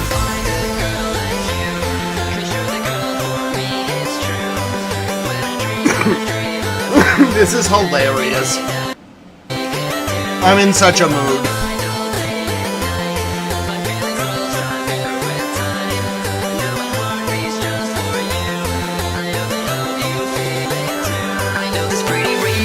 Alright, now we know how to wake me up during a stream. Alright, when we play this in the middle of like an intense moment, people are gonna lose it and you're just gonna be like, this is what he does. This is his intense song. Just go with it. We found it one night when he was going to bed. He was like, screw it, I'm taking over a small European country. Wait till you hear the next song.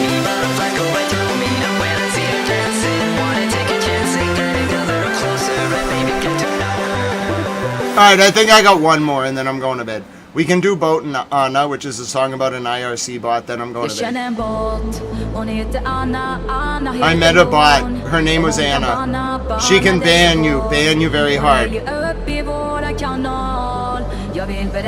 But I didn't know she was a bot. And a bot. Her name is Anna. She is a bot. She can ban you so hard. I'm translating for you.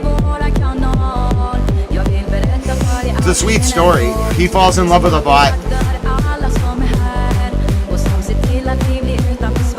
He's saying like I loved her and I talked to her.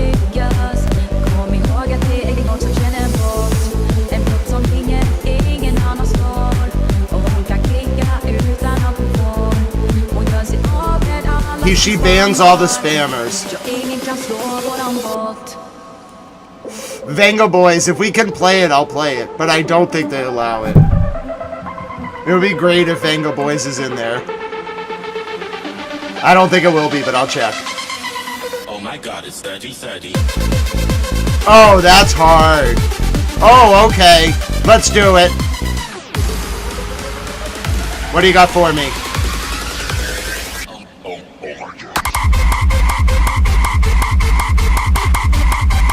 What?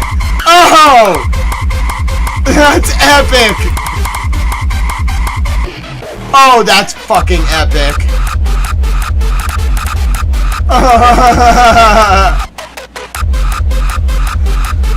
That's hard as fuck.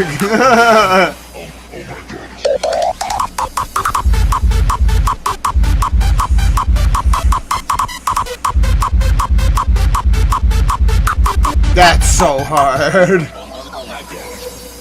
That was great.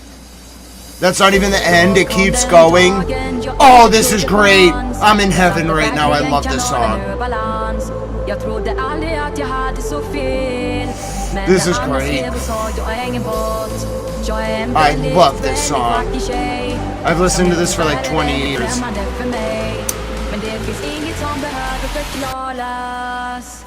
You gotta do another one?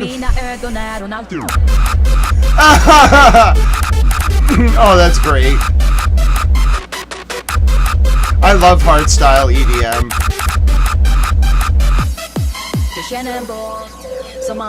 That's very hard, though. I'm not sure it's appropriate for bedtime, but it's great. If you can't dance to this, you've never done drugs.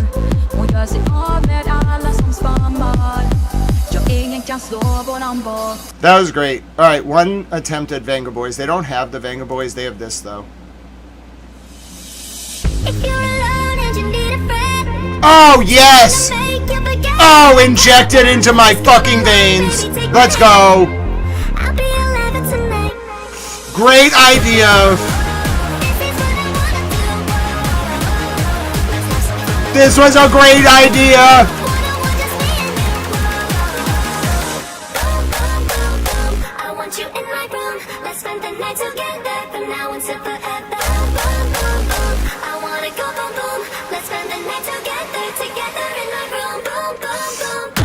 I know, Tiffany Bob. I'm pretty much sober now, too. Sauna's having a great night.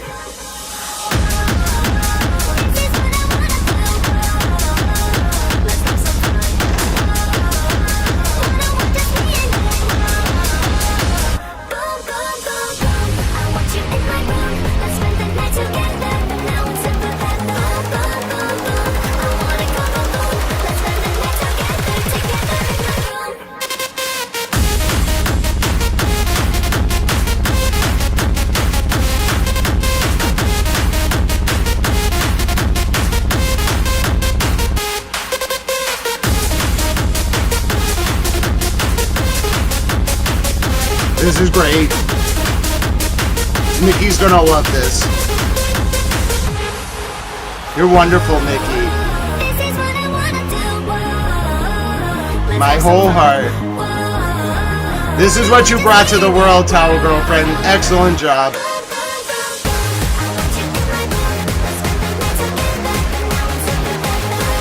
You really all should thank Nikki. She's great.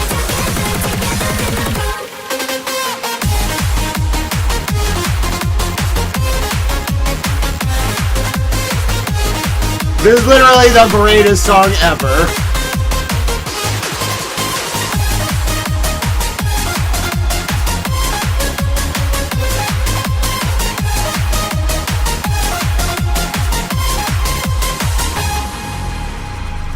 Oh, that was great. Oh, Venga Boys hardstyle. Oh my goodness, that was the greatest thing ever. Listen. I think we need some more Venga Boys. I don't know if I can top that though. That was a great experience. I mean, oh, that was great. Oh, I think I just had an out-of-body musical experience live. That was great. That was great. I had a wonderful time. I just wanted to thank you all. That was great. Oh, I don't even know if I can top that. That was one of the greatest things ever. I was having a time. Let me just tell you, ladies and gentlemen, I've had a time or two in my day, but that, with some listening to music, that was a time. Oh, I needed that. You know, I think I have to, you know, they say a wise man quits while he's ahead. That was great. That was great. I feel like I should calm us down, though. I'm going to get into a tradition of actually ending with this song at the end of every night. I know exactly what I want to end with after that. That was great. That was great. It was a little bit, you know, intense, all right? It was just supposed to be our bedtime stream, so I think I know exactly how I want to end, all right? Can I get Molotov, Puto, or another song? It really depends, D. Meyer, on who the band is. Molotov, I can check overnight. Molotov, so we definitely have requests for tomorrow. Puto or another song. I just need to know the band, and I can check. All right, let's calm us down. All right, to bring us in a nice circle. All right, I could do another hard style. I don't think we need. I'm not sure we need that. I think we need to calm down. All right, I want to go to bed. I mean, we are having a pretty fun dance party, but I think we should calm down a little bit. All right, I think I know exactly how to do that. All right, I think I know what I would like to do. I think I want to figure out a way to like have a tradition of ending. They used to put the flag up and like play the national anthem. Not necessarily the biggest fan of doing that because we have a lot of countries, but I do think I can play a song in honor of my country. Let's do it. Would you be so kind? Oh, beautiful, for spacious skies, for amber waves of grain, for purple mountain majesties above the fruited plain. America, America, God shed His grace on thee, His grace uncrowned thy good with brotherhood from sea to shining sea. Oh. Oh, beautiful, for heroes proved in liberating strife, who more than self their country loved, and mercy more than life. Oh, we'll do that one tomorrow, Soul Controller. We will. America, they got the gold refined, till all success be nobleness, and every gain divine. America, yeah, beautiful America, yeah. Ooh.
Good night, world. God bless all of you. We made it through another night with no bombs. I don't know if necessarily that will continue. My name is Grant Smith Ellis. Thank you for that wonderful outro. We're getting in the habit now of doing some nice songs in the outro. We even did a 5-song encore to Sana and to Francine and Tiffany Bob and D. Meyer, every single one of you who was hanging out. God bless you. Thank you for dancing with me. Thank you for enjoying some nice music. Thank you for your requests. I look forward to playing more of them tomorrow. Mart, it was great hanging with you as well. My name's Grant Smith Ellis, coming past 10:07 p.m. Eastern, U.S., who the hell knows time. It is Wednesday, April 22nd, 2026. It is 4:07 a.m. in South Africa. It's 5:07 a.m. in Tel Aviv, Israel, and it's 5:37 a.m. as the sun rises in Tehran, Iran. There, it is Thursday, April 23rd, 2026. Signing off, praying for peace. God bless all of you. Thank you for watching with me. Be well until we see each other again sometime tomorrow. My name is Grant Smith Ellis. Thank you for welcoming me into your home. Thank you for being you. Thank you for sharing in the intense moments and the joy. And more importantly, thank you so much for being my friend. Have a good night. God bless you all. My name is Grant Smith Ellis.